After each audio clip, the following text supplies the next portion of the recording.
Are we live? Shit. Yep, we are. I was masturbating. Hold on. Give me a second. Took too long, man. It took too long. Look, usually it goes really fast, but today you had 30 seconds, man. What happened? No, I needed an additional 8 more seconds. All right, you know that. Okay. You know the rule. Okay. All right. But yes, we're back. Hopefully everyone's having a great day. How are you doing, Grae? How are you, man? All good. Are you still recovering from the cake stream? How was that, dude?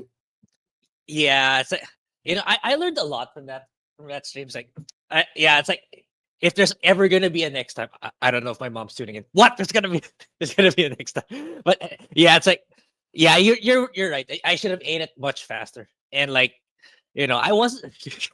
It was really funny at the start because like people were saying, "Stop stalling and eat the cake." I wasn't doing that on purpose. I was like, of course, I wanted like to be entered, like engaging with chat first before I start eating the cake. That's all I wanted to do. Mm-hmm. And then, okay, so when it's like whenever there's a cake, okay, chat, I'm gonna eat it right now, really fast. So I think I would have gotten much more mileage had I eaten it a lot faster. I think I would have went more than halfway had I ate really fast. So that's a learning experience for me.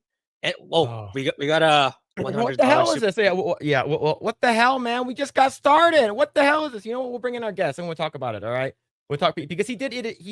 We did this thing on Epicverse called the 10 top 10s, and Chaz just casually just ate an entire cake by himself on stream, and he finished it. Yeah. So we're gonna bring him on. What's going on, Chaz? How's it going, man? Hello. Hey, man. What's up? All right. So nice mic, dude. Yeah, I really like your mic. Yeah. Thank you. Yeah, I you know what? I need to upgrade the mic eventually, man. I'm having audio issues with this like thing. I have this reverb feedback whenever I'm talking. So I turned off the compressor, so hopefully it sounds a little better. But man, thank you so much for coming by. But holy crap, what the hell is happening? It just started. What is this? Brian C with the $100. What the hell, man? Gotta pay Phil's Futa tax. How the hell look? Someone came into the chat yesterday when I was streaming, and it said, "Yo, we gotta pay the Futa tax." I'm like, "There's no Futa tax, all right?" How do we know what that is? Mike is like, he's not even here, and he's causing problems already. But holy crap, man! Thank you, Brian C, for the $100 super chat. Says gotta pay Phil's Futa tax. There's no tax on that. Wait. Are you talking about like me buying Futa Nari stuff and the fact that I'm being taxed for that? That's why they were asking for your PO box yesterday. Phil, you gotta get a PO box. No, I'm afraid of getting a PO box. I used to have one, but if we do have a PO box, I'm afraid a bunch of like Futa Nari, like, dude, they're gonna send you the craziest stuff. Yeah, bro. But holy crap, thank you so much, Brian C, for 100. Thank you, and shout out everyone that's just been hanging out. Really appreciate it. We just got started too, and we already have X in Wonderland for becoming a new member. Thank you so much for becoming a new member. We have Melodic Method with the 13 months. Project Eggroll, let's fucking go. Thank you so much for that, man. We just got started too. Mitchell Fields with the 2. Last week's highlight is getting hard to swallow. Wait, is that what you said, Grae? Yeah, I did. I said that. I don't know if that was if that got clipped. Yeah, it's like, I should probably spit this out. Mitchell Fields with the 2 and Melodic Method with the 10 gifted memberships. Holy shit, man. Thank you so much for all of that, man. But yeah, thank you for all the early like freaking support. Thank you. So Chaz, would you hear last week? Like, of course I wasn't. I was too busy beating asses in King of the Cart on side scrollers. But did you watch he was. So I popped in a little later. I had a lot of stuff going on, but I popped in and saw I don't remember what chowing down on some cake. Yeah. Grae? I should have ate faster. It's like for me, it's like when self-evaluating, I feel like, shoot, man, I really thought I was gonna do a lot better than less than half, man. It's like I know I could have done a lot, but the funny thing is, like 2 to 3 hours later, I was really hungry, so I still ate food afterwards. So it's like it was really just that a sugar rush at that moment in time. Like I could have eaten more. I could have eaten more, for sure. Yeah, it did look really good. The ube is a little dense too. Like yeah, it's a little heartier than a lot of cakes.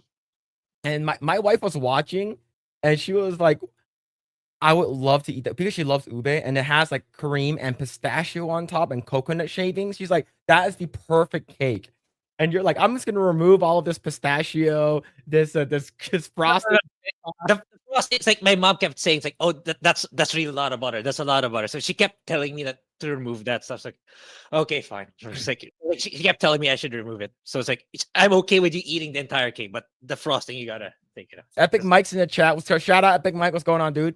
He says, I told him to eat faster. He was like, for me, how I ate. What's going on, Mike? Hope you're doing well, man. But yeah, how I ate was I ate really fast and then I slowed down.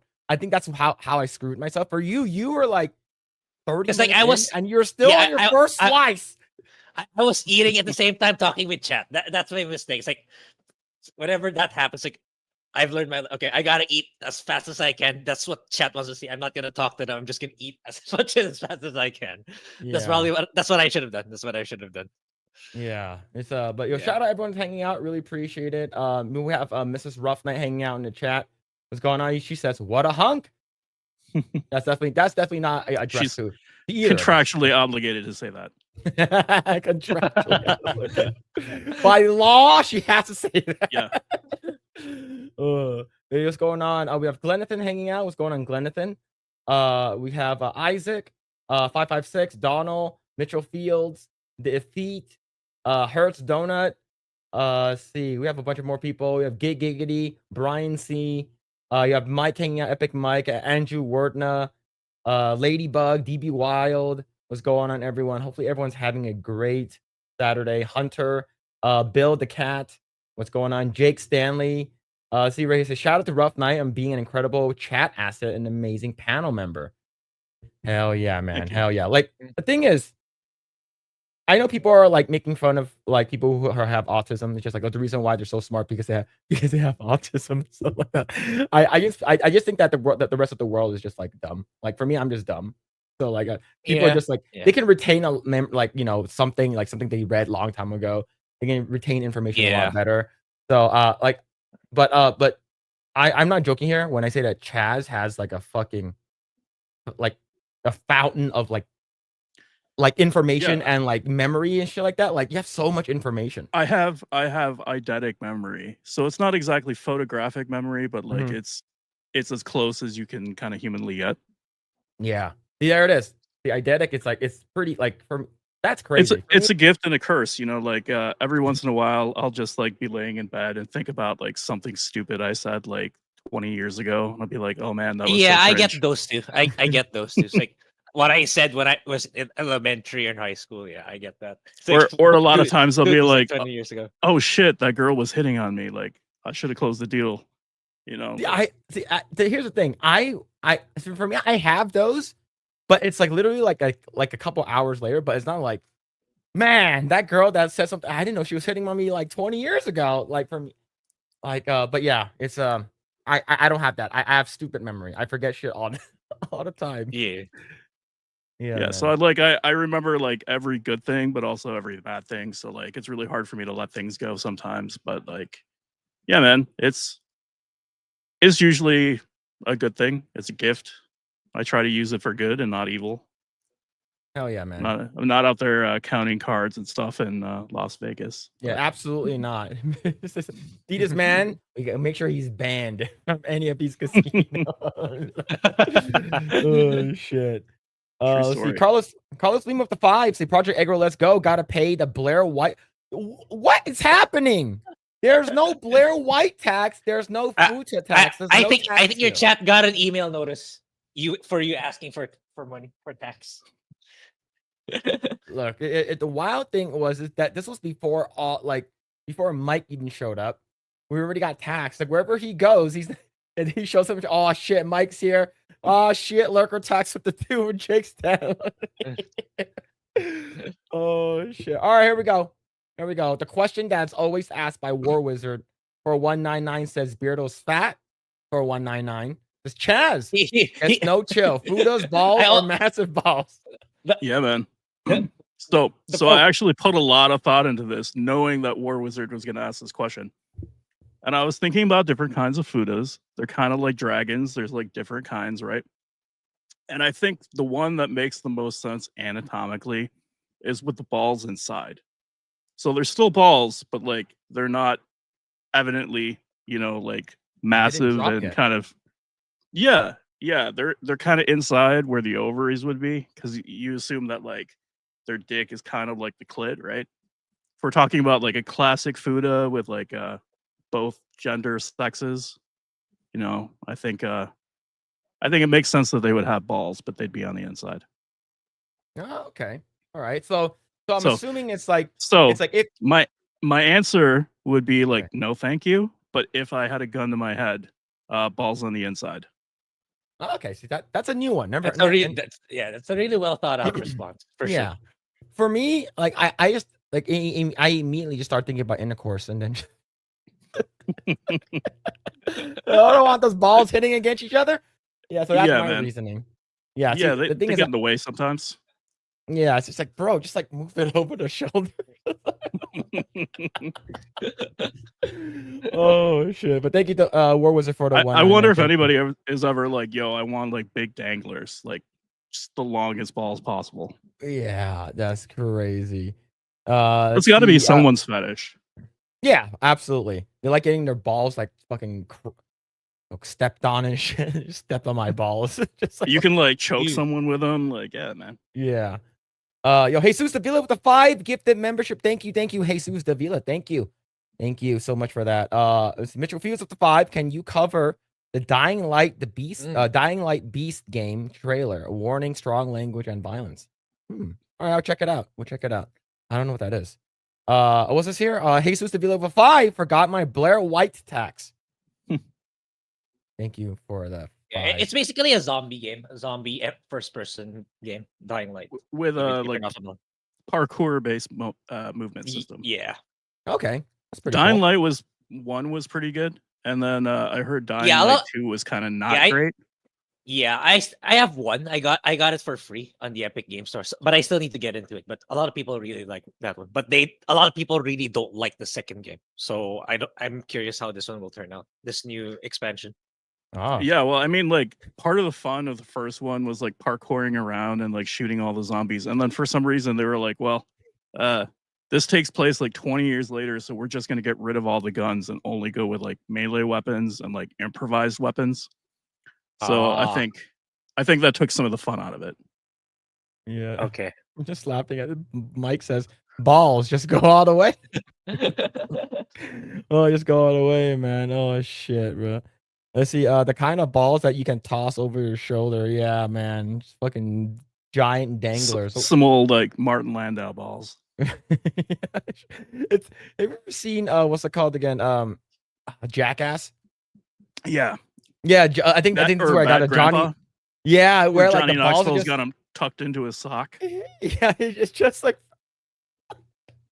I think my Yeah. favorite one was Brad Grandpa, where he's like, oh, he's like at the diner, like at a Denny's, and like his stomach is hurting, and then he fucking presses the thing, and like a giant shit splatter on the wall, and everyone's like, and they have to leave the restaurant. Dude, It's that's kind of the dream for like a special effects person. Like normally we get to make that stuff and then it's used in very specialized situations. Mm-hmm. But like every one of us has the instinct to like make that stuff and just take it out in the wild and see how people react to it. Yeah. So I could see that being incredibly fun and liberating as an effects person. Grae, do you know what I'm talking about? No. Oh, haven't okay. seen it. I'll pull it up a little bit. It's I think this is the thing that that got me to go watch the movie. It's the funniest shit. But yeah, go ahead. While I pull it up, what were you saying? No, I was gonna say it's like, yeah, it's probably a movie that I haven't watched, or maybe I did, but it's probably not. Probably, I'm more leaning Alright. towards I haven't seen it. All right, so it is a movie based off the grandpa character from Jackass. So did you ever watch Jackass from MTV? Nah, Oh, okay. So this is gonna be like Nah, really I have foreign like to you then. zero exposure to like So MTV stuff. So these people, they do like random like shit, like they get themselves hurt for this is like long time ago. This is when I was like 8 or 10 years old. So it's a long time ago, like 20 years ago about. But yeah, so this is the scene. So that's him and his what's it called, his grandson, and this is they turned it into a movie. So let's go watch this. Getting to Grandpa.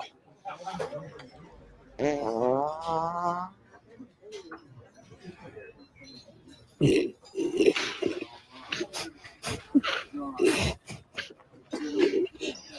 you just do, Grandpa? That was a church house creeper. Okay, Grae, I'm not sure in your area or where do you guys do fart jokes in movies and TV shows? Not really. Not really. If you're talking about like Philippine culture, it's not really used a lot as a joke. Not really. Okay. In the US, we use it a lot. It's hilarious. I know for sure. All right. I think I got one. I think you need to clean out your shorts. And I believe these people, if I'm not mistaken, Chaz, you probably know more since you worked in Hollywood. Are these people like actual? These aren't extras, right? These are no. These are people that just happen to be there, and basically they filmed for like an entire day, and then whoever they could actually get like releases from, then they were able to include them in the movie. Oh, it's like after the fact. It's like, hey, this is actually for a movie. Oh, exactly. You have some like production assistant like kind of stop them in the parking lot and be like, hey, are you willing to sign this so that we can like have your likeness in the final product? Oh. And some people say no. Some people are so, like super opposed to it, and other people are. Can they not see like the lights and cameras? Is it that no? concealed? No, they're hidden. Oh, okay. It's like, okay, I would think something like this, like there's got to be some lighting here and there. But anyway, okay. Yeah. Be that. Grandpa's tummy's hurting. Let it out. Try this one on for size.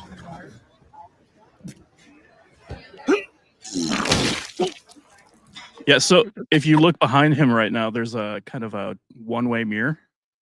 And they're actually have a camera on the other side of that, and they're shooting through. Ah, I see. Okay. Ah. And Phil, we're talking about the mirror. Yeah, man. It's the first time I saw it. Fucking funniest shit ever, bro. Yeah, it's like probably like pudding, right? I'm assuming it's like chocolate pudding. Yeah, probably something like that, or they've taken some like KY or lube like that and kind of like dyed it a little bit. And then they put it in a CO2 pressurized gun hooked up to a tube. Ah, yeah. That's crazy, man. Yeah. It's the same thing that you do for like blood spatter. Okay. Oh, God. Ew, Grandpa, you sharted. Oh. I'm so sorry. Are you? Oh, my. That old man is legit laughing. Oh my God. I'm sorry, ladies. Don't look back there. I'm so sorry. Oh God, that's.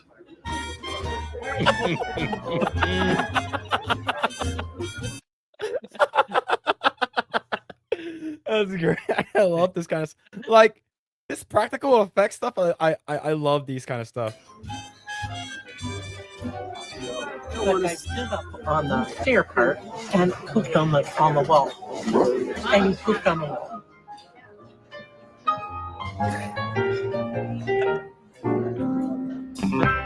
Yeah, I think that was the scene that sort of got. Okay, we need to watch this movie. I think it was. I think that's probably the best scene in the whole entire movie, if I can remember. There are a lot of funny parts though.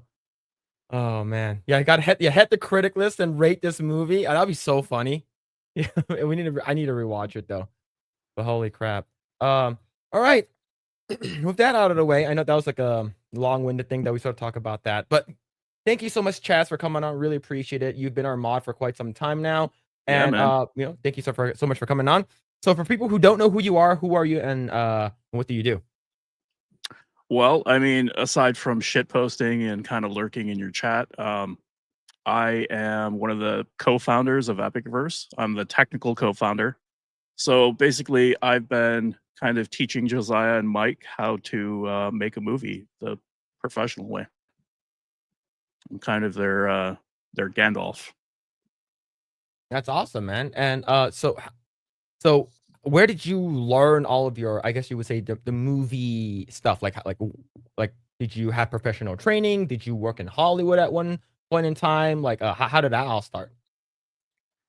Yeah, so it all started for me in high school. I was just like super into movies. I was making stupid movies with my friends. We had some like high 8 cameras, and we were just filming stuff and editing these things together, and they were terrible, but we had a lot of fun making them, writing our own scripts and stuff. And then like I was doing some corporate stuff, some like concerts and stuff kind of in high school, doing audio stuff. Mhm. And then I just kind of got out of it for a while. Basically ended up working for the government for a little bit, for the Department of Defense. Because while I was also in high Ooh. school, I became an Eagle Scout, and I was working with search and rescue, and Oh, that's basically awesome. being their Yeah. land navigation specialist. And so that and some like family contacts led to me working at the government and finding areas of high probability of detection for high value targets. So basically sifting through lots of intelligence data and figuring out like where we could find people and take them out or scoop them up and interrogate them. That's pretty cool. I have no Yeah, idea that you did that. Yeah, that's really an extensive list of experience. Wow. So what made you get into like I guess you would say movies and film and stuff like that? Like, did you work in Hollywood at any time? Yeah, so once I got back, I was trying to figure out like what to do with myself. And I kind of thought about it, and I was like, okay, art school probably. Because that was something that I always enjoyed doing, drawing, making 3D models and stuff like that. And then when I was going through art school, basically our state had film incentives, and we had a lot of big movies coming to film here. And they were like trying to train workers who had been in like the auto industry and other stuff that had kind of suffered a little bit, and retraining them for the film industry. I thought that's very interesting. So I got into this film class, and having already had experience, like I kind of jumped right into it. And from there, I've been doing it ever since. The guy who was teaching the class brought me in to work on my first film, which was like Road to Perdition. Mhm. And yeah, man, been doing all kinds of stuff ever since. Working on some Hollywood stuff, some Vancouver stuff, a lot of stuff in Canada, Mhm. a lot of independent films. A lot of times they'd bring me into a production that was kind of struggling a little bit, and we try to get it like under control, make sure that it was coming in on time and under budget. But yeah, That's cool. fun stuff. That, what is like some projects you worked on? Some of them I can't talk about because of non-disclosure agreements, but like Mhm. there is some of the Avengers movies, Dark Knight. There's one that I did with Val Kilmer called The Steam Experiment, Mhm. which was pretty cool. Later, The Chaos Experiment.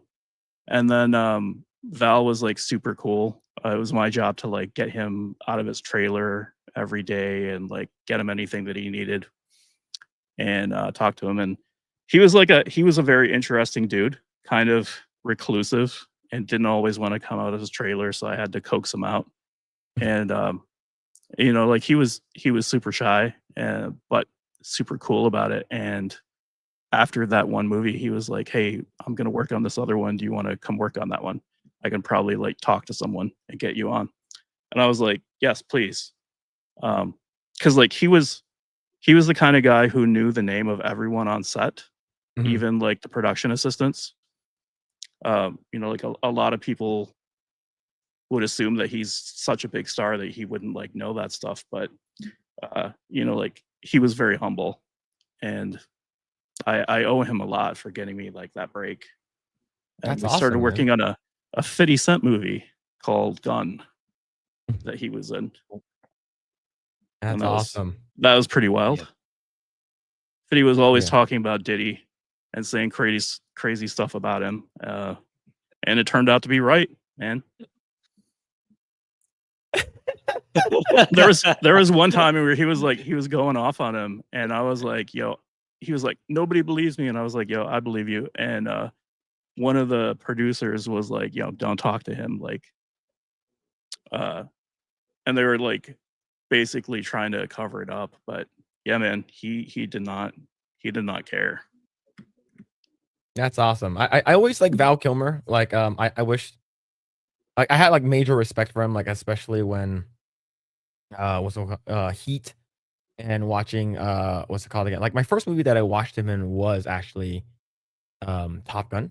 I watched Top Gun first, and then I watched Batman Forever, and then I went back to go watch Heat because it's like, oh, this is the real. I had no idea it was based off a real event that happened in LA. So I'm like, oh shit. So, and then like there's a lot of movies that I didn't watch, right? Like the one where he says, "I'll be a Huckleberry." Like that's one. Like I know I should have watched that one. There's a lot of fucking movie I haven't watched. It's a but, good like, one. His performance is amazing in that. Yeah. So but yeah, it's and then hearing him that like he has like what throat cancer and then he couldn't talk and yeah, it's it was bad, man. Well, Like for me, it yeah, was, man. fucked up. Yeah. He also had a lot of demons when he was doing the Doors movie with Oliver Stone. Oliver Stone got him hooked on drugs. And so that Oh. was something that he was like recovering from. And even though he was clean, he still had like a lot of depression and stuff as a result of the drug use. And so he was constantly trying to deal with that depression and anxiety and stuff. Mm-hmm. Which is why I think he didn't like blow up in Hollywood the way that other people did. He just kind of he took some time off for his own mental health, which like I respect. But he could have been much bigger. He had the talent. Oh yeah. It's like I did wonder like what like for me the last thing that I really saw him in was Batman.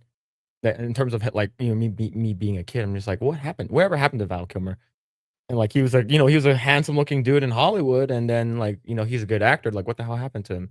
And I didn't know like it was drug related and stuff like that. Yeah, and like Batman Forever was not like well received. A lot of people were talking about like how terrible his performance was, but like it was just the result of the director giving him instructions. He was in Kiss Kiss Bang Bang. That was kind of one of his big comebacks, along with Robert Downey Jr. And like they were both really good in that, but like I feel like people just weren't ready for him yet. Yeah. I feel like if that had come out like probably 10 years later, he would have blown up. Oh man, that sucks. But yeah, it's like for me, like I remember when we were talking in when we were on Epicverse and I mentioned that like I used to work at Fox. Like, did you used to work at Fox as well? Or like work Yeah, with Fox? I did some contract stuff for them when I was still doing art stuff. I was doing corporate art, marketing stuff. I did some stuff at Disney too, designing like some of their movie posters. I was doing what's called translights at the time, and they were like those backlit movie posters. Oh, okay. The company that I had worked for was producing all of them for every theater in the country.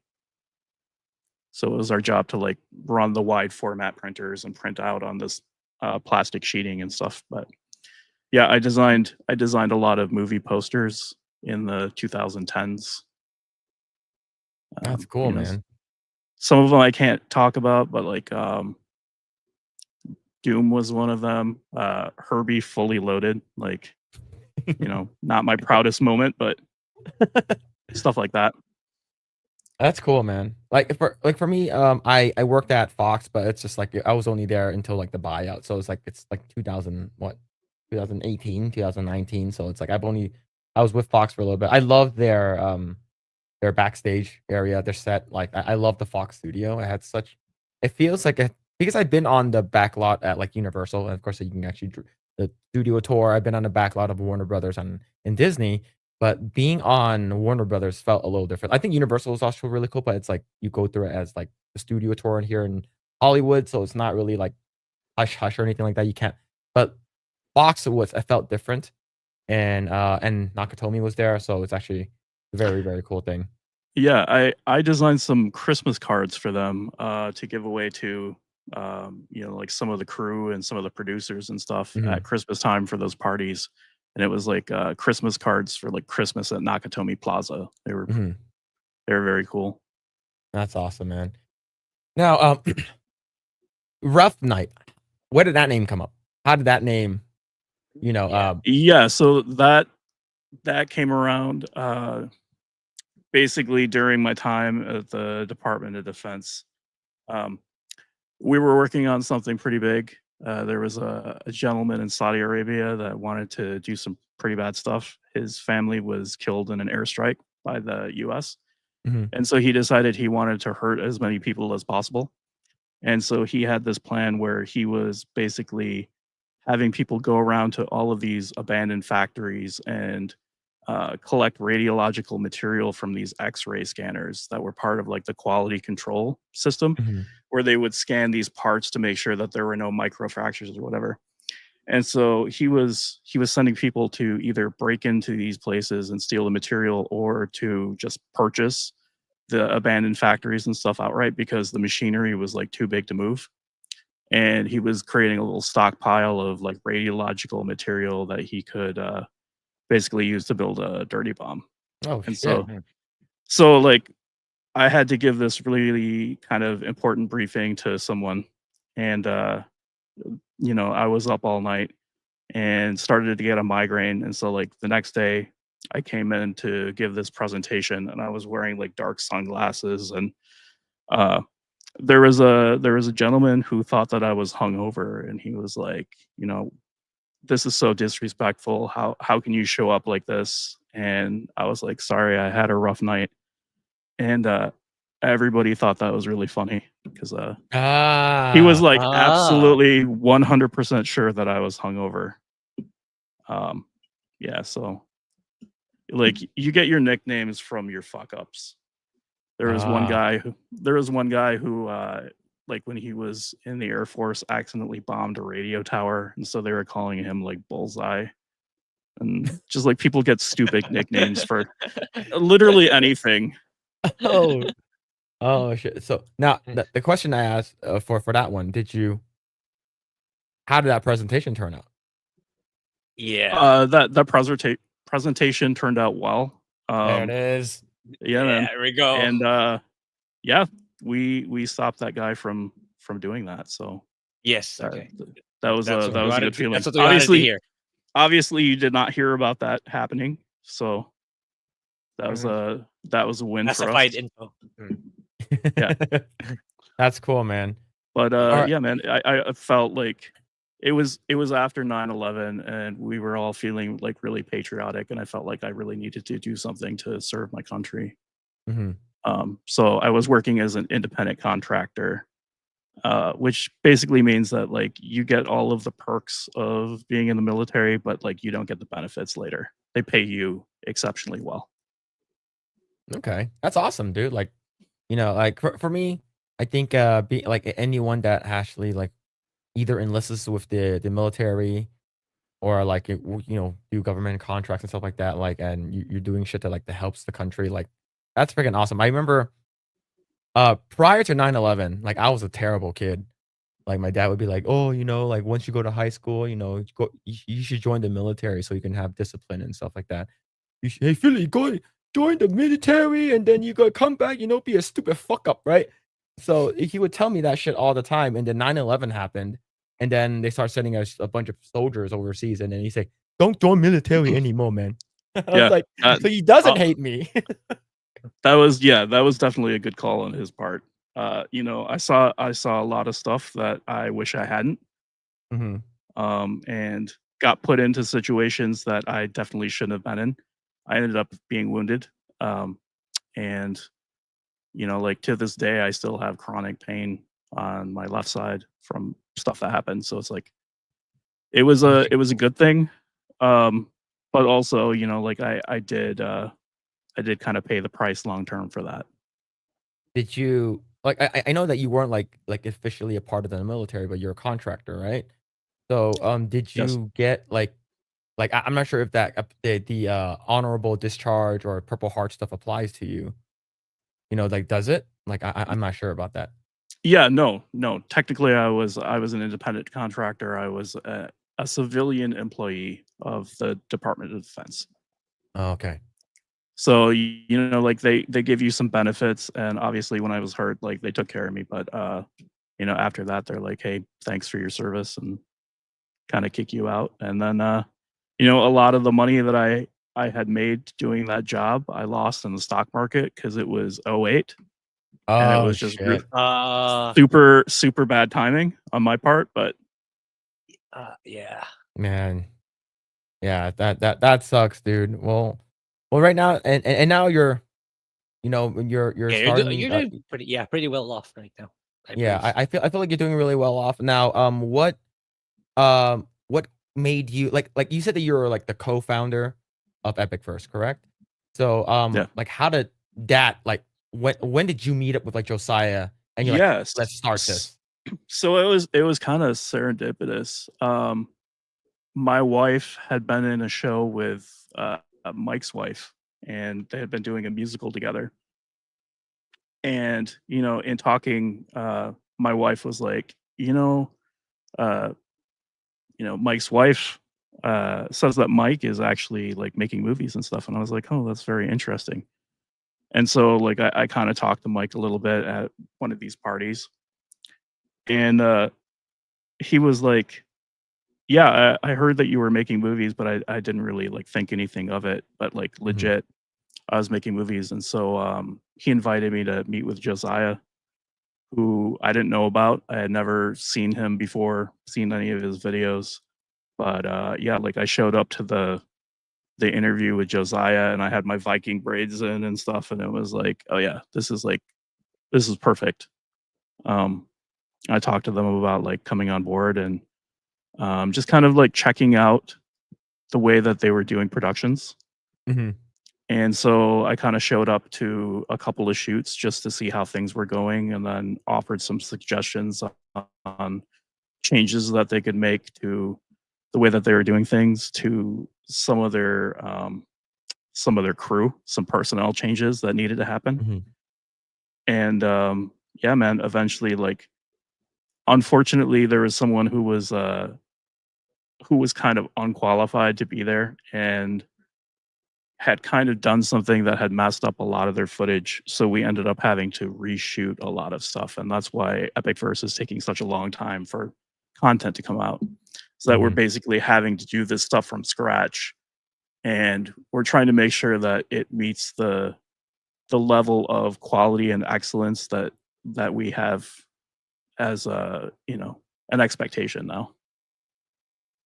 It was not Ben. It was not Ben. It was somebody else.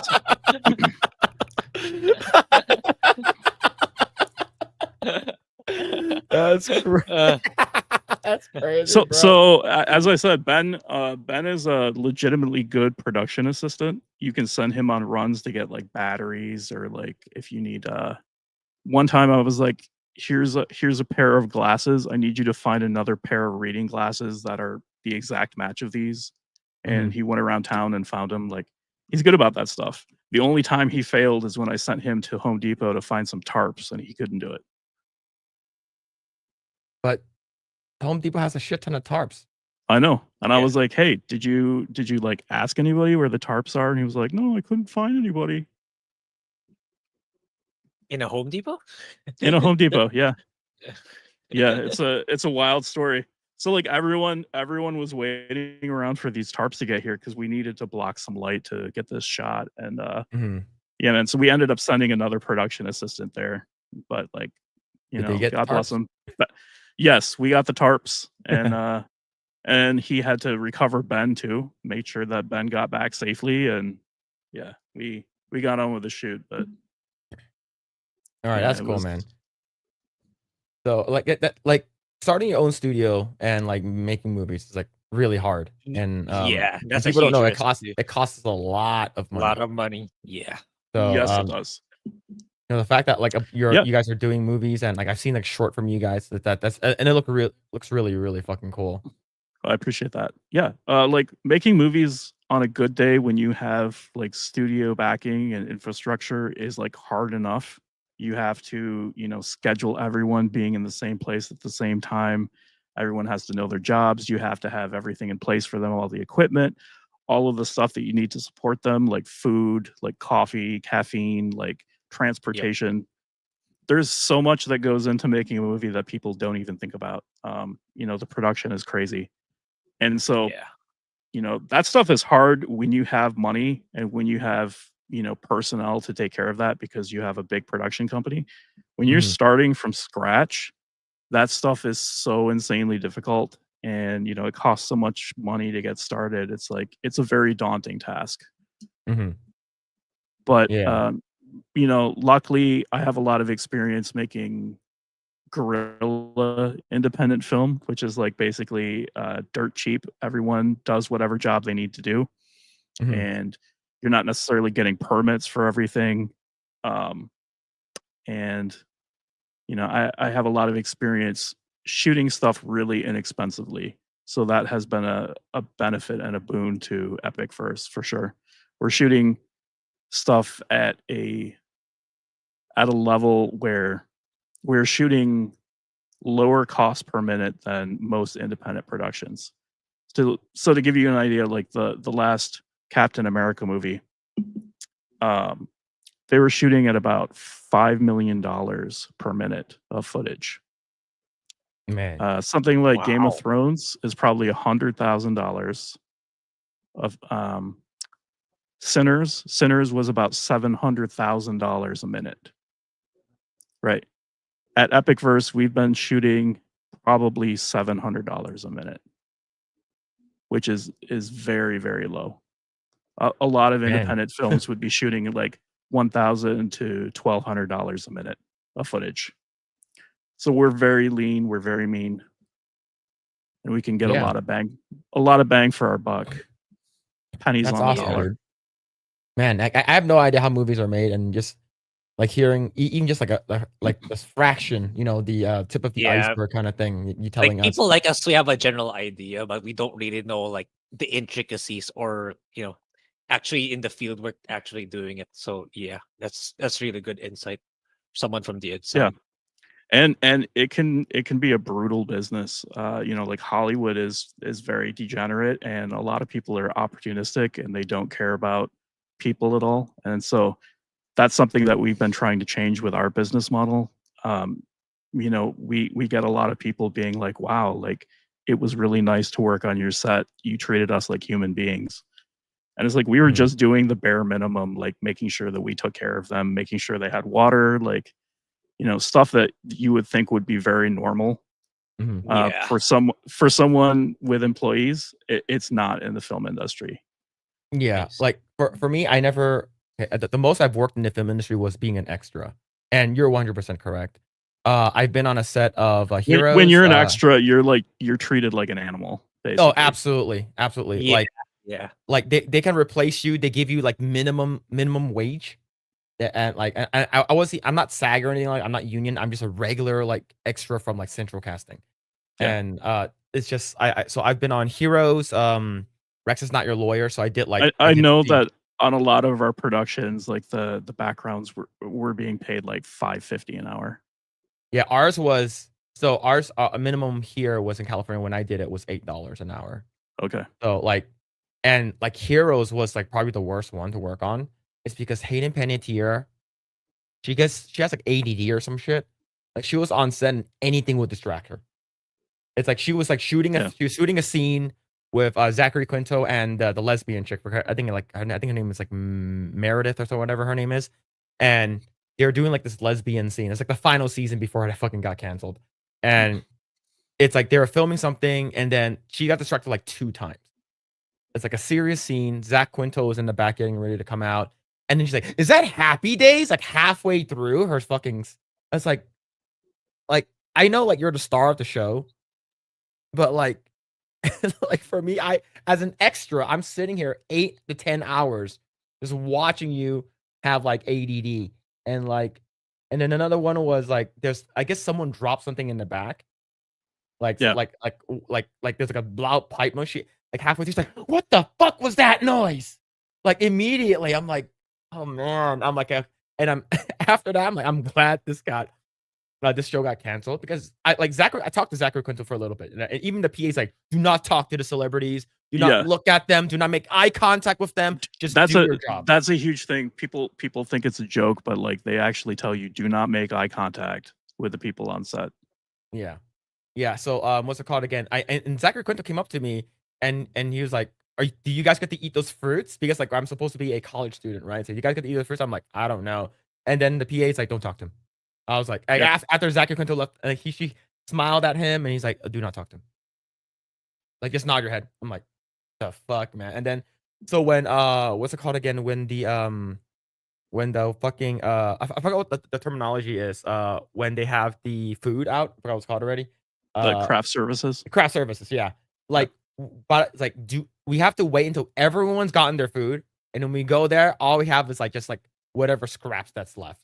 Yeah. Right. So it's just like, okay, it just feels bad. But the other stuff that I worked on, like Rex is Not Your Lawyer, NCIS LA, Code Case, like all of those, like those were fine, and like they paid for some of the food, those were nicer. But like working with NBC is just like, I did not like working out here. Like it was awful.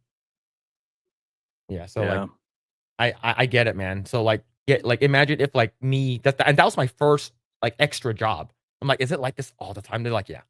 I'm like, this fucking sucks. Yep.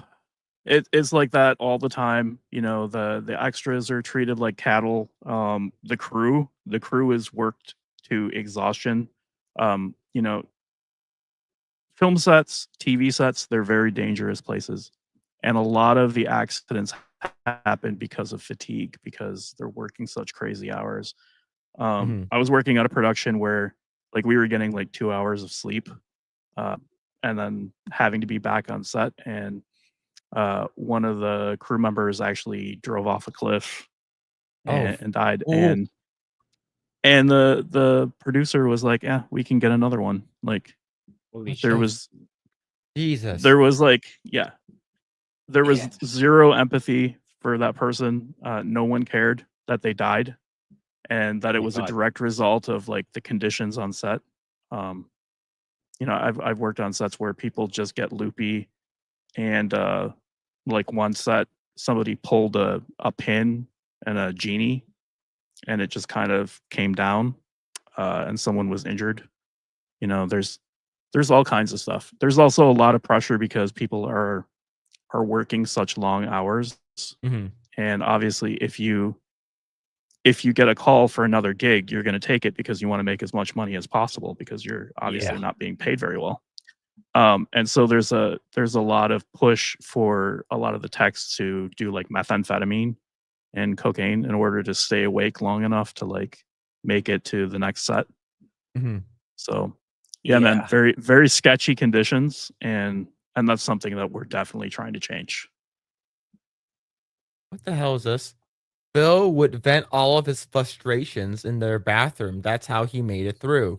Phil can be that groaning guy in a restroom stall with pants down to the ankles. What the hell is this shit, man? We're talking about. It all goes back to Activision. Yeah, it all goes back to Activision, man. What the hell was this? It sounds like a porn set. Yeah, man. Oh man. I actually ended up on a porn set once. I answered a Craigslist ad for a lighting technician, and I showed up, and they were like, "Yeah, like set up and do the lighting." And I was setting up for like a normal scene, and then all of a sudden, like some chicks came out, and they started taking their clothes off, and they were like, "You can stay if you want." I was like, "Nah, I'm out. Thanks, I'm good." Yeah. I was like, "Yeah, stay here. I'm gonna get AIDS in my eyes." Don't they usually like give you an FYI? Like, are you comfortable like doing this kind of content? Yeah, normally they would. So like that's why I was like very surprised when nobody mentioned the fact that they were filming a porno. It was just like, oh yeah. Well, I think they were worried that like I would have said no. So yeah, man, it was a little sketchy. It was kind of a fly by night operation there. Okay, now here's the thing though. You know, were they hot? They were okay. They looked a little trailer parky, a little methy. I would have left too. Yeah. Yeah. Nah, who am I kidding? I probably would have stayed. I When I- probably would have stayed. When I got there, I was about to leave set, and they were like, "Okay, we can pay you a little extra." So they made it worth my while to stay and do the lighting. But yeah, man. Did you watch? Yeah. So Hertz Donut says, yeah. Did you watch the final product? Not on that one, no. I have Nope. also had a gig like editing Yeah, it's like I editing probably wouldn't some either. softcore porn. And this was back in the early 2000s, and basically running it through Filter to make it 3D. So there's That's they were wild. selling the DVDs with like those 3D glasses. It's just like so you're saying that the funny thing is for me, if it was like if for whatever reason I was in a porno, the 3D effect will not work on me. Okay, it would not work for me at all. You know how like when Pinocchio sticks his and it wasn't nose out to actual the like camera, it's just it wasn't like the real 3D where like you film it with the actual like 3D camera. They were just converting it afterwards. So it's like even the gigs were like the gags where you're like holding like something up in front of the screen or something like that. Like none of that would be cool because they were just like filtering it afterwards. Yeah. It would have been that really lame 3D. Yo, what's going on, Chaz? Chaz, we have here Josiah. We have Josiah hanging out. Josiah. Say, hey, chat. The other white guy. Yeah, the other white guy with I know beard. we all look the same, Phil. But yeah. Oh, y'all look alike. Oh man, what's going on, Josiah? No, because it says Chaz, so like I guess that's the first thing. Yeah, he said Chaz. Yeah. Yeah, so good to see Chaz on the show. But thank you, Josiah, for hanging out, man. See, Phil would have stayed for Blair White. Probably. Probably. Yeah. I didn't see any extra appendages on those ladies, but yeah, I did not stick around to find out. All right, that's good to know. That's good to know. See, what's this here? Carlos Lima with the 5. Gotta pay those teeth tax too, right, Grae? Oh, yeah, sure. Haven't heard that one in a long time. Yeah, teeth tax is wild.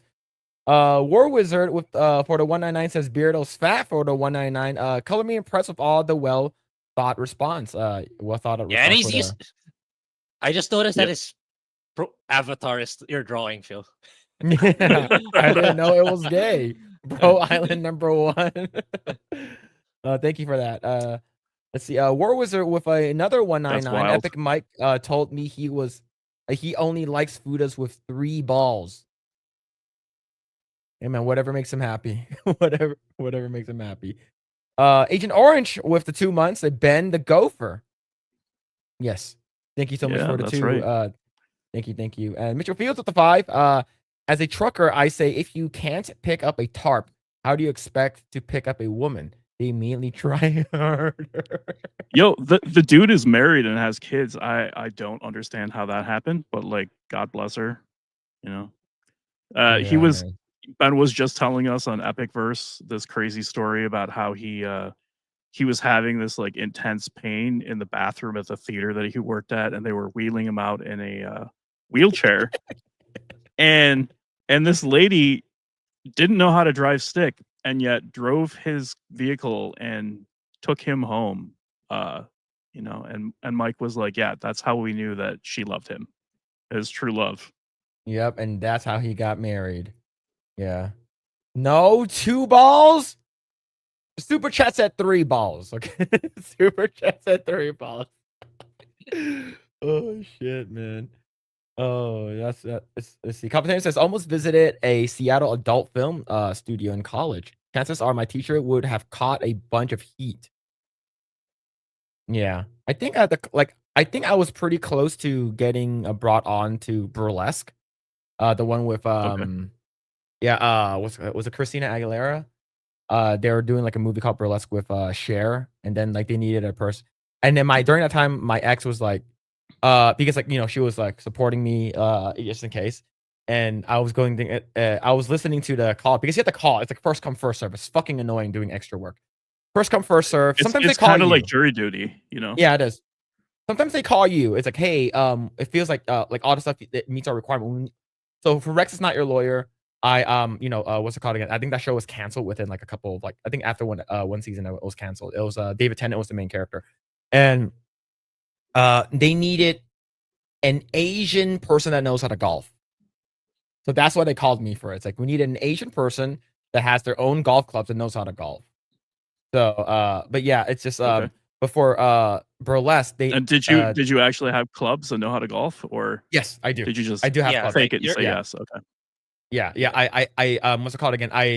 I took my Callaway bag. Like it's like an old set of golf clubs. It's like what's it called again? It's the one that my stepdad and my brother would use. Would let me use whenever they would have. It's like a hand me down clubs from them. Like Okay. I'm not a pro golfer or anything but I know how to golf. man. Like they're pro. So they would just give me that, and they're like, "Oh, I'm gonna put this black tape over this Callaway thing," and they're like, "Make sure you don't hit the balls, too many because we pay for each ball." So it was cool. It was in K Town. It was on like a third or fourth floor, and the balls automatically just tee up for you, which is really cool. But for burlesque, I was listening to it's like, okay, you need to be okay with girls in dressing scantily clad or potentially even nude. And then I looked at my ex, and she's like, "No." I'm like, I was Yeah, like, She's like, "No." Yeah, so Yeah. she was definitely insecure. Yeah, as a tech, you end up in some really weird situations. I've been the camera assistant. When we're in a shower filming a woman taking a shower for a Mhm. scene in a movie. Like people dancing around in like lingerie and stuff for like different commercials. It's weird. You never know what you're gonna kind of come across. Mhm. Yeah, But yeah, it's a definitely guaranteed to be awkward. yeah. It's let's- not as cool as everyone thinks it is. It's just a bunch of like nervous farts. Yeah, and there are some people who think they're the shit too. It's like, oh, I've done this like many times. I'm gonna get SAG soon. They're gonna make me. I'm gonna be part of the guild, and like they think they're hot shits because they've been on like 4 different things that are extras. I'm like, nah, man. It's like, oh, they're gonna pay me much more than $8 an hour or something. It's just there's some people who think they're top shit and then they're That's not. like It's the just- equivalent of like QA in video games, right? Well, I- the real trick is to if you can trick them into giving you a scene with dialogue, then they Mhm. have to buy your SAG membership, and they have to pay Yeah. for it. So a lot of people will start talking in the background in case Mhm. they actually use that shot, and then they'll be like, "Oh, I was talking. You have to buy my SAG." Yeah, It's and kind like, of it's kind of a grift. yeah, isn't like SAG like $4,000 or $5,000 or something like that? I forgot how much it Yeah, costs. yeah. It's like 5,000, I think. Okay. It depends on where you are and what union you're signing with. Mhm. Because like if you're signing up in like Kansas City or something like that, it's going to be cheaper than it would be if you were in like Los Angeles or something. But Yeah. What's this here? Phil, if you want to get back into working on the films, I know a few that are looking for fluffers. What's a Wanna do fluffer? it? I think Grae would be perfect fit for being a fluffer.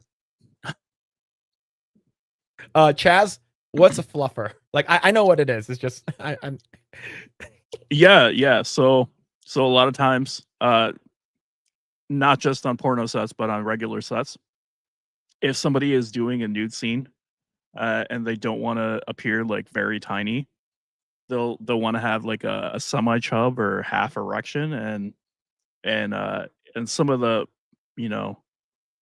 less stringent sets, some of the old timey sets where anything kind of went on.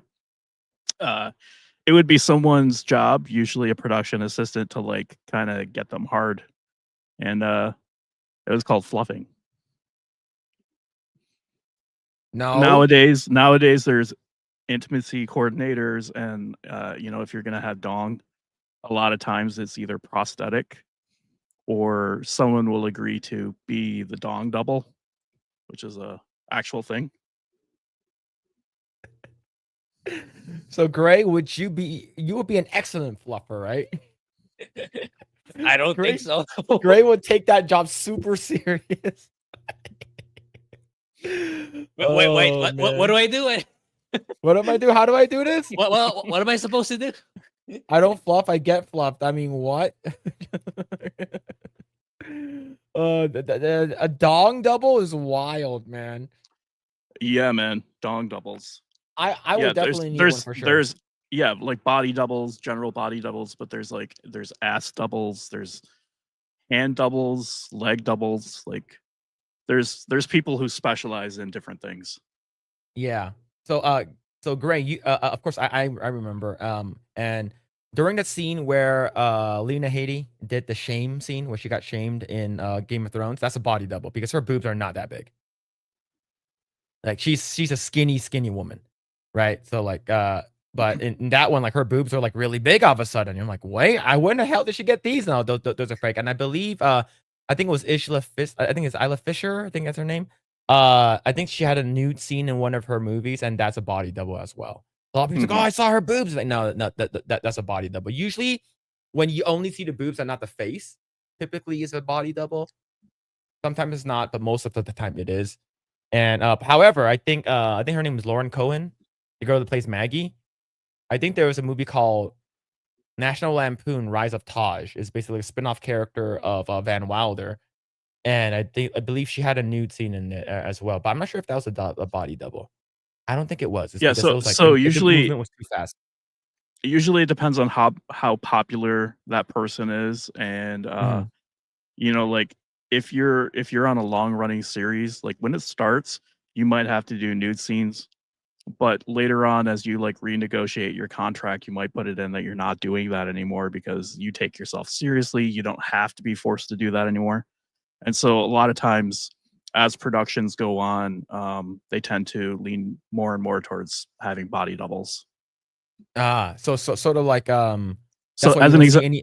Yeah, go as ahead. an example, like on Game of Thrones, right? Like Emilia Clarke, her nude scenes in like the first season, that's her. But then later on, it's usually a body double because she doesn't do that anymore. Yeah, I'm too good for like I'm too big for that. Like I don't need to. Okay, it makes sense. Yeah. Yeah. And then there's someone like Sydney Sweeney who's like, I'm gonna do all of these scenes. I don't care. Yes. Yes, I love that's why we love Sweeney around this area. As evidenced by the entirety of like Euphoria and stuff. Yeah. Hell yeah. I see. You'll call us Liam up to 5. Imagine being the fluffer for Pedro Pascal. He doesn't need when he proactively touches people when he's anxious. Isn't he doing like a gay movie that's coming up? I saw him like he was excited to do a gay movie. I forgot. Yes, I believe so. So the thing is, what's it called again? I think I talked about this. Thank you so much, Carlos, for the 5. Like we all know, like Pedro Pascal is like gay. We all know he's legitimately gay. And for me, I knew a guy that I met in Vegas during one of the meetups, and he worked on and I think I mentioned this before. He worked on season 1 of Last of Us, and he said that he's super gay. He's like he's legit like, but he's like closeted. Like he doesn't want people to know he's gay. I'm like, well, now people probably know he's super gay. Yeah, it's becoming more and more. Even just like right, I think what got him really into the spotlight was Oberyn Martell. Already there, you can already tell that he is. The signs are already there, in my opinion. Yeah. Yep. I think a lot of the weirdness lately is him kind of overcorrecting and trying to show how not gay he is by like feeling up his female co-stars and stuff. I think that's all a smoke screen. Yeah. Because they knew that people were starting to suspect, and yeah, it's a thing in the industry. Maybe there's a lot of gay actors. Yeah, I think people are just more vocal about it now, but I would think people would also notice like me already when he became prominent in GOT. Like, yeah, this guy's gay. Yeah. There's a lot of big action stars that are gay that people don't know about. Yeah, it's like it's sort of like it's like I think someone mentioned yesterday on my stream. It's like I didn't know Wanda Sykes was gay. I'm like, oh, she's super gay. Yeah. Yeah, like Wanda Sykes. She's married to a French woman, and yeah, they have kids. I think they're adopted, but yeah, Tom Cruise is gay. I'm running away from his gay thoughts. See Mitchell Fields with the 2. How does one become a dong double? That is wild. Yeah. So Chaz, if you're enlighten legitimately us. interested in that, you can contact a talent agency, and when you fill out your paperwork for that agency, you can specifically say, I am comfortable with nudity and I am willing to be body double. And you can list your particular assets, whatever they might be. Some people it's like legs, some people it's like abs, other people it's dong. That's crazy. The thing is, I do remember is it the second movie or okay, this is the first movie, right? Or it might have been I think it's the first movie. Hangover with Ken Jeong. And that's his actual penis. Yeah. It's like he legit has a micro PP. Yeah, remember and they flicked it, right? Yeah. I think there's something like super based about being like, this is, it's like, it's ridiculous, but he knew that it was going to be funnier, and so he fully committed to it. And I respect the hell out of that. Yeah, me too. I just remember like he also fucking popped out of the trunk. Ah! Oh shit! The first Hangover was great. Oh man, yeah. Look, this is completely deviated, completely derailed. All of a sudden, we're talking about movies now, but some becoming about dong doubles and stuff. It's fine. It's really funny. These are It's the a- egg rolls that you're. It's that a you weird came to business, see. dude. Yeah. Project Erect Roll. That's crazy work, man. That's wild. Holy shit, bro. Call us Limo of another 5. He should have never licked that rainbow glow stick on camera if he didn't want the secret out. Yep. Absolutely. Yeah, man. Absolutely. He wasn't just like licking it; he was also like deep throating it and stuff. It's like, okay, dude, we know. Come on. Yeah. That's super gay. All right. Speaking of okay, we gotta make sure we gotta get back on track here. Because right now it seems we're talking a lot about gay stuff. Let's go and talk about our first topic here. So speaking of Sydney Sweeney, American Eagle stock soars nearly 40% thanks to Sydney Sweeney's ad. She's a winner. So this is huge. Who would have knew that who would have known that having a hot girl doing advertisements for your company will raise your stocks, right? So what do you guys think about this? That 40% is huge. Is a big ass number. Yeah, What do you think? Yeah, it's not a shocker given you're going back to addressing the conventional audience, the male audience, which they have the money. They've always had the money, not like these wokies who like to fake virtue signal but don't really support what they're claiming to preach. And yeah, you're just seeing the effects of going back to advertising traditionally to sorry to say this, but normal people who have the purchasing power to buy your products. And yeah, it's paying off massively, and I expect them to double down even more because people like money. That's all that really matters in the end. Actual profits, and not DEI funded initiatives. Yeah. What about you, Chaz? Yeah. I mean, it's a well-known fact that sex sells, and there were certain segments of the population that were kind of feeling like they wanted to reject a lot of the stuff that we considered to be common sense back in the day, in terms of marketing. But like, clearly there's a return to that. People want to make money, and a lot of the profit from DEI didn't actually come from the projects that they would be working on. It would come from like foreign investors who were looking to kind of sow discord here at home and cause some like political issues for us. Yeah. So, And so I I think people are starting to reject that a little bit. They see what's going on, and I think we're going to start to see a return to normalcy in terms of marketing. Oh yeah.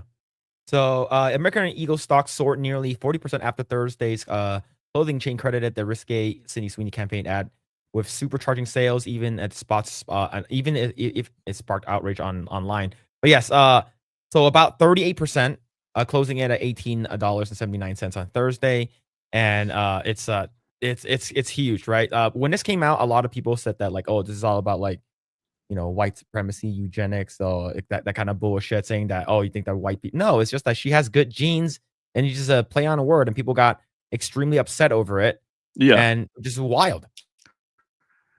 I guarantee they didn't put any more thought into it than like, hey, she's got big tits, let's put her in our clothes.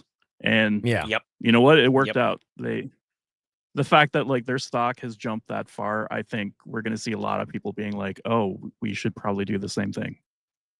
Yeah, absolutely. And her new movie, I think it's called Christie. It's I believe it's at the TIFF recently, and she was there basically promoting her movie, and people asked her about, some people try to bait her into, hey, what are your thoughts on this controversy with these American Eagle stuff? And she says that I'm not here to talk about genes, I'm here to promote the movie, which is what you should do. Yeah. Absolutely. So, but the thing is, I can't, When people try to bait you into a trap like that, the best thing you can do is just ignore them. Yes. Yep. Because then they just look ridiculous. Yeah, absolutely. Like, unlike what's it called again? Nathan Fillion or other these people, what's it called again? Jeffrey Wright saying, what are your thoughts about, people not saying, people not liking you being Jim Gordon? Of course, they baited him into saying that fuck racism and bullshit like that, right? Just don't say anything. It's like you're gonna make things a lot worse. And the whole thing with Nathan Fillion, oh, what do you thought about people saying the MAGA crew not liking Superman because he's an illegal alien bullshit. So I think a lot of these celebrities fall for the bait, but we're not here to talk about bait. Oh, a little bit. But we are going to talk about Sydney Sweeney's outfit here. This is her promoting her movie at TIFF, and man, she looks so. That's the girl Christy. That this is a biopic that she did. She gained 30 pounds. If you guys didn't know, 30 pounds. She gained a lot of muscle. Scroll down, right? Damn, she looks incredible here. But if you scroll down here, this is her on set with the actual person that she's portraying, and she actually gained 30 pounds of muscle. But The one on top was that before her training? Because like she looks kind of smaller here. No, this is after. This is Yeah, the premiere. No. This is after. That one that I know, but if you the one in the middle, scroll down. This one here. Down, Which down. one? No, down. That one. This one? This one here? Yeah. This is her on the set of the movie. So that before? She looks kind of smaller here. I don't know. That's just so. This is on the set of the movie. This was last year in October. Okay. I think that was before her training. Yeah. So this is last year October. She gained 30 pounds for this, and the thing is that she said that it was frustrating for her because all the weight that she gained went to her ass and tits, which is great. Oh no! So this is her working out, right? She actually legit like worked out for this part, which is awesome. But most of the stuff went to her butt and her butt and boobs.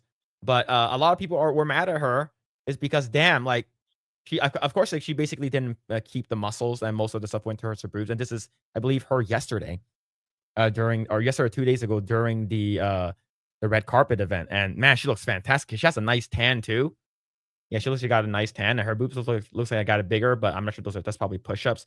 But a lot of people were mad at her again, not just for this, but with the whole Jimmy Choo incident. So she did a recent advertisement for Jimmy Choo, which is a very expensive shoe brand, and this is her. I don't need to explain anything. I'm just gonna leave this up on screen, and this is her. And people are getting mad at her because that she wasn't a ballerina. Why is she portraying as a ballerina? She's an actor. Exactly. But man, what do you guys think about Jimmy Choo advertisement now? Like this is like expensive shoe apparel. Yeah, their stuff are expensive. Yeah, for sure. Well, we've gone from someone has to be the same race to portray that character to someone has to be, qualified for that actual job. And that's ridiculous. Like she's an actor. Like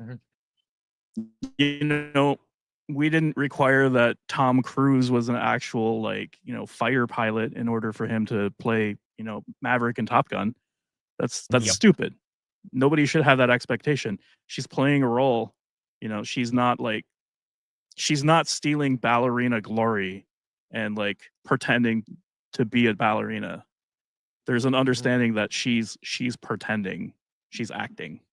Yeah, exactly. And then the name itself, actor, actress. You're playing a role. You're not actually the role. You're pretending to be this person, this background, and stuff like that. That's the point. That's where the term comes from, or the meaning of that term. So I don't know. People are just making excuses on, oh no, you shouldn't be having that role. We need to bring in the obese black woman back in our advertisements. Yeah. Yeah. I like where this is going. We already got like a mini commercial that we talked about a little bit ago, Grae, about Hardee's and Carl's Jr. bringing back hot women to promote their burgers.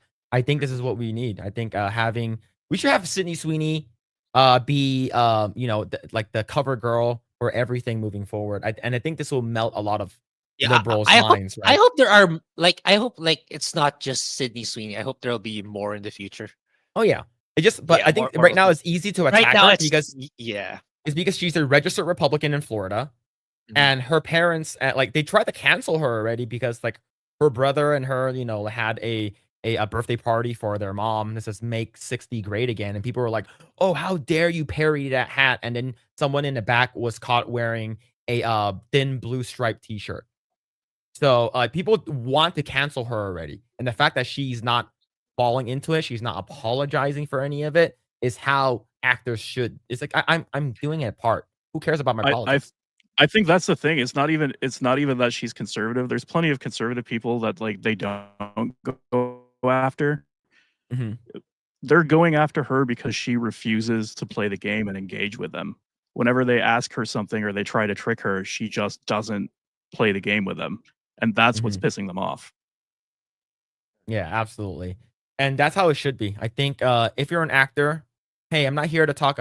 Nathan Fillion, you should say, I'm not here to talk about that kind of stuff. I'm here to talk about Superman.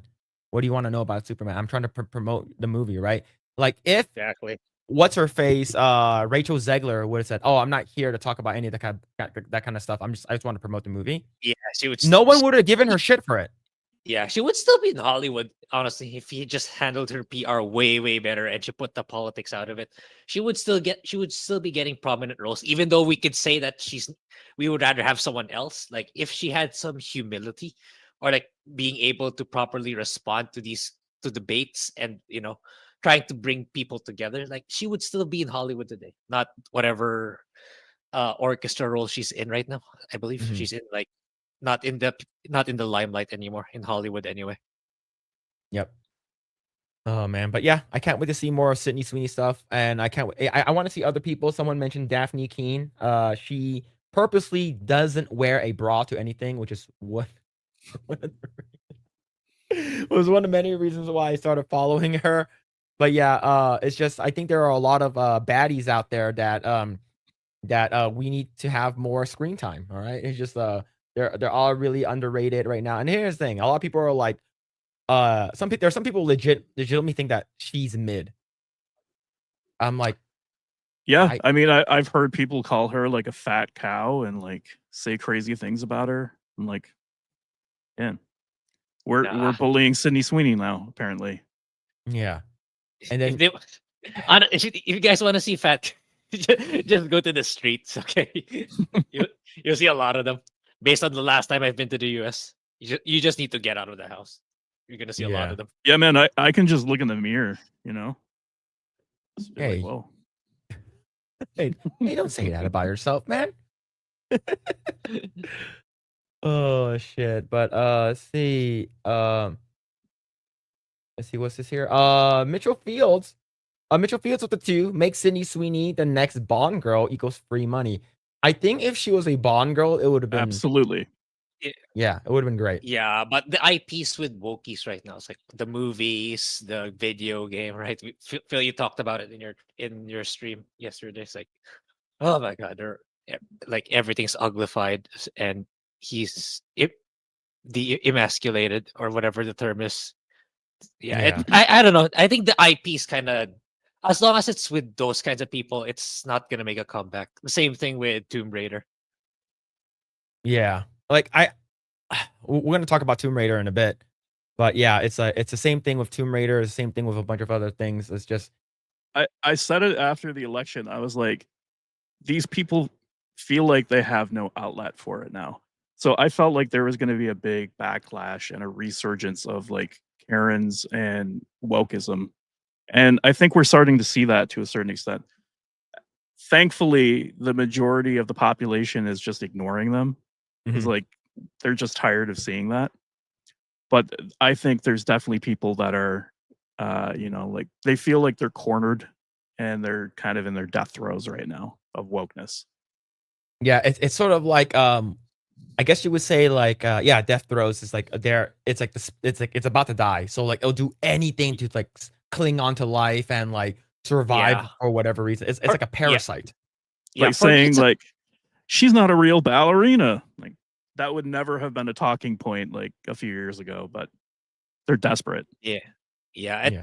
For me, it's like it's a combination of both. Like one is like I don't want to give it attention because like I don't want to amplify that even further. And number two, it's because like I'm so tuned out of it because like we've been talking about this for how long now?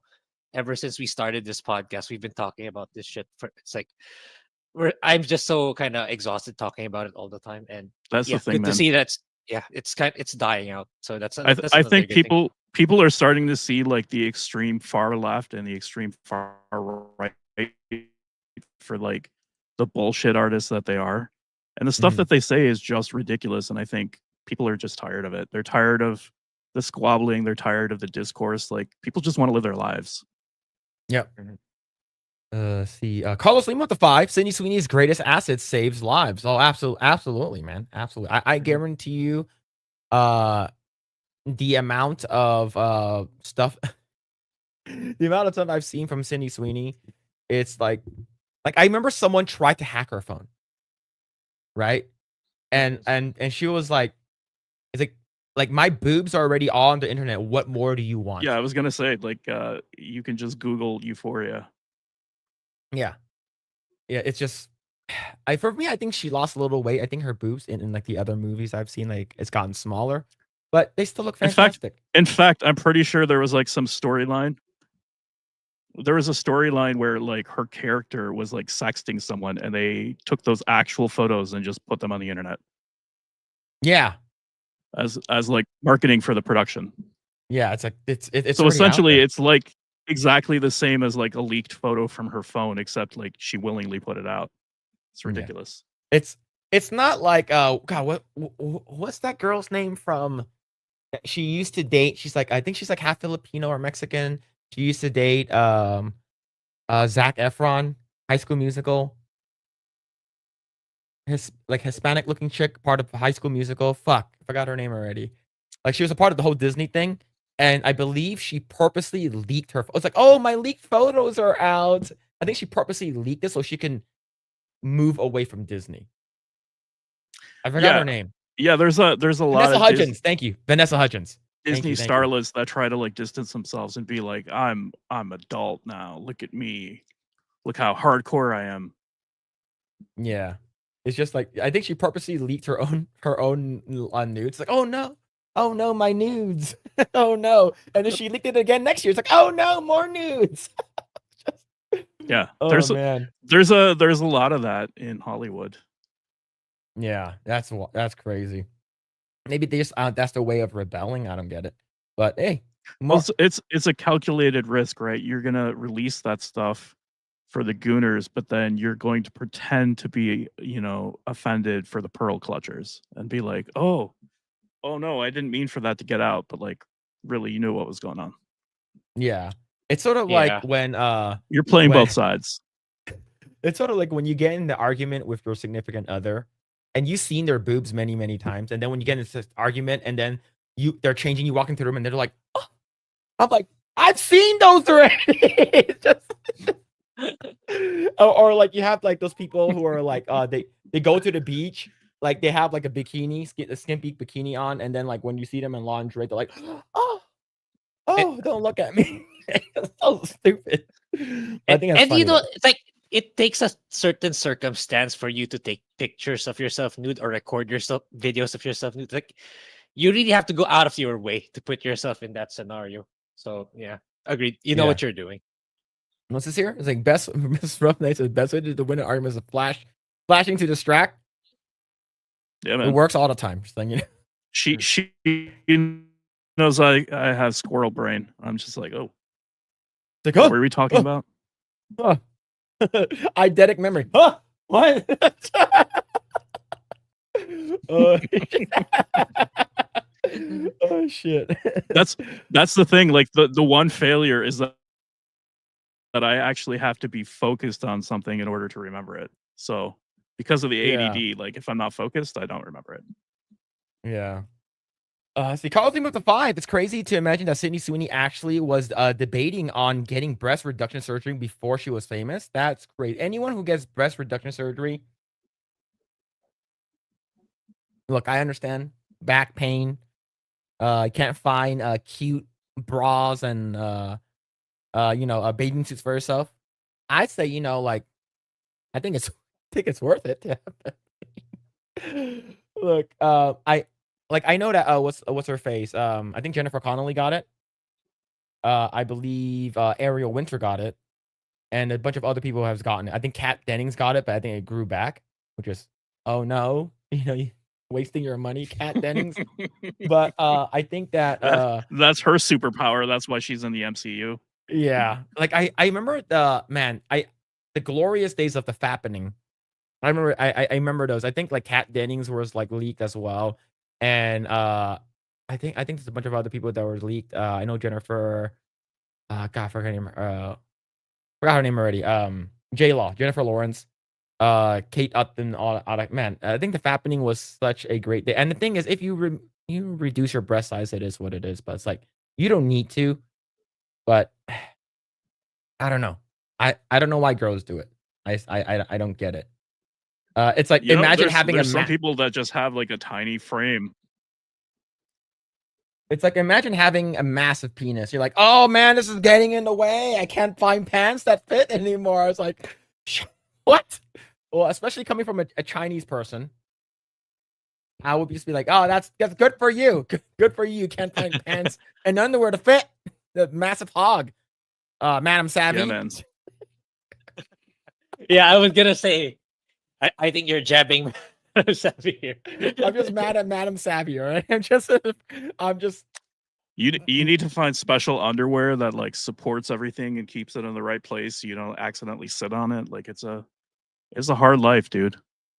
Yeah, the grass is always greener on the other side. Yeah. No, I'm jealous. People are like, oh no. Like for me, I remember watching several like animes. Some of these girls are like, oh man, my boobs are so big. Oh, I wish I had smaller boobs. Is because look all those cute things that you can wear, like, oh, look how perky they are. I'm like, bitch, I guarantee you it's just look, I think all boobs are great, but if you prefer, like, God made you who you are for a reason. Do not spit on his masterpiece, okay? I'm just don't do it. See, Hollow Ninja for the 2. Sydney Sweeney remains undefeated. Keep it up, baby. Hell yeah. Yep. Mad Frog with the 2. Sydney Sweeney is the Jackie Robinson of hot actresses. Yep, absolutely. See, Hollow Ninja with another 2. Sydney Sweeney should start mocapping games, man. I think she'll be great. I think she'll be really, really good for mocap. She would be great for like a sequel for Sleeping Dogs, which I hope is secretly in the works, but I don't think so. I don't think that's gonna happen. Yeah, Emma Stone was in Sleeping Dogs one, so I would think she would make a perfect character for Sleeping Dogs too. Anyway, that's just me. Yeah. Speaking of Sleeping Dogs, didn't Mike ever beat it? No, so he said he was going to finish up his stream yesterday, and he basically just got to Dog Eyes. Okay. Yeah. So he's taking a little while to get through it. I should make a video about Sleeping Dogs at some point. Yeah. See, Hollow Ninja over 5. My friend and I came extremely underrated. I love that game. Yeah. It's still my favorite like GTA like game of all time. Like nothing is gonna beat it. And the story is it's pretty good, and it's like if you just do MSQ, it's not that long. It's actually Yeah. pretty a short Yeah. game. A day or two. 2 days max. 2 days Yeah. max. It's the Hollow Ninja with the 5. My friend and I came up with the same idea. To combat the dumb Visa MasterCard censorship, we should all switch our cards to Discover. Laugh my fucking ass. Oh, absolutely. I remember Yeah, when good they way to fight it. Yeah. I remember when they started this. I think it was the Visa. I think Visa was said that they're going to start tracking gun accessories and gun sales through their cards, and I immediately just switched over to Discovery.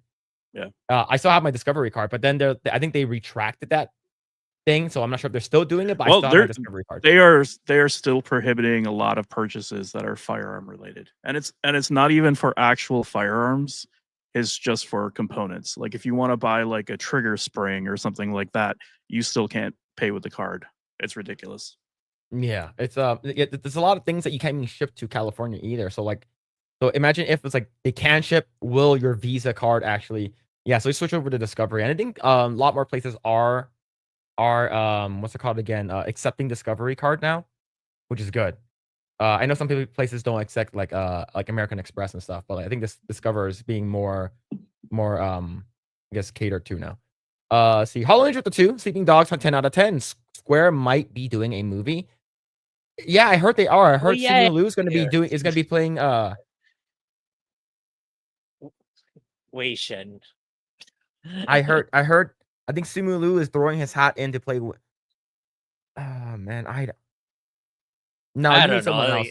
Yeah. Like, maybe he's okay at best, but if there was someone else, like I would go for someone else. You know, we've talked about it before. He takes himself so seriously. Maybe he needs a really serious movie to like actually shine. I don't know. Yeah, And if The he thing is keeps that- if he keeps his politics away from whatever he's on, he should. I think he's the kind who was having a hard time doing that too. like I mean, how old is honestly, Donnie I'd Yen? rather see a Donnie Yen do it, but you know, Yeah, It how is old is what it Donnie? is. Yeah. Donnie Yen's in his 50s, but how old is he? Exactly. Okay, never mind. He's 62. Okay, he's actually pretty old now. Yeah, like, but I can still, he's fit though. He's in the body of a 40-year-old. yeah, I can see Donnie Yen still doing it. Right? Like there's not a lot of like really like we're gonna see a bunch of like Daniel Day Kim. We're gonna see Ken Jeong in it. Like who like I and how like are they gonna go like hardcore, like accurate? Like are they gonna go to like Hong Kong? Are they gonna film in Hong Kong, Kowloon area? Like are they gonna have like show like Cantonese speakers and stuff like that? It just This seems like a really weird idea to me because the entire premise of Sleeping Dogs was that it was a love letter to Hong Kong like crime films yeah. and like police dramas, like Hard Boiled and stuff. And it's like now we're making a parody of the parody. Why not just make like an original Hong Kong movie, you know? Yeah, like Inferno Affairs, right? Like that's basically like they have something like that, or like just crime stuff. Like I forgot there's another one with forgot his name. Oh man, it's like my sister's crush, like when she was younger. But yeah, there's a lot of really, really cool stuff that they can do. But if they do actually go and cast Simu Liu in it, and he like I don't does Wei Shen actually speak any like he doesn't speak at all, right? Like in the game, he doesn't speak Cantonese at all. Because I don't remember hearing him speak any Cantonese. It's just everyone else does. Yeah, because if I'm right, like the VA for Wei Shen isn't actually an Asian, but he delivers an Asian accent really really well. If I'm chat can correct me, but I know No, the VA. I believe he is. Yeah, Will Yun Lee. He also he's a face model for him too. It's because like he I've seen is, him but before. he's like from Chicago or something. I don't know. Yeah, he's not really Yeah. domesticated per se in an Asian sense, but he's just really good at it. In terms of VAing an Asian with an English accent. Yeah. Yeah, like they're not gonna get Edison Chan to play Jackie, of course. Edison Chan is like he's I think he's in his like mid 40s. So I think they're gonna want someone who's like in their 20s or like early 30s at most. Of course, like they have the saying Asian don't raisin. Just bring back Donnie and he still looks good. Yeah, Just man. bring like you can actually bring back Will Yun Lee as well. He's not that old either. how old is he? American actor, martial artist. He's 54. But oh no, but he does look older. Like he has white hair and he's getting the wrinkles and stuff like that. Yeah. The thing about Donnie Yen is that he was never trying to push the envelope like Jackie Chan, so he was not constantly injuring himself. Mhm. He doesn't have that kind of wear and tear on his body, so like he's still fit. He could still do it, I think, fairly easily. Yeah. Like and if he really needs to, like they can like I'm pretty sure they can get a stunt double or whatever. But speaking of stunt doubles, wasn't there a TV show? Oh, movie. Did you guys know that Jackie Chan's stunt team is doing all the stunts for Spider-Man? The new one? Yeah, I heard that. That's fucking awesome. Like it's because like I mean, that's Jackie a brilliant move. Yeah, so Jackie Chan's stunt team is doing all the stunt stuff for the new Spider-Man movie with Tom Holland. Ah, Yeah. okay. Yeah, it's yeah. gonna be I'm awesome. a- Like, it's gonna I'm a look legit, firm yeah. believer that the best stuntmen and the best like action coordinators on the planet are from Hong Kong. Yeah, Yeah. So- yeah, agreed. yeah. Jackie Chan's stunt team joins Brand New Day Spider-Man. It's from 3 days ago. And so his team is gonna be working with him on Spider-Man. So like all the stunts are gonna be like legit. It's gonna be like an Asian guy dressed in the Spider-Man outfit doing flipping and dipping. Yeah, so it's gonna that's look be cool. pretty cool. It's gonna legit look cool. Yeah.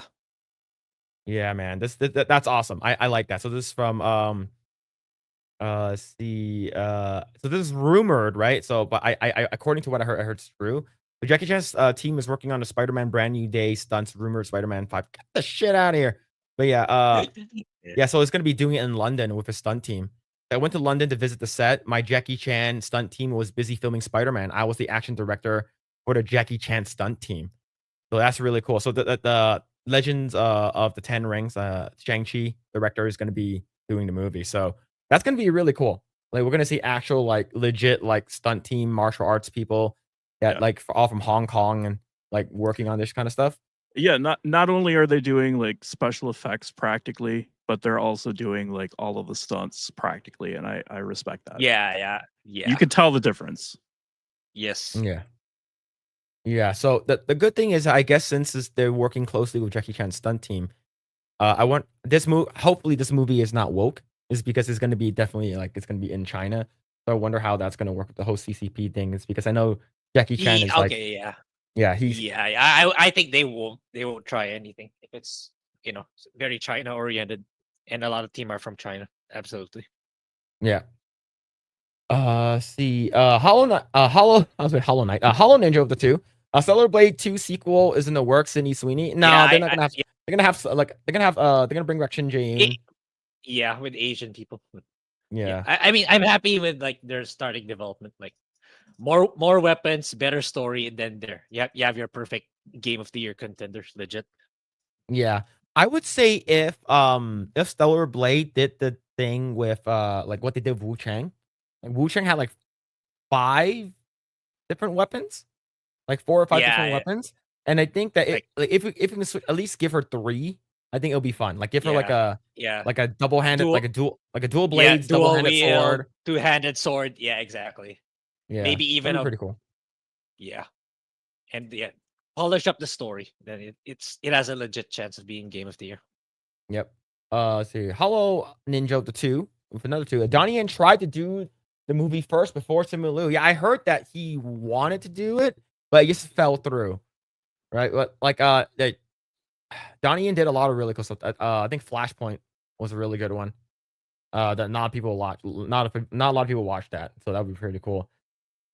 Let's see. Mad Frog with the 5. Simu stopped white people from selling boba tea, an ancient Chinese drink that definitely wasn't invented in Taiwan in the 80s. I remember that. Yeah, man. I asked my brother-in-law about it since he was born in Taiwan and he goes back to Taiwan all the time. He's Taiwanese. So I asked him like what he thought about Simu. He's like he's a fucking idiot. It's like who cares? Like and if those white people make a shitty boba, Asian people will call them out on it. So who cares, right? Yep.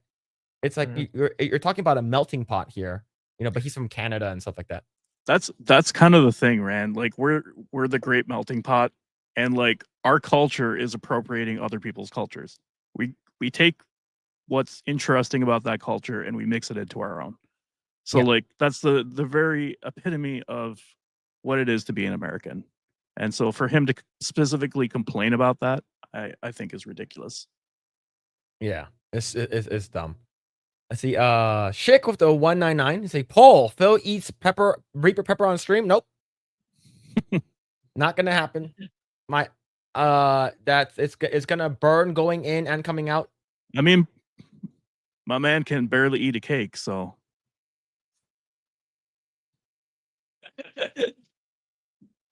That's an attack on me too. If that makes you feel better. Yeah, see, that's a 2-for-1 deal. What Yeah. Chaz just did. Killed two Yeah. birds with one stone. Like, bam! actually that's a triple shot. Mike's still in the chat. Oh yeah, Mike's still in the chat. Oh. This just in: white man destroys a Asian and black people in a cake contest. But yeah, I would do it. Probably not on Project Eggroll. I'll probably do it on my own stream, but it'll be like $500. I don't know. I've never had a rep. I think I might have had a Reaper pepper before. I don't remember because fucking they don't call it the Ring of Fire for nothing. All right, it's gonna burn. It's gonna burn the way out. Okay, but thank you for the 2. Hollow Ninja for 2. Metal Gear Solid Delta 10 out of 10. Konami played it safe, man. I heard it's good. But I heard there's performance issues on PC. I heard it's Yeah, poorly and- optimized. Yeah, I talked about it in the cake streams. Like people were complaining that Eva's tits were not jiggling as much in the remake. But she still looks I good. though. saw. Yeah, I saw that one. Yeah. Yeah. But I don't know if s- I'll get into a Hideo Kojima game. Maybe someday. Maybe. Yeah. But thank you so much for the 2. Hollow Ninja for Thank you, 5. thank you. Holy crap, man. Let's see. You guys are going crazy tonight. Our Resident Evil Code Veronica remake dev is going smooth and is ahead of schedule. Also, they actually are going to be making a remake for Code Veronica. It's supposed to give us the fear of RE7 and the survival horror of RE4. I never played Code Veronica. I think is it Jill or is it Claire? I think it was Claire, right? I don't remember.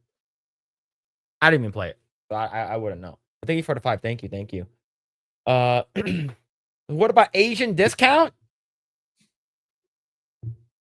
It's already applied. Fool me once. Okay, fool me once. Shame on you. Fool me twice. Ain't gonna be fooled again. All right, I'm not gonna be fooled again. So, all right. So, let's see. Glenathan says, "Have a good night, everyone. I need to get some sleep. You'll have a good night, Glenathan. Take care. Good night, dude. Take Thank care. you. A special super Asian discount. Nope, not gonna happen. Not gonna happen. All right, let's go and talk about this. It's had to do with me a little bit, I guess. Something Wong, once champion race-based voice casting, now comes back to haunt him. So Sungwon Cho, the guy who his name is, he goes by Pro ZD, a very prominent voice actor, started on YouTube, became a very big voice acting, has a big, basically a voice acting job now. Very big. Very, very big. Yeah, very, very big. He has almost 4 million subscribers on YouTube, about 790,000 followers on X, and he voiced Abby in K-pop Demon Hunters, which is one of his biggest roles of his life. He also did Ratataskar from God of War Ragnarok, and he did a voice also for One Piece and a couple of other things. He's done a lot of stuff. And the thing is, this asshole basically was the one who championed it and spearheaded the if you do not look or relate to the character that you are voicing, you should not voice them. All right. And this is the asshole that basically got Wendy Lee, who was voicing Yoruichi in Bleach, basically have her not to come back. And it was basically voiced by another person. But given the fact that there's a lot of internet outcry for her to come back, I believe she came back to do the voice. But yeah, this guy basically said, if you don't look like them, you can't, voice them. So what are your thoughts on Sun Wong Cho's thing, and what do you guys think about this?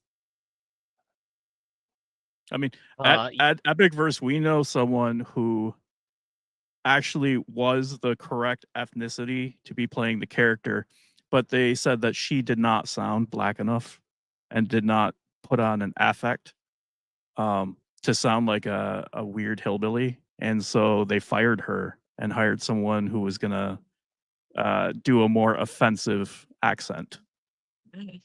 Really? Yeah, I think it was one of the Sweet Baby games, right? I think it was South of Midnight or It something was. along those lines. Yeah, It yeah, was. Oh. yeah, yeah. Look where the game is now. But Yeah. yeah, it's like I'm not like not to diminish Pro ZD's talent. Like it's no doubt about it. He's a good VA, but you know what a way to push the ladder down, like Peter Dinklage. Like, oh, if you're not that particular race or that that background or ethnicity, you're not allowed to play that. Just it doesn't make sense to me. If you're really that talented, whatever to voice whatever race or background that character might be, then why not base it on merit, not not on DEI standards. It's just it doesn't help anybody. It doesn't provide any value. You're just gatekeeping to give people who don't really deserve it a handicap or a platform where they don't really deserve it. Because like people try to work hard to earn to to get rewarded for their hard work. So we Mhm. should be continuing to do that instead of giving people who don't really deserve their roles a platform. So that's in summary what I have to say about this. Yeah. The cool thing about being a voice actor is that you don't have to worry about like looking like the character. You can literally play any character you want, as long as you have the skill to do it. And it's like it's ridiculous. If he was losing Asian roles to other ethnicities, then maybe he needed to work a little harder. I don't know. Yeah. So he basically did this to himself, though. In short, he's the one who wanted that, and then everyone's like, "Oh yeah, that's true, right? We should be more politically correct. We should be more thoughtful about who we're portraying, right? And that's the reason why we have Hank Azaria, who's voiced Apu for like fucking 30 years plus, cannot voice him anymore. Completely removed him from Simpsons. Same thing with Cleveland Brown. Well, and they made them apologize too. And Yeah. threatened to cancel them. Like, come on. Yeah. And so you have Cleveland Brown, no longer the guy who voiced him, which is a white dude, cannot voice him anymore. So what about like a bunch of other characters, right? So this guy, Pro ZD, Sung Wong Cho, he's not a fucking Let me ask you a squirrel. question. Do you think he actually deeply held this belief, or was it virtue signaling? It was virtue signaling, but I think he held the belief a little bit because he only wanted it to apply agreed. to everyone else besides him. So selfishly? Yeah, that's what I think. Yeah. Same, exactly the same as Phil. Yeah. So let's go ahead and bring this up because the article is quite long, but I do want to bring this up because it shows this. So basically, he advocates for segregating voice acting. He gets his wish. Unhappy that he lost his roles is because he said that his agent basically started giving him Asian roles only. May it be if it's Southeastern, what's it called again? East, South Asian or whatever, Asian, Indian or whatever. He started getting every Asian role. Yo, Hypnotic, thanks so much for the raid, man. Thank you. Yo, shout out to the Bigot Army. Shout out. Thank you for the raid, dude. Thank you for the raid, Hypnotic. But yeah, so he was complaining about that, and he eventually goes outside, and I think he got class in like the Guinevere or whatever, whatever universe, whatever he's working on, Guinevere. Eventually gets a race that's outside of his own race, and then I still stand by my diversity, and then of course he eventually quits Twitter. So so he goes online and starts bitching. I'll bring this up right over here. This is sort of small, but I'm used to having small things. But right over here, he said, I got an audition for a prominent cartoon where I was just sent the Asian characters. Looking through the res, I told my agent, I'm happy to read for this, but can I read for some of the others? To which he's told all those characters are drawn as white. So no. Yeah. That's a big negative buiness, right? To add extra insult to injury, the character I got was sent labeled Middle Eastern, Southeast, or Southeast Asian because that's all the same, right? And the agent told him that's what the studios are doing now. And he says that naysayers will go, wait, don't you want authentic casting? Because that's what he said. It needs to be authentic casting. if your entire main cast is all white and you're the only token side character who can apparently just be any type of Asian, this is not the level playing field. What the bitch, you fucking asked for this. Right? So after all of this, he basically said, I'm leaving Twitter. I'm leaving. Hey, this will be my last tweet on this platform. I will no longer be using Twitter after this. If you look at the replies on my last announcement tweet, you'll see a lot of comments like this. I was one of them. Yeah, I was gonna say I thought there was another step in there. I thought somebody commented on his little tweet there. Yeah, I was there, and the thing is that he did not like what I had to say. And the funny thing is, how it all started was Epic Mike, right? Epic Mike was, he posted that he blocked him, and he said that Asian has, that my friend Asian Phillip, whatever. He said that, I'm paraphrasing here. He's, you're half the man that he is for you having fucking thin skin, right? So, probably literally half the man he is. Yeah. So, I was gonna write him this like long-winded like paragraph saying that like he's a fucking hypocrite and stuff, and I'm like, nah, I'm not gonna do that because it's like 8:30 in the morning. Right? It's 8:30 in the morning. So what happened was I just like erased all of that, and I said, bro, people like you makes me think that we should bring back Asian hate. I hit send and went back to sleep. And then Jay, drunk 3PO, like texted me and he's like, hey, look at this. And then I looked at it, I'm like, bro, ain't like no way. So I pulled up his thing. Right. So this is what he wrote. And he said he's quitting.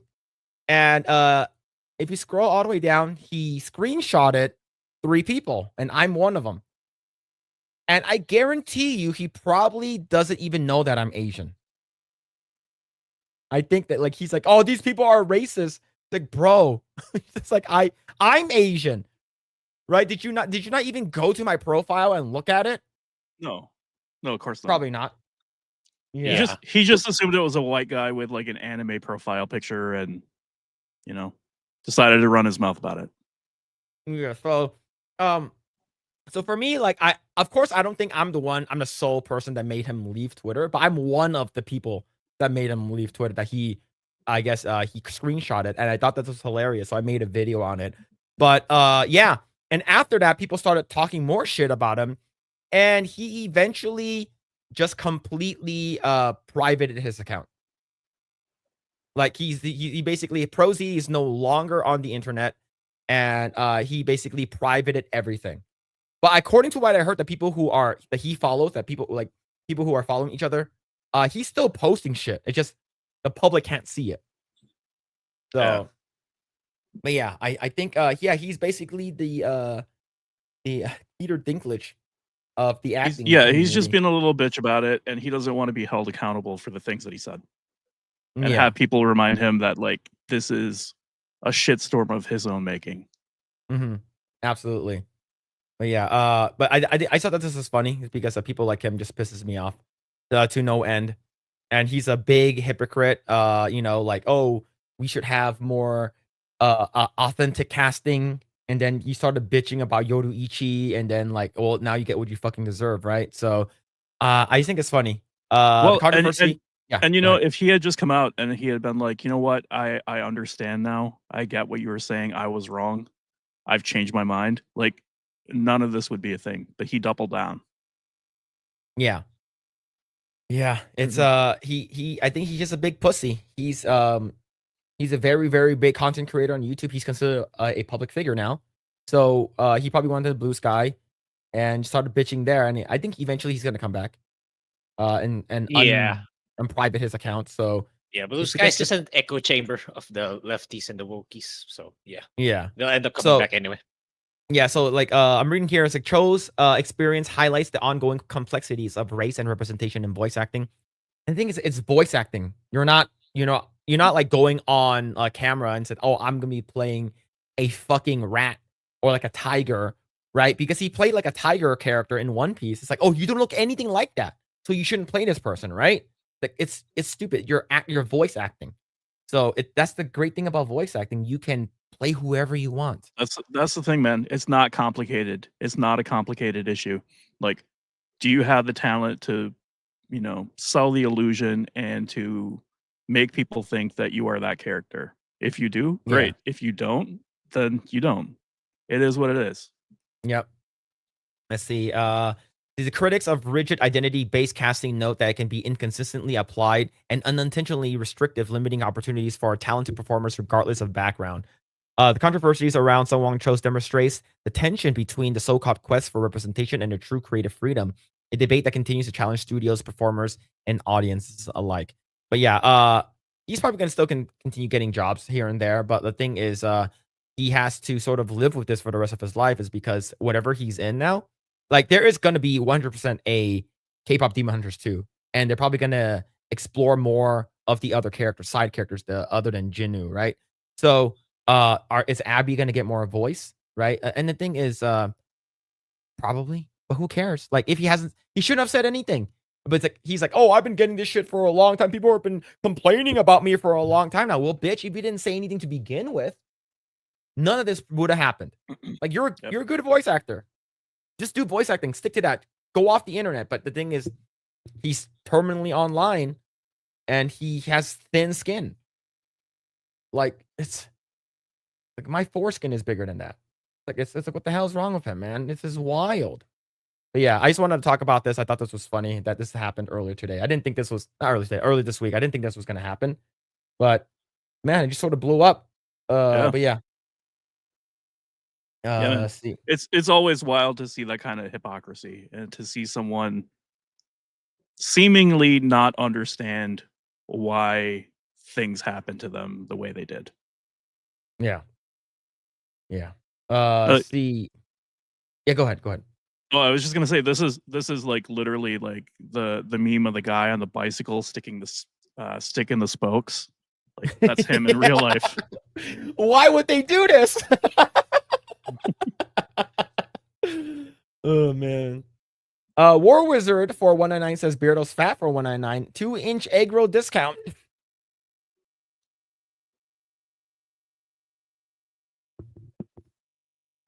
$475. $475. That's a good deal. $25 discount. That's a good deal. But yo, shout out to Hypnotic for all the rate. Thank you for the big rate. Thank you, dudes. A shout out to the Bigot Army. Do I have anything for you guys? Unless you guys want to see what's it called again? Kwan Yoon B again. I can pull that up. That's the only thing I have on my desktop.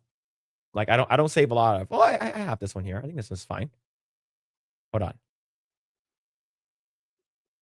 All right. Can I slow this down? Yeah, playback speed. Like this one is good, right? I think this one is good. I'll bring this up for you guys. If you guys are still in the chat, the Bigot Army. This is what's it called again? There it is. I slowed it down for you. No music, nothing. This is Sydney Sweeney Appreciation Night. There it is. Is Euphoria actually a good show? You know, I don't know. Our director of photography asked if I had seen it, and I was like, "Yeah, there's no way I was going to watch that." And he was like, "Well, there's a lot of really good cinematography in it," and that's all he said. So I can't speak to its quality.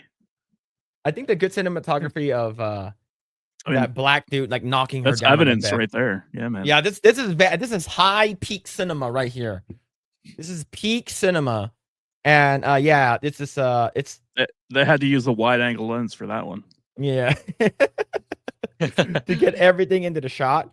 Yeah, I think we need to there should be a shrine that needs to be made for Sydney Sweeney and her melons. But yeah, this is all I have. I don't have much else. I don't have a lot of Gooner stuff saved. It's because most of it is on my phone.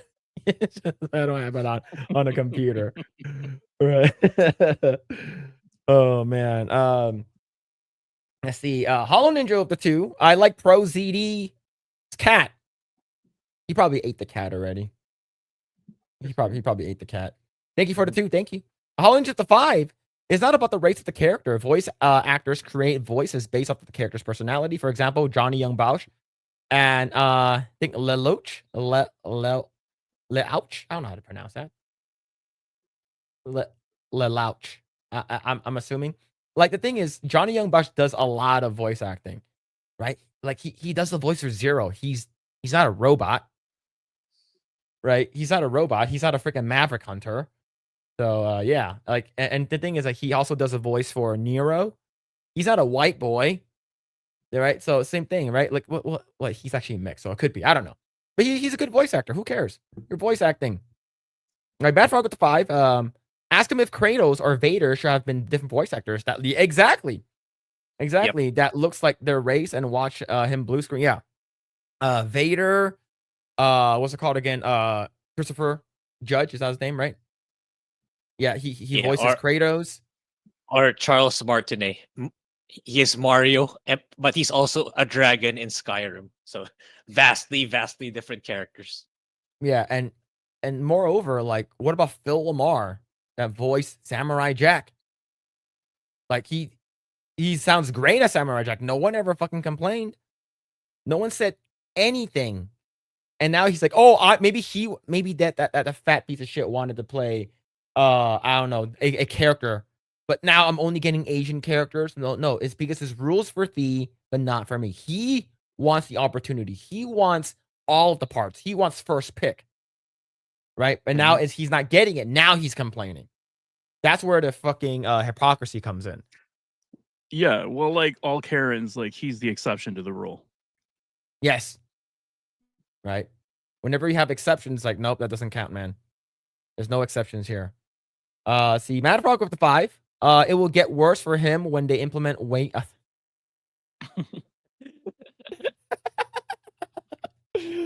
Oh man, yep, I agree. Thanks for the 5, man. Thank you. See, he's hypocrite about leaving Twitter. Yeah, he's not gonna leave Twitter. He's gonna come back. Yeah, sucks to suck. Yep. Yeah, Samurai Jack is awesome. Yeah, humans can't voice animals. Yep, exactly. Did you know that they brought in George Clooney to voice a character in South Park? And he voices one of the gay dogs in that Stan has in like the early seasons. Just like it's just, yeah, it's like no one's gonna cancel anyone, right? Like people aren't gonna, like, voice actors should not be canceled unless they said something fucking crazy egregious, right? Like if you have like who's that big tittied white chick that voiced what's it called again? Harley Quinn. Older lady. I think that people tried to cancel her for like the whole Israel thing. Fuck. She voices, I believe she also voices Timmy Turner as well. Not Jennifer Tilly. That's another big titty lady. That's another one. Is it like Tara Strong? Yes, Tara Strong. Right? She's not a boy. Same thing with Nancy Cartwright. Like Nancy Cartwright is not a yellow boy that play. He's not. Like, are you fucking serious, bro? Yeah, same thing with Goofy, right? The VA for Goofy. Mm-hmm. Yeah, he's not a. Well, Goofy's a dog, right? So he's not a dog. it's people are getting ridiculous, right? So nobody should be able to be in Zootopia 2 with all the furries. No one should be able to play any of the characters. Yeah, it's like how far are you gonna go into your fucking like idiocracy, right? But yeah, it's wild, man.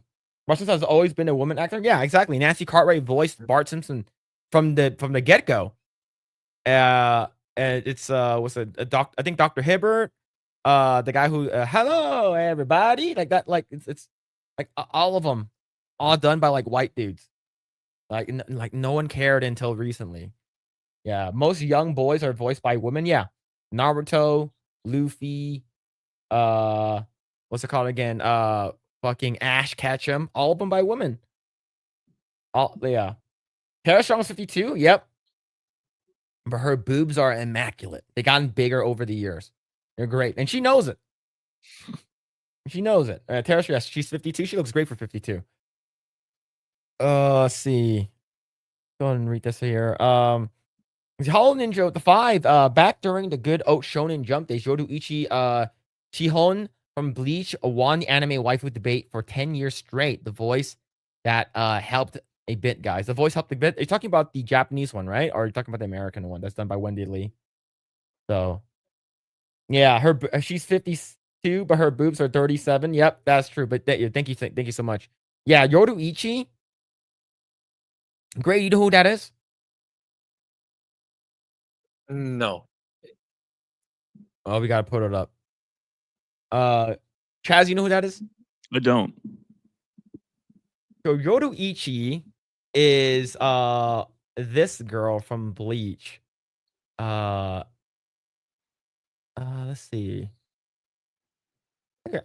I'm trying to get a good image of her. So I don't want to look up fan art. I think this one should be fine. So this is her. Bring it up. Boom. That's Yoruichi, right? People are saying that she's black, right? Dark skinned or whatever. So this is the reason. Dark skin. Yeah. So Not yeah. necessarily black. Yes. Some people said that she's black, right? Because of how her skin is. Pro Z was the one who championed that Wendy Lee should not be coming back to play or voice Yoruichi's because she's white, but she's done the voices for her for the longest time. So, why not, right? So a lot of people, I think they ended up swapping her out without telling her, and then after the fan backlash, they brought her back. But yeah, it's some crazy stuff, man. But yeah, Yoruichi, originally, Yoruichi was actually a black cat that was following the main character around. That has sort of had, like, in the American one at least, sort of had like a male voice. And then when she revealed himself to the main character, it's like, you're a woman, and she got some big ass titties. I tell you what. I believe is this an actual figure? Yeah, this is an actual figure, right? I'll bring this up here. So this is her. This is her figure. So that's the cat that she transforms into when she tries to hide. She's basically like a fugitive. But she's like one of the. I think she's number 2 in terms of like the in part of the main bad guys. No, she's not bad guys. She's good guys, like a part of the good guy team. She used to be a part of this like bigger group. But yeah, this is her character when she transforms. So yeah, it's like no one cared that a white lady was casted as her until Pro ZD came along. Yeah. Yeah. It sounds more like a personal dispute with her. So he found like a way to politically outmaneuver her to try to kick her out. That's what it sounds like to me, under the guise of virtue signaling. Oh That's yeah. what it feels like. Yeah, that's what it feels like to me. But yeah, I like Yoruichi. She's hot. And I'm not a furry though, just letting you know, I'm not a furry. But yeah, I think there's a lot of black people sort of like cosplaying her because it just looks cool. People are just saying that she's like a dark-skinned Asian person. But yeah. I mean, have no issue. who cares? Yeah, who cares? She's hot. Who cares? Like man, some of these statues are, oh my, is this her tongue? Is her tongue sticking out in this? It is. It is. Oh man, I'm feeling something, man. I'm feeling something. That's what they all say, Phil. Yeah, that's what all of them say that. And then they're like, Mr. Popo is a black. Oh man, they drew Mr. Popo. We can't have Mr. Popo be black. Well, Mr. Popo is a fucking genie. He's a djinn. So like, yeah, he's and then you're talking about Jinx from Pokemon. That's a different question. That's Nicki Minaj. Yeah, should show the trademark cat pose that she has. That might be too spicy. That might be So too spicy. She's got a trademark pose, huh? It's basically like it's similar to the Jacko pose. You know the Jacko pose? So this is a drawing from Tite Kubo, which is the guy who did the art for it. Let me see if I can bring it up. So this is the official art from the creator. Ah, okay. Yeah. Sort of like the Jacko pose, a little bit.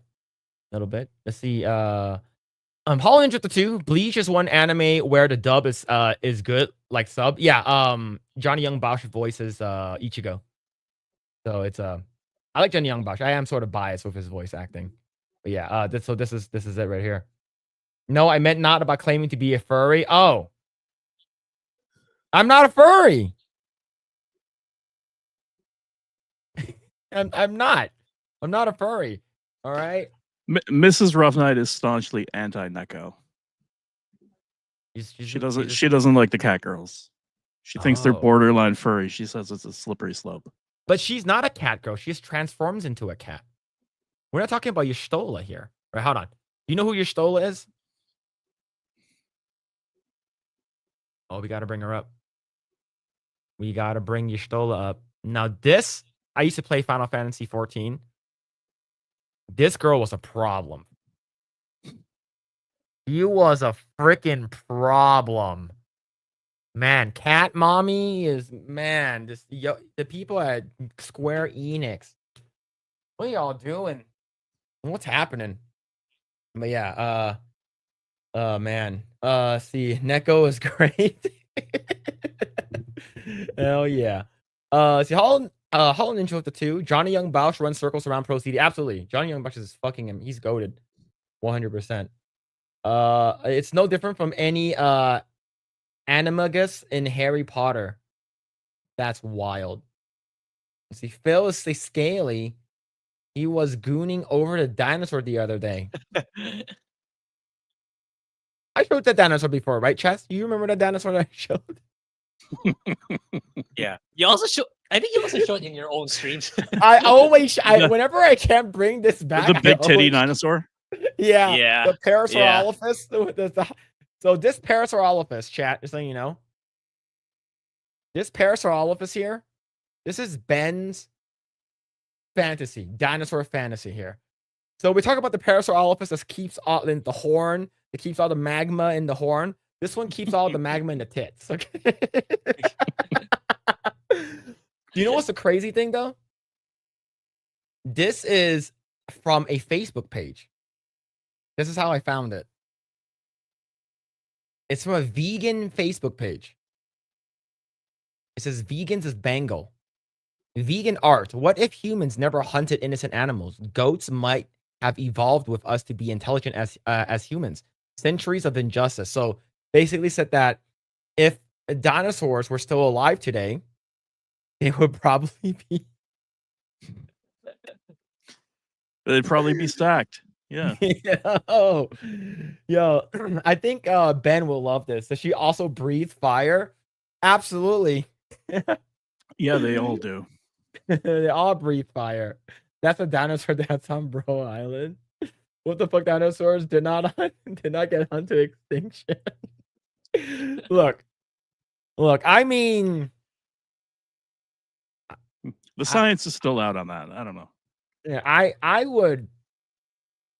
Yeah, and isn't that like the canon like plot ending of Chrono Trigger, where the canon ending is that the dragon race never got extinct. Then in Chrono Cross, there's like a humanoid dragon species. I think that's a canon ending for Chrono Trigger. Look, as long as those humanoid dinosaurs have big ass titties, I'm be fucking that dinosaur. I tell you what, I'm gonna be having coitus with those dinosaurs. All right, almost 12 feet tall and about 1,400 pounds. That's wild, dude. And then do the math on the weight of those titties. each of them are like, they're like fucking 300 pounds per tit. Oh shit, man. Yeah, Dino Milk. Yeah, there it is. Death by Snoo. Hell yeah, this image is cursed in all the correct ways. All right. Ben loves this photo. This is his phone wallpaper. I'm also pretty sure that it was that was originally from D&D, the similar gaming page. Oh man, yeah, that's what's the bra size? The Jurassic size. I don't know. They're huge. Those are huge, man. That's like big. That's like a small. That's the size of a small car. How big those titties are. Okay. We're getting sidetracked here with all these dino titty talk, which I'm okay with. I'm okay with that. All right, let's go and talk about our next topic here. Chaz, I want to make sure I know it's late for you. You still get to be on for a little bit, or absolutely, dude. All right, cool. Yep, I'm in it for the long run. So whatever you want to Hell do. yeah. Hell yeah. Thank you so much for hanging out. Chat, if you guys haven't already done so, go ahead and follow Chaz on X. He also does great reviews on Criticalist, so come check him out there. I did post both the links to Criticalist and his X account in the description, and I also pinned his X on in the comment section. And Mrs. Roughnight has been dropping it. Thank you for that. But yes, thank you so much, man. I really appreciate it, Chaz, for you coming on, dude. Dude, happy to be here. I love you guys. I think your show is awesome and super entertaining, and I always look forward to watching it and interacting in the chat. Hell yeah, man. That means a lot, dude. That means a lot. Yeah, it does. Yeah, thank you. All right, let's go on and talk about our next topic here. Speaking of big memories, I don't think Sophie Turner has any of those. This is from the BBC. Sophie Turner is going to be playing Lara Croft in the Tomb Raider series. So, what are your guys' thoughts on this? I don't know. I don't know how to feel. I don't know. I liked her as Sansa Stark, and after GOT ended, I've been hearing things about her, like about her life choices, her lifestyles. Like, I don't think she can portray that kind of character anymore. And with her as Lara Croft, and with the director being no less than Phoebe Waller-Bridge, yeah, this is gonna be a disaster. I would have thought Amazon would have canceled this, but they decided to push it through. It's like, and they have the fact that they got Sophie Turner as Lara Croft. That means it's heavily backed by Amazon, which for me is like, why? You already have like Rings of Power as a absolute disaster, and you're bringing in more. I don't get it. I really don't. Yeah. What about you, Chaz? Yeah, man. I think Phoebe Waller-Bridge being attached to this in any capacity is a deal killer for me. Like, I guess she's done some good stuff in the past with Fleabag. I don't know. I never watched it, but it seems like she's very much about inserting her own politics into everything that she does, and it seems like that did not really go over well with the last Indiana Jones movie, and I feel like they should take the hint, right? Like, the writing's on the wall. People don't want that. People find her abrasive, and even if she's not in the show, but she'll definitely be inserting herself into the ideology and the dialogue and stuff. So Yeah. Yeah, and now that I remembered watching a couple of episodes of the new Lara Croft TV show on Netflix, and I'm pretty sure Phoebe Waller-Bridge had a role in that one too. I think I could be wrong, but yeah, that one was pretty woke as hell. So it's like, I think it's gonna be a live action interpretation of that. It's like, Lara's like is a lesbian, and she's flat chested, and her companions are also flamboyant and stuff. I think this is like just the live action equivalent of that, which is we all know how that's gonna turn out. It's gonna be an absolute disaster. Mm-hmm. Yeah. So the thing is with her, like, she was married to Joe Jonas, which is the middle brother of the Jonas Brothers, for a while, and she got married at such a young age. Of course, like, I'm pretty sure she's probably part of the age group that grew up like being fangirls over the Jonas Brothers when they're on like what's a band Camp Rock or whatever, and probably loved them, went to the concerts and stuff like that, right? So she was a big fan. Eventually, they met each other, and then like they dated and they got married, and I'm not sure if they have kids. I'm not sure, but I know that there's an incident where like her dog died and stuff like that, get ran over by a car. But the reason why according to what I heard, the reason why she divorced him was because she wasn't able to live out her younger self. She needed to experiment. So she started like sleeping around with like a bunch of other dudes and like going to parties and shit like that. Like, basically, like, and she's like in her like mid-20s. And I think she got married in her early 20s. She felt like, oh, I never got to live my life. Right. So she's probably going to become a lesbian or whatever. But her being in this, being a Lara Croft, I don't think it's a good fit for her. And she basically came out on Twitter, not Twitter, Instagram, said, "Oh, I can finally talk about this now, is because I've been cast at this. This has been a I've been so wanting to say that I'm cast as Lara Croft. Like, she wasn't great as Jean Grey. She sucked as as Dark Phoenix. The only role that she's I would say prominent in is probably Game of Thrones. GOT. Yeah. But And she was only successful at that because Sansa the character was a dumb bitch. yeah, I hate it. Yeah. Like, I hated her yeah. character. So it's like it Yeah. kind of worked for her. Yeah, but like But- her being like an action star running around, is she gonna do any of her own stunts and stuff like that? And the thing is that never mind her being flat, right? I'm not saying she's a flat top, but like Lara Croft's boobs are at least like a big C or a small D at minimum. It's her smallest depiction of her boobs. But like if her boobs were a D size, D cup, that would be great. But a lot of people are like, wait, don't we want to worry about how she's acting and stuff like that? Like, no. She can't act anyway, so how are you gonna draw me in to watch the fucking show? Does her tit pop out at any time? Do we see the slow motion running that we got with Angelina Jolie? If not, I'm not gonna watch it. Right? And oh man, like we're never gonna go back to the age of Lara Croft like this back in the day. Yeah. As That will long as never happen. Embracer and Amazon have the IP, like we're never gonna get the OG Tomb Raider. Like the most we're gonna get is the remakes or remaster of the older games. That's the most big boob Lara Croft you're gonna get. Yeah. I see. Game of Thrones star Sophie Turner will play Lara Croft in the upcoming Prime Video TV series Tomb Raider. It was announced on Thursday. The show has been created and written off by fellow Brit Fleabag creator Phoebe Waller-Bridge, marking the first major work to come with her big Amazon deal announced back in 2019. Oh man. Tomb Raider is based on a computer game. Okay, we already know that.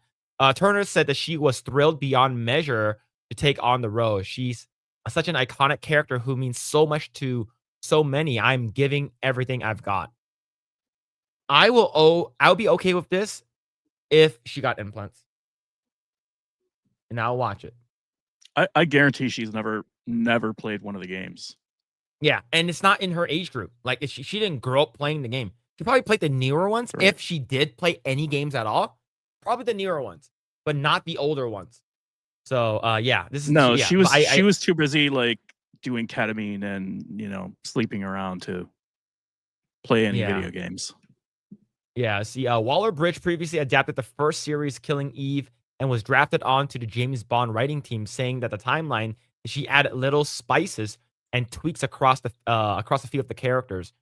She said 6 years ago she was Yeah, delighted and Her tweaks were so good that she like tanked the franchise. Nobody wanted to see that movie. yep, She literally killed Bond, like yeah. figuratively and literally. Yeah, she was delighted and insanely excited on making Amazon her creative home. Now she's excited to work with the formidable Turner on Tomb Raider and her phenomenal creative team, which includes fellow showrunner Chad Hodge, Wayward Pines, and Good Behavior, and director Jonathan Van Tulleken, Shogun, and Changeling. This is good for Shogun. So, But the so Shogun my was good. question is this a holdover from when Amy Pascal was running things? And like, did they just have contracts in place that they couldn't get out of? And so this is still kind of, moving forward, even though nobody wants this to happen? Or is this, the result of the new people's, worldview? I don't know. That's a good question.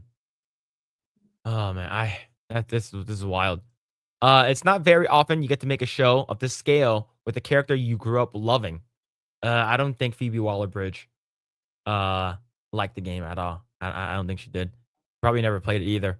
Everyone on board is widely passionate about Lara, and all are all as outrageous, brave, and hilarious as she is. Get your artifacts out. Croft is coming. Brendan Sanders, head of the global TV on Prime Video, Amazon GMGs, described the character created in 1996 by a team of British developers at Core Design as one of the most recognizable and iconic video game characters of all time. And they're going to ruin it.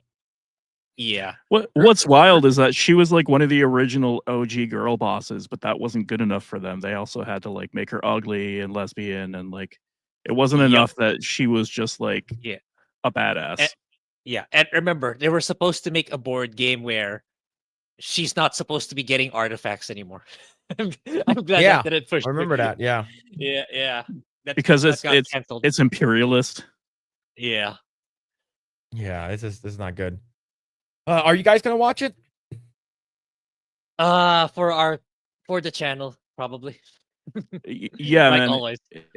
For the content. I think I'm definitely gonna give it a no thank you watch, just to see how funny it is. And who knows, it might be, so bad it's good, or it might just be painful. I'm not sure. But Yeah, I imagine it's like the equivalent of the Acolyte for Star Wars. I think that's what's gonna happen. Yeah. So, if you guys are wondering, I think Sophie Turner is stacked. I think she's hot. I think she has nice boobs. What happened? She's flat. Yeah. I like this comment here. Lara didn't look trans. In the Netflix show she did. Yeah. So, it's not a proper for ladies to have packs. Like if you have a little cut down your stomach. Yeah, just I think that's fine. If it's a little toned, it's fine. But yeah, that's more of like it's an overkill for me. I think that's too much. Like I know people like muscle mommies. I get it. Mhm. But the thing is that when muscle mommies, most of them lose all of their boobs is because the pectoral muscles grow bigger and it flattens the chest. That's why a lot of girls who are like very, very muscular gets implants so they can look feminine. This is not the way. This is not the way. That's a man. I baby. guarantee she was just cast because of her name recognition. They were like, "Oh yeah, we got the girl from Game of Thrones. That show was popular, so like everyone will love this." If I were doing it, I would go to the London stage and I would find someone who could actually act, who was a natural brunette, who had like a C cup, and I would hire her. And I guarantee that she would be much better than Sophie Turner. Yep. Did you guys watch the previous movie that came out? I did. The recent one. Was that actress good as Lara Croft? She was okay. She was decent. It was was not as bad Alyssa? as I was expecting. The Alyssa one? Yeah. She was okay. She was okay too. Not really, really good, but for me, it's good enough. Yeah, same. Yeah. She Yeah, was man. good. I don't think she had the charisma that you would expect from someone playing Lara Croft, but yeah. So remember, guys, Sophie Turner said the reason why she divorced Joe Jonas it was because of differing lifestyles. Joe Jonas prefers to stay at home versus Turner wants the desire to be more social, and she was unhappy the fact that she didn't get to go out and party because Joe Jonas is like he's like 39, 38, 39, and she's like in her mid 20s. yeah. Like he's ready, like he's done all of that already, and she's like, "Whoa, I never really," And she said that she's unhappy with the +1 status. She felt like she felt like she's a baggage, I guess. I don't know, but she was just unhappy. I mean, she should have like been better at her job. She kind of was baggage. Yep, that is true. Yeah. She was like D tier on a B tier cable show. Yeah. Well, we'll see what's gonna happen. I think the show is gonna suck, and it's like for me, I think like I think she's pretty enough, but I think just knowing her personality, knowing the reason why, I don't know. And then sometimes she just looks weird in some angles. Regardless of the way she looks, if she had the acting chops, she would pull it off. She would make us believe. I don't think she has either, and I think because she has such a terrible attitude, she's gonna bring that to the character, and it's just gonna suck. Man, okay, never mind. I take back the okay, they do have a kid. Yeah, I know she has kids. I know she did. Yeah, so she basically broke up her family because she wanted a party. Yep. Okay. I take back, I recant, I retract the statement. Yeah. All right. Retract that. You know, we got to make sure it's redacted from the, you know. Man. She looks awful there. But I always looks saw awful. her like partying and getting high with like Maisie Turner at like music festivals and stuff. Yeah. She never seemed like she was the responsible kind of person. Yeah. So yeah, she like just, some of it's on him for just marrying a dumb bitch. You should Yep. vet them first before you marry them. Yep. yeah, yeah, this is bad. Grae, did you ever find her attractive? Before, maybe like a decade ago, during the GOT time, at its peak, but not anymore. Definitely not anymore. Yeah. So they have two daughters. One of them is 3 and one of them is 5. So they had a kid in 2020 and 2022. So during COVID, they had kids. And now she broke up a family because she wanted to go party and basically be a slut. So yep. Yeah. That's wild. She's in her slut phase now. You gotta respect that. Oh man. Angelina looks better even at 60. Oh yeah. And Angelina has more class than she does too. So yeah, it's a big negative buiness for that one. It's ma'am. Yeah. Let's see. Let me see. I'm caught up. Okay, I'm trying to read right here. Okay, here it is. Hollow Ninja 2. Remember when Toonzai Vortex made Mr. Popo blue? Oh yeah. Dragon Ball Kai, they made him like purple blue. It looked weird. It looked really, really weird. Thank you for the 2. Carlos Lima with the 5. Why wasn't Daphne Keene cast as Lara Croft? Too conventionally attractive, that's why. Because the simple executive didn't know who that was. Yeah. Like, who's that? Who's this girl? Yeah, the thing is that Daphne Keene would have been great. I think Daphne Keene, there's a lot of photos of her on the internet. And most of them, well, some of them during the interviews, that she's not wearing a bra. So like, we couldn't have that. We couldn't have Daphne Keene be in anything. But I don't know. Like let's see. Like she look at she definitely blossomed. You know, to me, it seems like a no-brainer. It seems like a no-brainer to hire someone with that kind of physicality to play Lara Croft, especially since Yeah, and she's she's always young, like too. jumping and climbing, and Yep. Look at that would have made sense. That's a casting that, yeah, look at that. Look at That that. makes sense because you know she can also like move like Lara Croft. Yeah, and she's would sell- agile enough to would sell the illusion. Yeah. Yeah. We'll lead this up while we'll continue reading some chats, some comments. Let's see. Hollow Ninja with the 2 got the role because she looks manly, not feminine. Yep, that's true. As much as it's a joke, it's funny. I think it's actually true. Yeah. Yeah. See, we see right up. Big Z Video Games on Rumble said, "Hey, just wanted to say hi. Gonna go to bed now. Have a great stream." Comes back. Damn. That's the last thing I say before I go to bed. Thanks. But yeah, man, this is Daphne Keene. Like, I remember seeing, because this is the full image, right? This is her when she's young. 2020, 2022, and 2025. Damn. Yeah, she's smoking. Can't have that in Hollywood. But yeah, let's see. Now, but yeah. Let's see. Yeah, smoking, 10 out of 10. Absolutely, man. Absolutely. Let's see. She became the Eddie Murphy song. My girl wants to party all the time. Party all the time. Yep. That's it, man. That's it. All right. I kind of love that song. Yeah, it's actually it's very catchy. It's catchy. All right, chat. You guys need a couple more seconds, or we're good? You guys need a couple more seconds? Yeah, this is the most. This is like one of her most recent photos too. I believe it's on Instagram. So yeah, she looks great, absolutely great. But all right, let's go ahead and talk about this. The next topic. Hollow Knight Silksong is doing really well.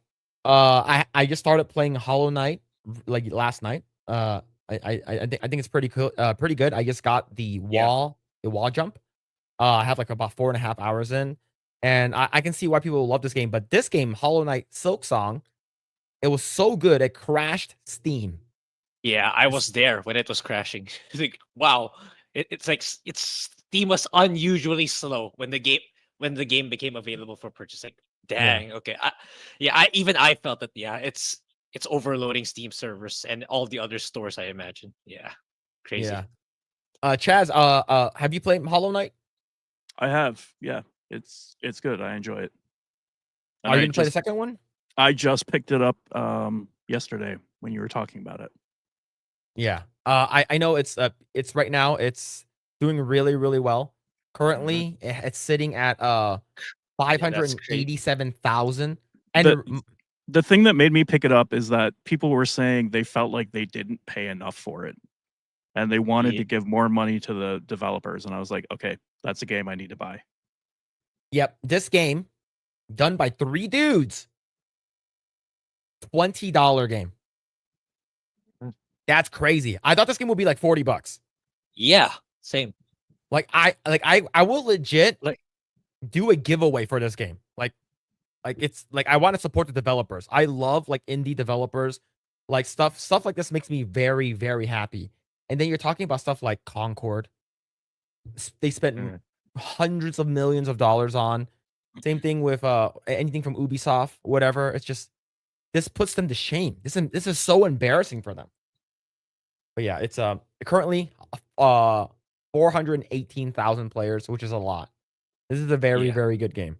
So I just picked up. It's almost like if you have a true like creative vision and you don't inject your politics and just make a quality product, like it'll actually sell and be successful.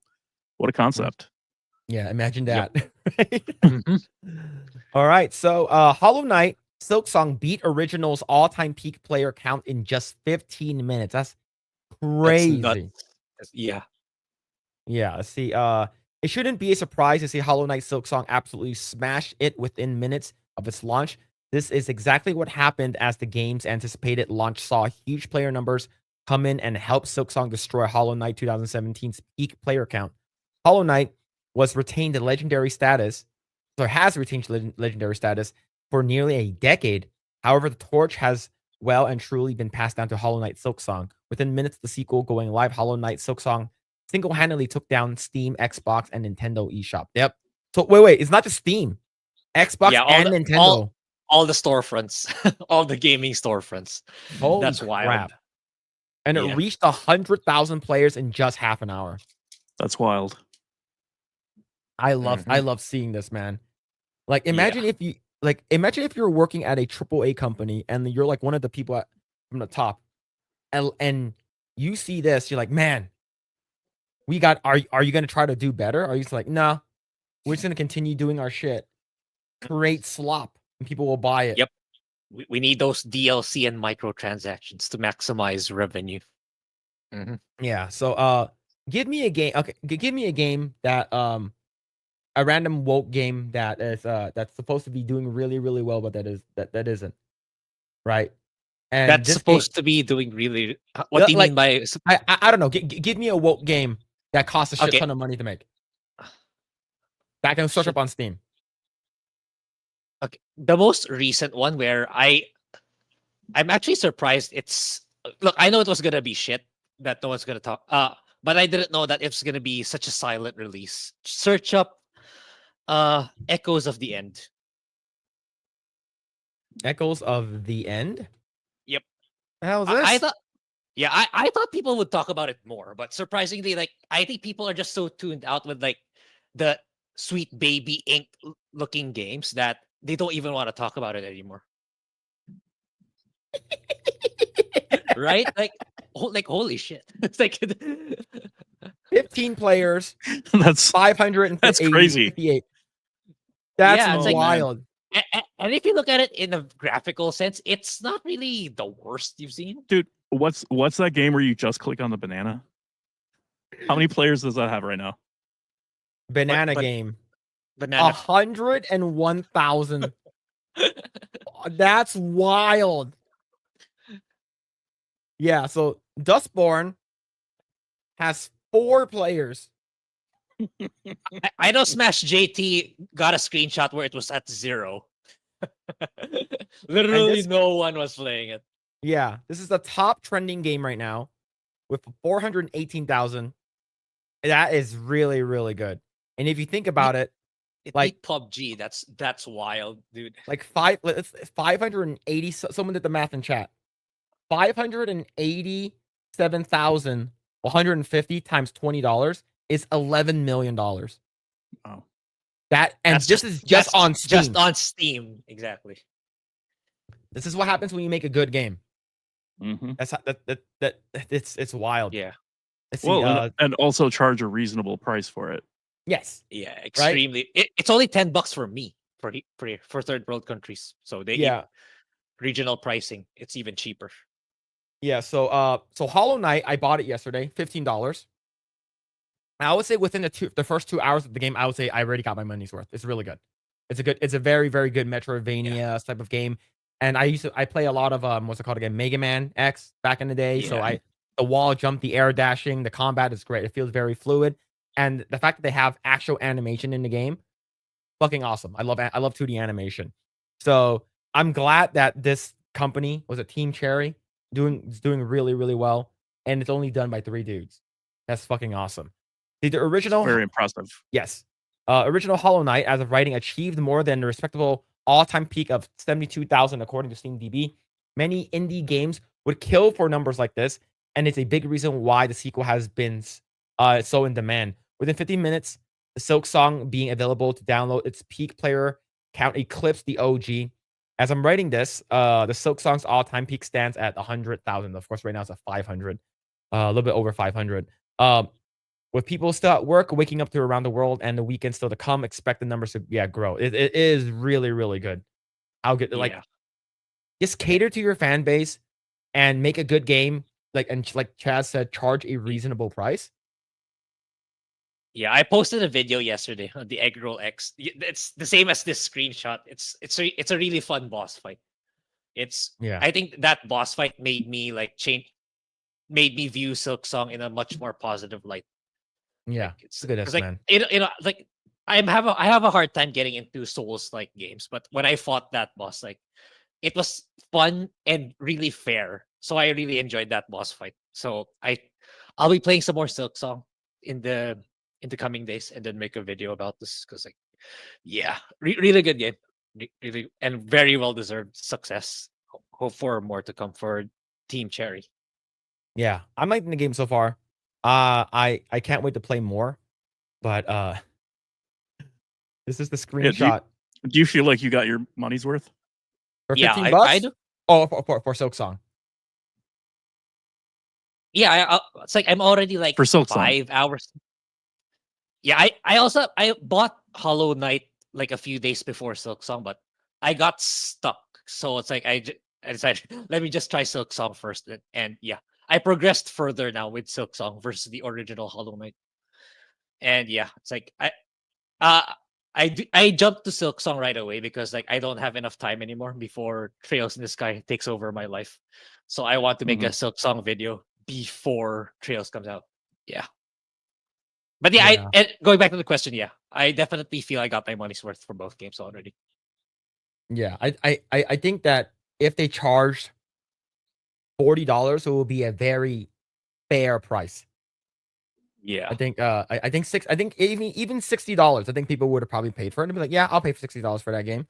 But this game is $20. Yeah. That's wild, Crazy. right? And Yeah, I even uploaders Man. in like the pirated sites are saying, guys, buy this game if you can. They're the ones saying, if you can, please buy this game. So that says a lot. That if like even if the people who are like uploading the game to websites are saying that says a lot about the quality of your game and how they feel like it's such a good price that even they're saying, guys, if you can, they're really urging people to just buy the game instead Yeah, of it's cheap. downloading it.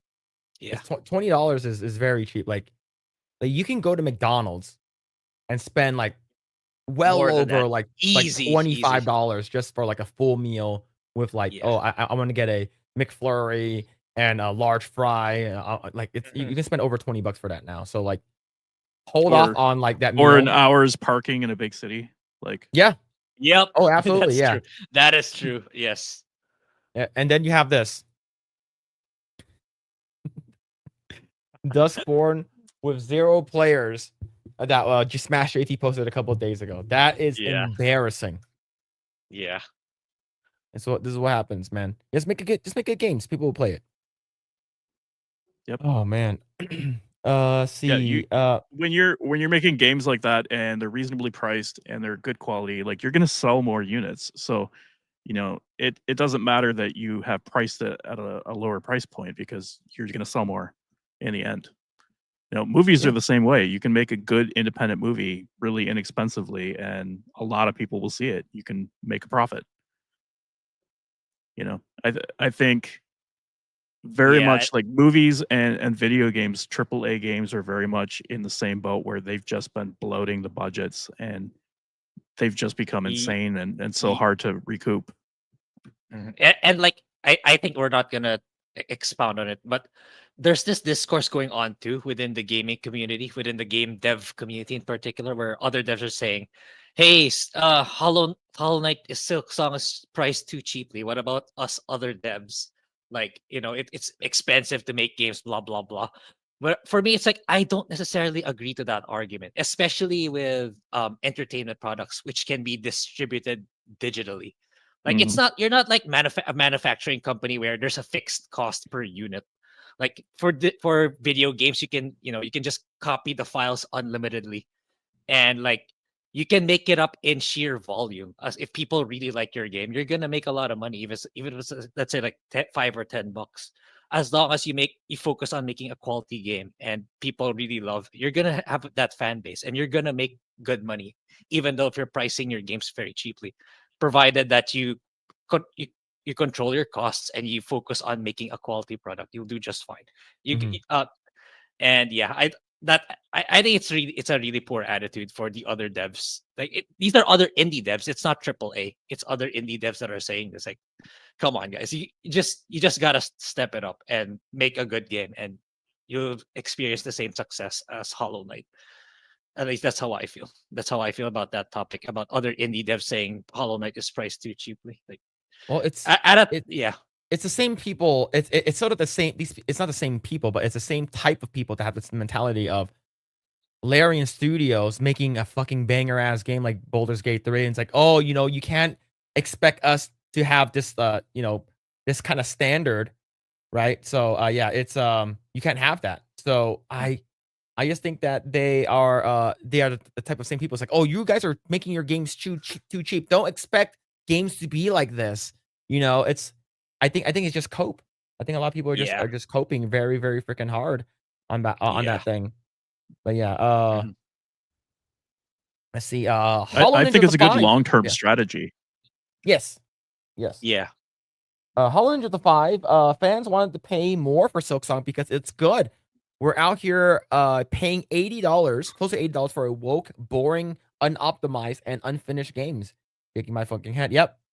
Like, it's Mario Kart World. I like the game, but it's priced way too high. I think Mario Kart World probably should have been priced at most at $70 tops.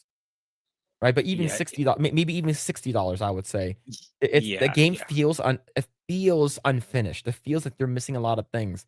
Now, Uh if Nintendo releases a free update that includes like a bunch of stuff that people wanted and a bunch of extra options, and they don't charge people for it, I think people will be okay for it, right? It's sort of like that's what we always make the joke on what's Geek Skin Gamers Play on Wednesday. It's like $80 game, by the way.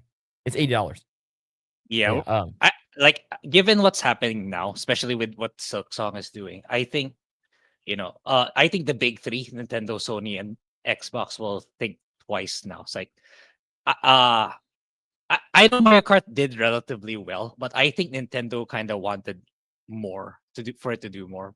But given like it's like they tested $80 for the first time, and it sold all right, but not. I don't think it's really amazing numbers. But um, I would think that even the big AAA are gonna think twice about charging $80 moving forward. And the next time we're gonna have that $80 conversation, or maybe more, is when GTA 6 reveals its price point, which I think they're gonna try 80.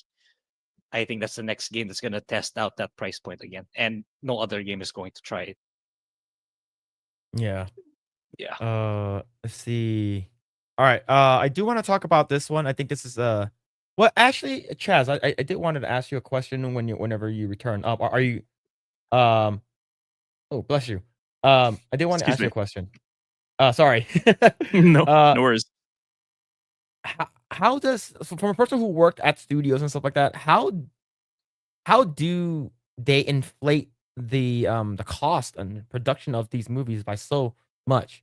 Like there are movies that are in like 300, 200, 300 million dollars. Like how does it get so expensive? Yeah, I mean, you know, a lot of it goes to union fees. Um, there's certain contracts that are negotiated ahead of time. So there's an expectation that like if you have a certain budget, you will have certain amenities on that film. Mhm. And they're just expected to be there as part of that contract. And then there's people that are laundering money. So like what you do is you let's say you own a company that rents out like porta johns or something. Mhm. You rent them out to yourself and then you inflate the price so that later on you can claim that that film was actually made at a loss, and then you don't have to pay people what you owe them. And then the other thing is padding. So like as an example, there's an item that is used on film sets called a C47. And if you look at the invoices, it's literally labeled like C47. Mhm. And they'll charge like maybe $13 a piece for them sometimes. It's literally just a clothespin, and it may or may not have been spray painted black. What? Yeah. So you're paying And for $13 clothespins that you can get for like $2 in a pack of like 20. Yeah. and That's it's that's is the this kind legal? of yeah, yeah. That's the kind of fat and padding that is built into the Hollywood system. Wow. So yeah, it Okay. makes sense that when everybody is doing that along the way, you're gonna end up at like $500 million budgets. That's Yeah. that's Yeah. insane. The wild thing is like like business executives, financial analysts or accountants being okay with that. That's the wild part for me. They're accepting that as being okay. Is there not? You would think that they would try to be more. They would try to scrutinize that more to to reduce the budget and try to target more reasonable sales numbers. But I don't know. I mean, I'm not. I don't know how. Hollywood is just everyone is a thief at every level, so they all have an understanding that they're not going to rock the boat and out each other because they have a good Oh, thing going. Yeah, Nobody I can wants to imagine. mess with a gravy train. yeah, it makes sense. Oh man, that's well, yeah. It basically is money laundering, and it's like, hey, and I and that's the reason why when we have stuff like Godzilla -1. Well, what's interesting is that sometimes you might want to make a movie fail on purpose in order to launder that money because you can claim it as a loss. And I kind of Mm, wonder if that's something that's happening right now with some of these movies where like, how did they it's ever expect us to make money? This is the dumbest idea I've ever heard. Maybe it was yeah. never intended to make money. I don't know. Yeah. It's not out of the question, honestly. Given Yeah, everything, like I'm so tuned out with movies and TV shows. Nothing excites me anymore in that space right now. At least there's not something I'm looking forward to, apart from maybe the sequel to K-pop Demon Hunters. That's probably it. But yeah, I kind of agree. It's like I think it's done on purpose for the sake of being able to do that behind the scenes. I have no proof, but I I'm leaning more to agreeing, even if there's no solid proof or solid evidence about that. Yeah. Yeah, Man. it's hard to prove because a lot of those companies are not necessarily forthcoming with their record keeping. They're not Mhm. showing people their financial books, because Mhm. a lot of times they're trying to screw like actors out of residuals or like whatever their individual contract might be. It might be like if this movie grosses X amount of dollars over whatever, you get a 15% bonus on the gross or something like that. And so they want to prevent that from happening. They don't want to pay that out. So it's in their best interest to claim that every movie lost money. Well, don't they now they have a thing if you're filming like in UK, you have to show your stuff, right? Like I know that Marvel is going to be Yep. doing that now. Well, yeah.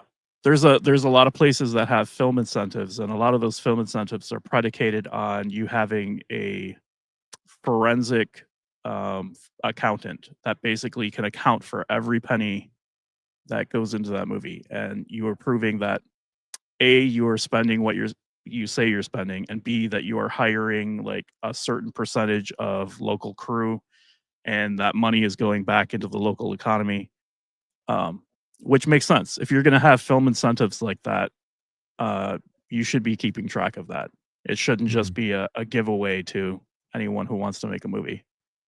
But yeah, Okay. it's interesting. So yeah, when you're dealing with film incentives, obviously it's harder to get away with stuff. So you just have to negotiate and lobby to make sure that those film incentives are lucrative. Man, well, good to know. Like I'm pretty sure people are like because we do ask like how's it so expensive, right? Like and of course like visual effects and stuff like that that is very expensive as well. But that's the reason why I think I prefer practical effects over visual effects is because like 20 years from now it'll still look fucking good. Yep. Right? The lighting will be correct and you don't have to color balance anything. Like it'll still look really, really good. But all right. Cool. Good to know. Let's see. Here it is. Holland is up to 2. We do not want games with a GAY. We want games to enjoy, man. Yep, absolutely. It's just Yeah. like we just want games that are good. Games that has no propaganda, no fucking messaging in it. We just want good stuff, and these people just don't care at all. Let's see. Also, don't forget about the many productions also pay for stuff on their CC. I rented heavy equipment to many production and was paid by CC. Another way to hide the losses. The credit card. Mm-hmm. Yeah. Good to know. Yeah, it makes sense though. Yeah, because you might not be paying for it. You might be hiring a subsidiary or an independent contractor that's paying for it, and you can hide and pad in those particular losses. So if you're hiring a caterer, that caterer can, claim that they were using more expensive products to make the food, and you can kind of factor that in. Everyone's trying to steal and grift. Yeah. It's a crazy business. Which is sad. Yeah. All right. We want to talk about our next topic here. This has to do with the movie industry a little bit. I guess you would say it's very adjacent. Warner Brothers is suing AI company Midjourney for alleged copyright infringement. The lawsuit cites multiple AI generated examples of Batman and other iconic characters. Warner Brothers is seeking $150,000 per infringed work. There's a lot. Yeah, that's wild. There's like probably hundreds of thousands to millions of work that's been done, of course, by one of the most popular DC heroes of all time, Batman. Right. They argue generated copyright characters is a clear draw for Midjourney users. How are they? So are they suing Midjourney for how many generations that were made? The people typed in Batman, how many Exactly. results? And So if you have like 100,000 results, all right, we're gonna want all that money from you guys. Yeah. That's a Uh, and they're mad that their AI is better at generating that kind of content, and that they've beat them to it because obviously they want to generate their own AI content. Yeah. So I do Yeah. have an article. Grae, you want to go? yeah, You want to go? it's Yeah. kind of baffling. I know Midjourney is kind of like the pioneer with image generation AI, but there's a lot of them now, right? Like OpenAI, CArt, and all the other, even ChatGPT, Claude, blah blah blah. So I don't know if that's whatever logic Warner Brothers has, they're gonna have to go after all those because Yes. I think a all lot those of can those a lot of those have programming in place to prevent them from generating like copyrighted characters. Midjourney does not. It's up to the end Okay. user to kind of Okay, police okay. themselves, and Yeah, that's what yeah, Warner Brothers 'cause- has a problem with.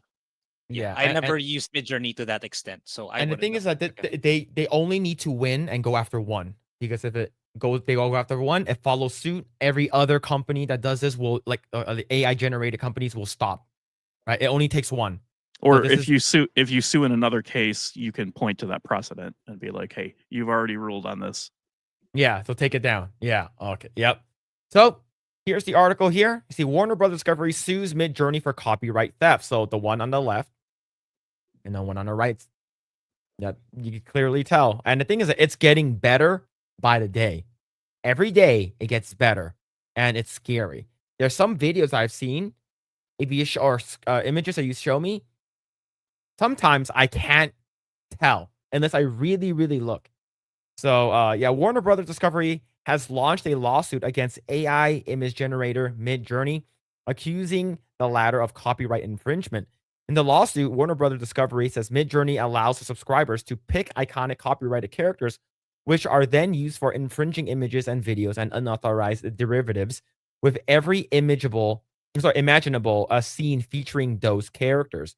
The lawsuits are similar to the one launched by Disney along with NBC Universal earlier this summer, which also revolved around Midjourney's ability to reproduce copyrighted characters.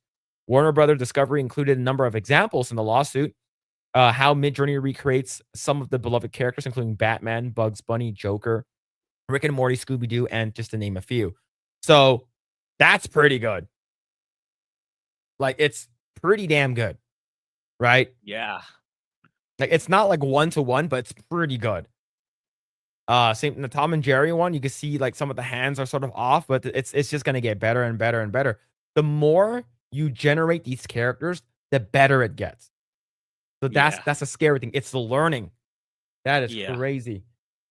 But yes, I see the heart of what we do is develop stories, characters to entertain our audiences, bringing to life the vision and passion of our creative partners. Midjourney is blatantly and purposefully infringing copyrighted works, and we filed the suit to protect our content, our partners, and our investments. While Disney says it's pleased that Warner Brothers Discovery has joined against the fight against Midjourney's blatant copyright infringement, NBC Universal tells the Hollywood Reporter, creative artists are the backbone of our industry, and we are committed to protecting their work and our intellectual property. I think right now, what they're doing, so this is the Rick and Morty one. The Rick and Morty one's actually really good. It's just going to get better and better and better. And then eventually AI is going to take over everything. And the reason why these companies aren't using AI right now is because of it's unethical. That's what they think. It's unethical. And it's because it's not there yet. If these companies, and even for video games and movies and studios, if the AI is up to par and up to snuff, that they can just, whatever they're thinking of, they can just spit it out and there's no like revision that's needed, they will 100% use it. They also haven't figured out how to monopolize it. Everyone is on an even footing right now, and that's what worries them. So everyone is kind of like mutually assured destruction. Everyone is like, trying to hold off on actually litigating this because they don't want to set those precedents and then have it bite them in the ass later. Yep. The thing is, a lot of companies do use it, but they don't tell you how they use it, right? Disney already used it for fucking Secret Invasion or whatever that bullshit TV show. Yeah, Activision Blizzard has been active in even using it in Call of Duty ads, I believe. They've been using AI already, generative AI for them. Yeah, it's Yeah. not it's only gonna get it's like you said, Phil. It's only gonna get better, and it's gonna be more and more widely adopted in the future. And it's sad that people will do some people who who deserve their jobs are gonna get laid off eventually. But yeah, that's just the reality. It's like for me, it's like AI. It's also a good tool for me. I see it as a way as a means for people who to rely less on like corporate salary and use it as a tool to be more self-sufficient with making money more outside of just the confines of a salary. That's how I feel. Like that's the upside I see, where you didn't have the chance, you don't have the skill sets, or you couldn't afford the time or the money to invest in a new skill set. At least there's this tool for you available, which you can do things that you weren't able to before. That's also Mhm. that's how I see it. And I think it is going to be. It's eventually going to take over people's jobs. Well, and I think the generic output is already like good enough that it's competing with the generic slop that a lot of companies are trying to put out. If you Yep. check our Twitter conversation right now, I dropped a couple images. I was kind of curious to see how well this could replicate some like copyrighted characters. So I just kind of picked Batman specifically. And like the images that I was able to generate actually go harder than anything they've released in the last probably 10 years. Yeah. So are you using Dang. Midjourney as well? Yeah. Okay. So yeah, this looks really good. Yeah. This looks awesome. It looks great. Yeah. Holy. Yeah. And the fact that you can take those and you can also generate video with that stuff, that's a big threat to the Yeah. industry. Hmm. Yeah. So restart this browser. Am I still connected to you guys? Like it says I'm getting like an error message right now. You're Yeah, still yeah. connected. You're All still right, on. cool. You're still on. All right, cool. But yeah, so here are a couple. So this is so these two are the ones that Chaz literally just created, and here's the one. This is from Disney. Holy. This looks good. Yeah. like Right. like if you took out the Mid-Journey text and told me that that's part of the movie that I just forgot, I would probably believe you. Probably, okay, yeah. That's Yeah. part of the movie. And then this is them asking Midjourney to make a what's it called again? A old school golden age kind of style Batman, Superman. So the one on the right is the comic, the one on the left is Midjourney. Mhm. Right? So here's another one here. This is for animation. So imagine a still from the animation. Yep. This is all Midjourney. So this is pretty good. And then you have this one is insanely good, the Scooby-Doo one. Like this looks like something that the movie that just came out not long ago. Yep. And Yeah. the studios want to use this technology. They want to argue that the individual artists don't have a right to their intellectual property as the people that design this stuff. But if they argue that, the same argument could be made that the production company does not have ownership over those AI generated images either. And that's the rub. They're trying to figure out how they can exploit the system without having those same rules apply to them. Yeah. So here's one. The Batman and Joker. These are pretty cool. This one, I think this one is insane. Generate me a sketch of Bugs Bunny. Like it actually looks like pencil sketches. Like this is insane. Like it's just like I said, it's gonna get better and better. So these are all the examples that they provided in the lawsuit that they're trying to sue Midjourney, and this is the Dark Knight. This is really close to the original. It becomes a question of like, how do you use this technology ethically? And that's something that we've talked about at Epicverse, right? So like, obviously, just generating this stuff flat out is unethical because you're replacing somebody. But if I draw some sketches and make some like concept art, and then I put that in to the AI as input and tell it to kind of generate some stuff that's very similar for that iterative process of like trying different designs, you know, there's human input there. So Yeah. that's theoretically more ethical because you're not exploiting anyone. You're using your own artwork and creativity as the input. Yeah. Yeah. So Yeah, I think it's somewhere. Sorry, it's somewhere there in the middle. Like, where do we draw the line on it? Is there enough human intervention or changes here for it to justify that it's yours or stuff like that? That's the Right. part it becomes really tough. Yeah. If I draw something and I throw it into the AI and I'm like, show me the same thing in 10 different colors, like that's not necessarily unethical. mhm. It's just automating something that would have been a mundane task for a human being to do, Yeah. Mhm. as opposed Like- to generating something from scratch.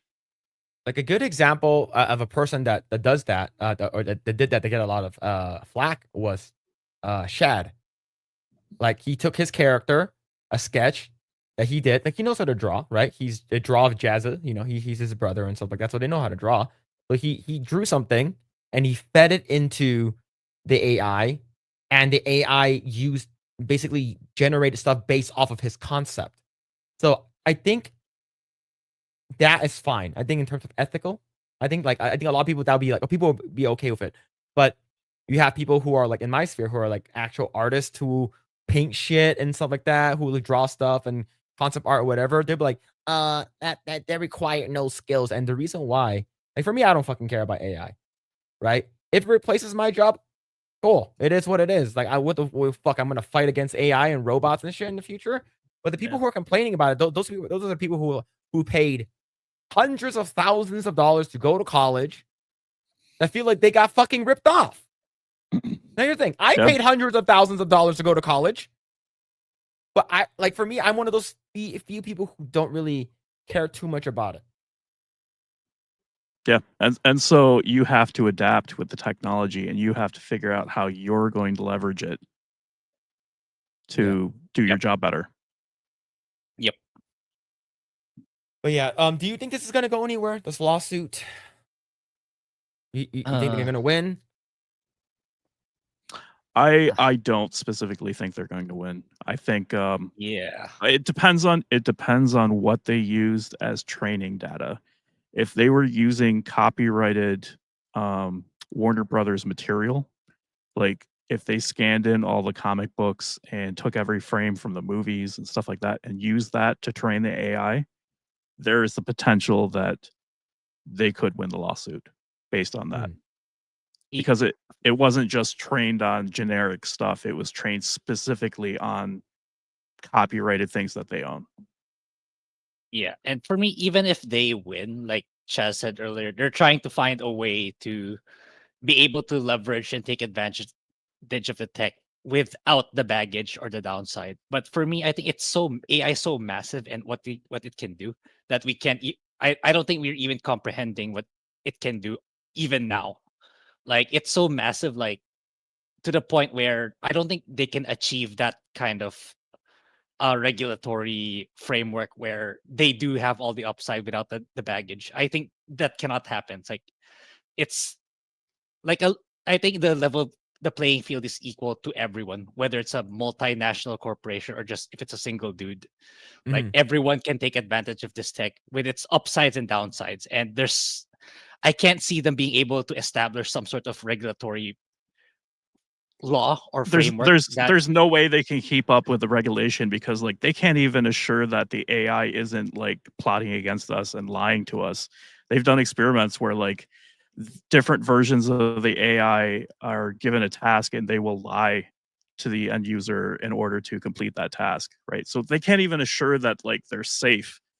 How are we going to regulate that?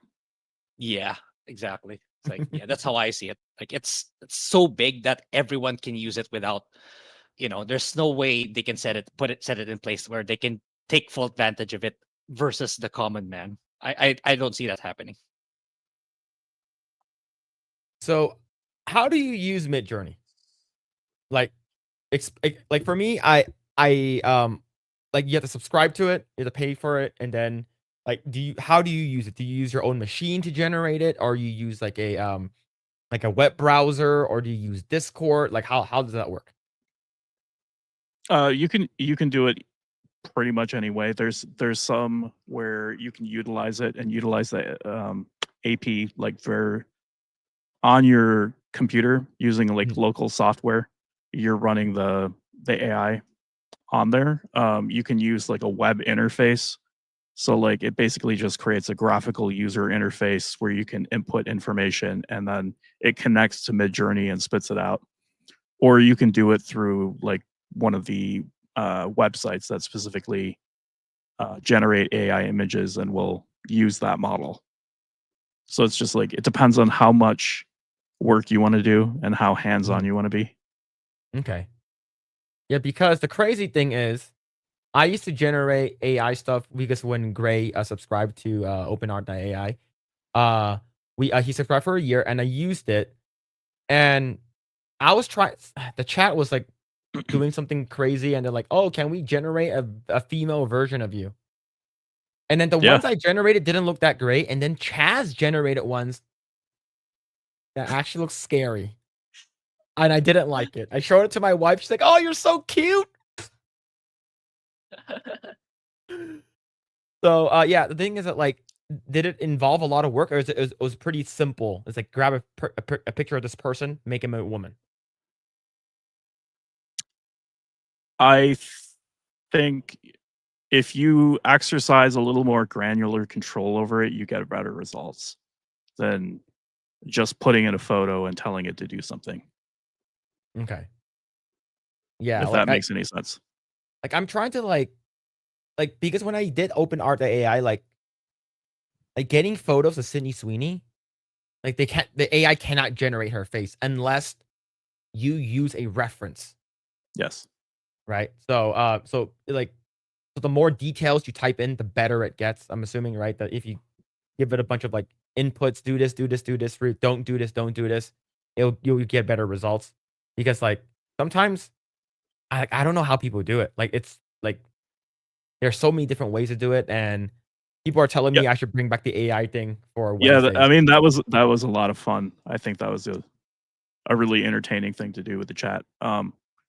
Yeah, making like the slutty Grinch and stuff, like it's just it's so funny. Oh, But yeah. yeah, I in order to make those female versions of you, I just took an image and used that as like the reference photo and then kind of finessed it from there. Yeah. Yeah. Yeah, I'll probably bring it back eventually. The reason why I'm asking is, like, I'm not sure if I should just go back to, like, a web browser version, or should I do it on my local machine? Like, and how much, like, would it, like, damage the graphics card and stuff like that? Because I'm not sure. Because I know, like, crypto mining is completely different, but, like, I'm wondering, like, and what AI programs would I use? I know, like, Mike uses some for his, like, the ones that he would do for his, thumbnails and stuff like that. And I'm just trying to, like, if I'm gonna do it, like, should I do wanna bring it back eventually because it did have a lot of fun creating random stuff. Uh, Yeah, I guess it depends on how much work you want to put into it. Like it's like a car, right? Like you can just go and you can buy a car. You can buy like a Honda or something and then just drive it around. Or you can like buy a muscle car or buy the parts for a muscle car and build your own and tune it and stuff like that. It's the same thing. okay. You can mess around under the hood in the software to get like a more desired kind of output, Mhm. or you can just use the generic version through the website. Okay. Okay. Yeah, because I know that, like, OpenArt.ai is, like, they're getting funding from Trump and the Trump administration, and, like, I'm not sure where that's gonna go. People are like, I know that SteArt.ai uses, other stuff, so I'm trying to mess with it and bring it back, and then, maybe do and how I'm not sure how much is Midjourney? I'm assuming it's not free. Yeah, there's a paid version for sure, but I don't know how much it is now. I mean, it can be free. I think it just depends on, again, what interface you're using. A lot of people like you're not actually paying to use Midjourney. You're paying for the convenience of using their graphical interface to generate stuff. Oh. It's just like, oh, it's more easier, more pleasant to look at instead of okay. So it's about Yep. $10 a month, like, minimum for a lot of these things. Okay. So and I know if you pay for a year, it's probably like, what, $80 or something? Yeah, okay. I'll probably eventually bring it back, and, we'll see. We'll see how that goes because I did have a lot of fun.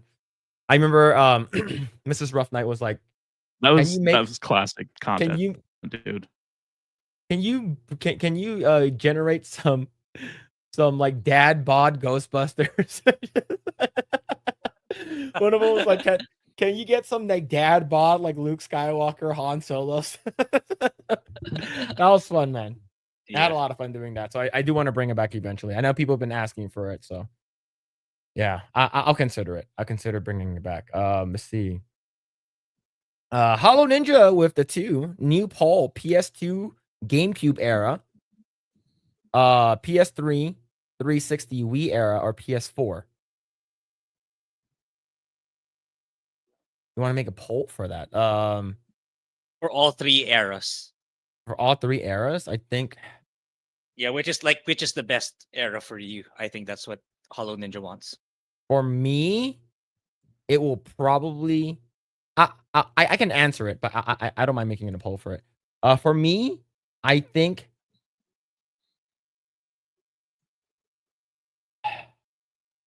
I prefer the GameCube PS2 era.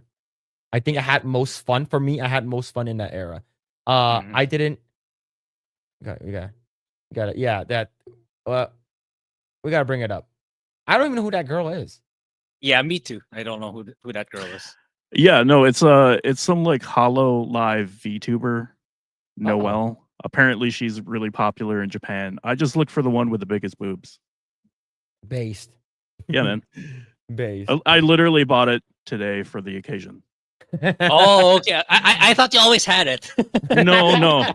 This is especially for you guys. Oh, okay. Hell yeah, man. Hell yeah. That's awesome.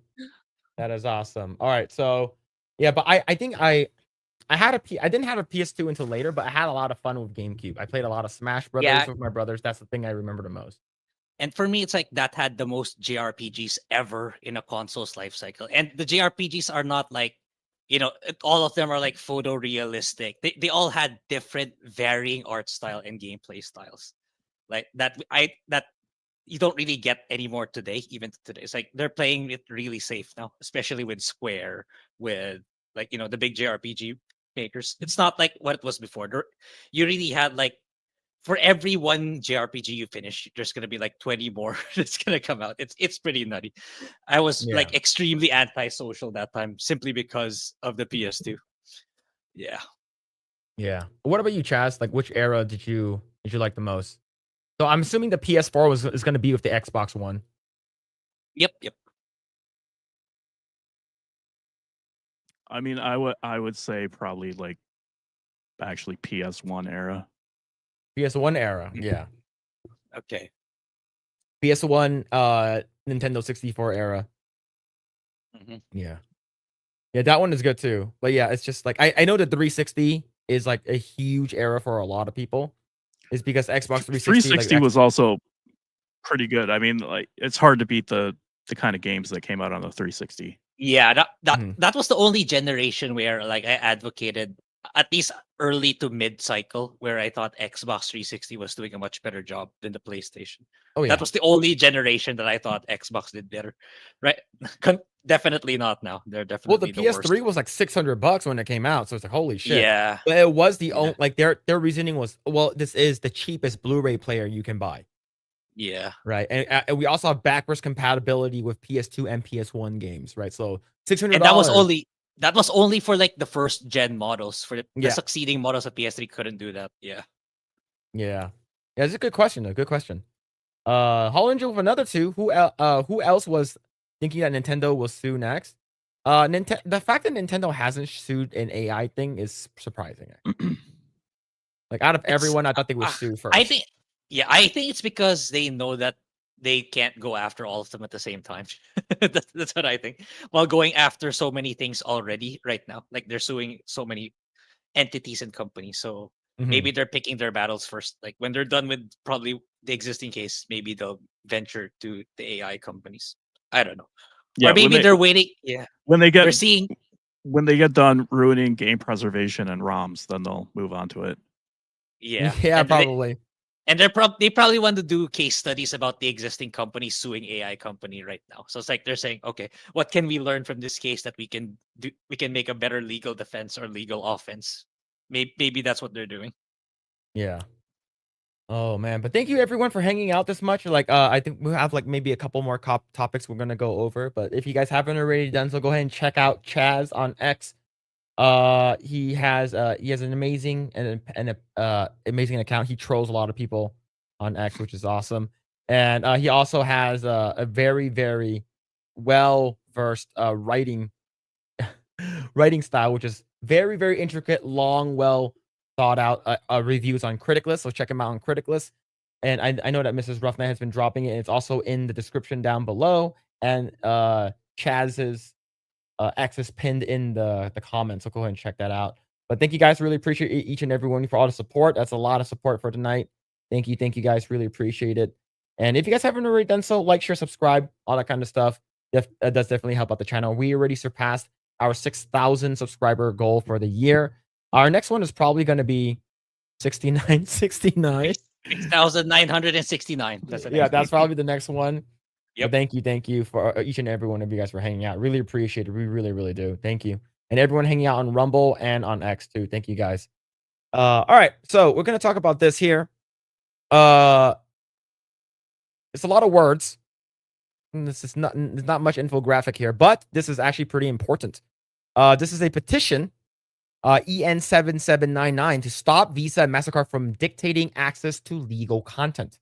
So this is a petition for them to stop like doing their stuff with payment processors and stuff like that. So Grae, what do you, since you're the one who brought this article to my attention, I don't know what's going on. Can you sort of expound on summary, I think it's because Collective Shout came from Australia, and that's what began this censorship with Steam and all the payment platforms with game storefronts. So I think Australia finally is starting to fight back against it. Like, stop, these payment processors have to stop abusing or exerting power to deny services, despite them not being illegal. I think that's the nutshell of this petition. So yeah, petition, you can say it's like, it doesn't really get to places, or it's not really, it doesn't really be actually applied into practice. But I think it's a good way to voice concerns where eventually it's going to materialize to something substantial down the line.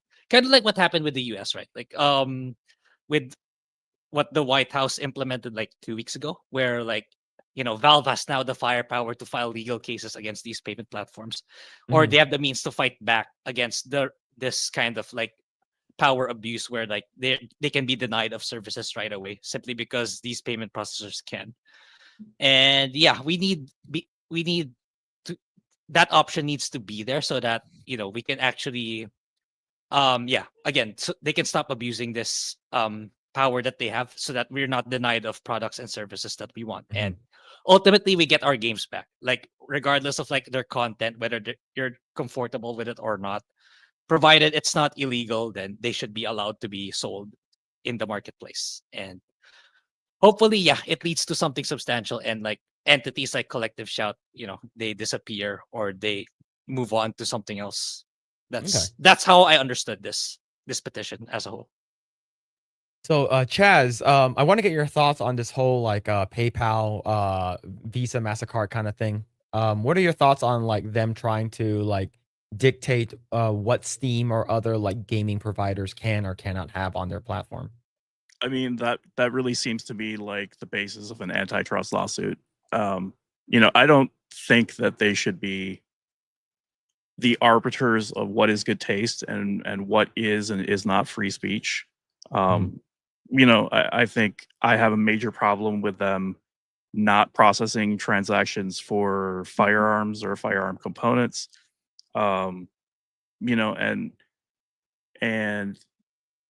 the games that they're finding inappropriate and that they think will negatively affect their brand, are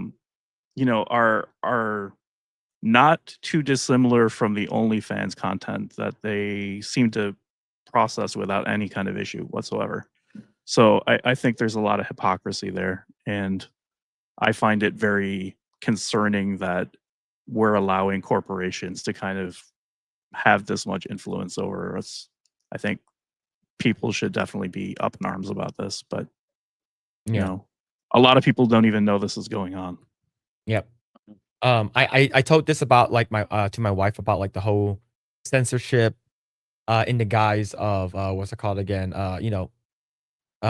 Protecting women and children or trying to keep people safe. Like, don't you want people to be safe? It's all a fucking Trojan horse. Here's the thing. It starts with a game like No Mercy, Mhm. and a lot of us can agree that is repugnant, and we don't necessarily support the content. Although I support the game designers' right to generate that and right to make that kind of content. Mhm. Obviously, because freedom of speech. That being said, it doesn't end at No Mercy.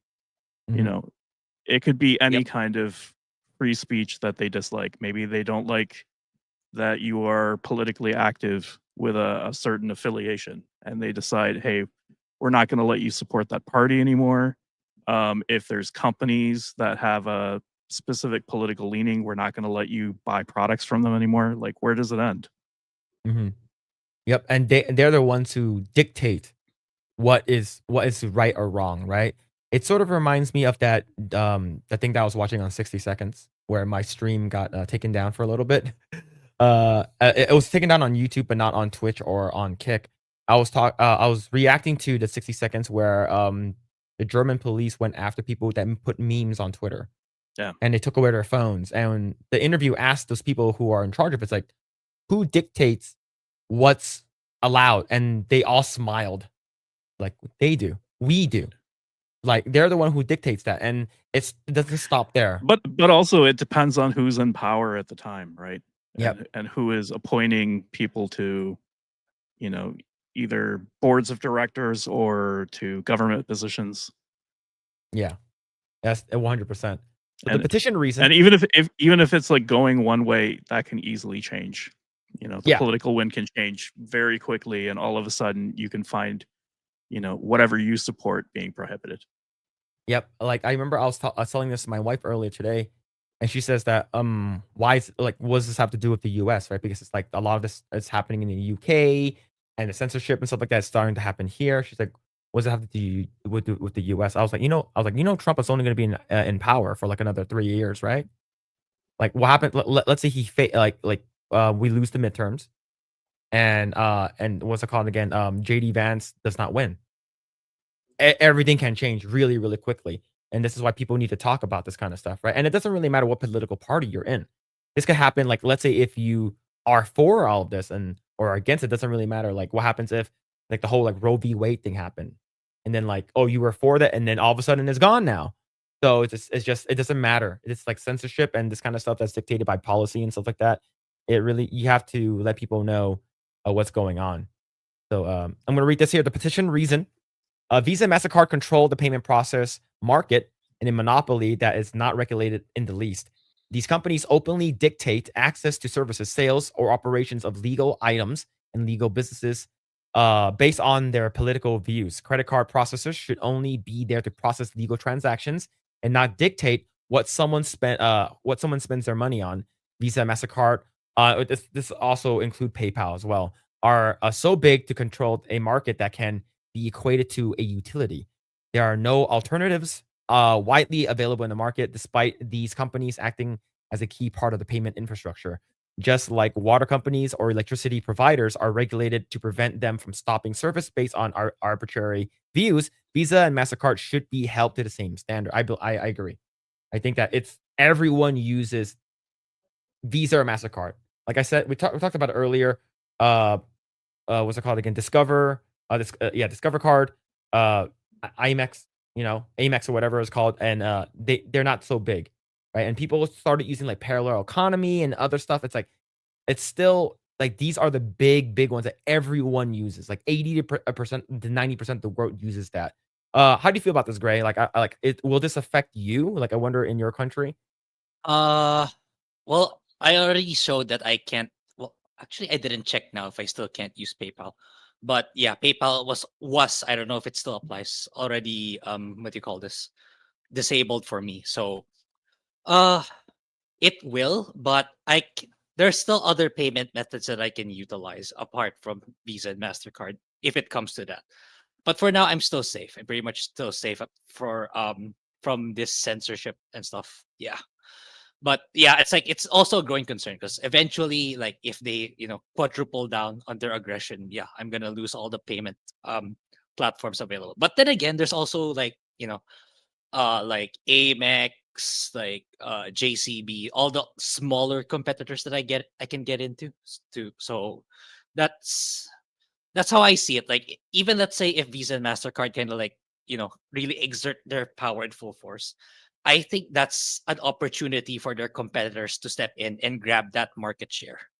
Mhm. So that's how I see it. It's like even if let's say the top four, Stripe, Visa, MasterCard, PayPal, they kind of win in this situation. At least the smaller competitors have like, okay, so there's this market that they don't want to accommodate that we can take for ourselves. Then that's where eventually more people will gravitate towards if they want to, purchase goods and services that these four do not want to provide or are trying to censor. Yeah. See the petition request. We therefore ask the House to open antitrust investigations and penalize the unregulated monopoly of the key part of the everyday infrastructure. Payment processors are not there to regulate what legal content people consume or to threaten companies who do not agree with the whims of the people who run Visa and MasterCard.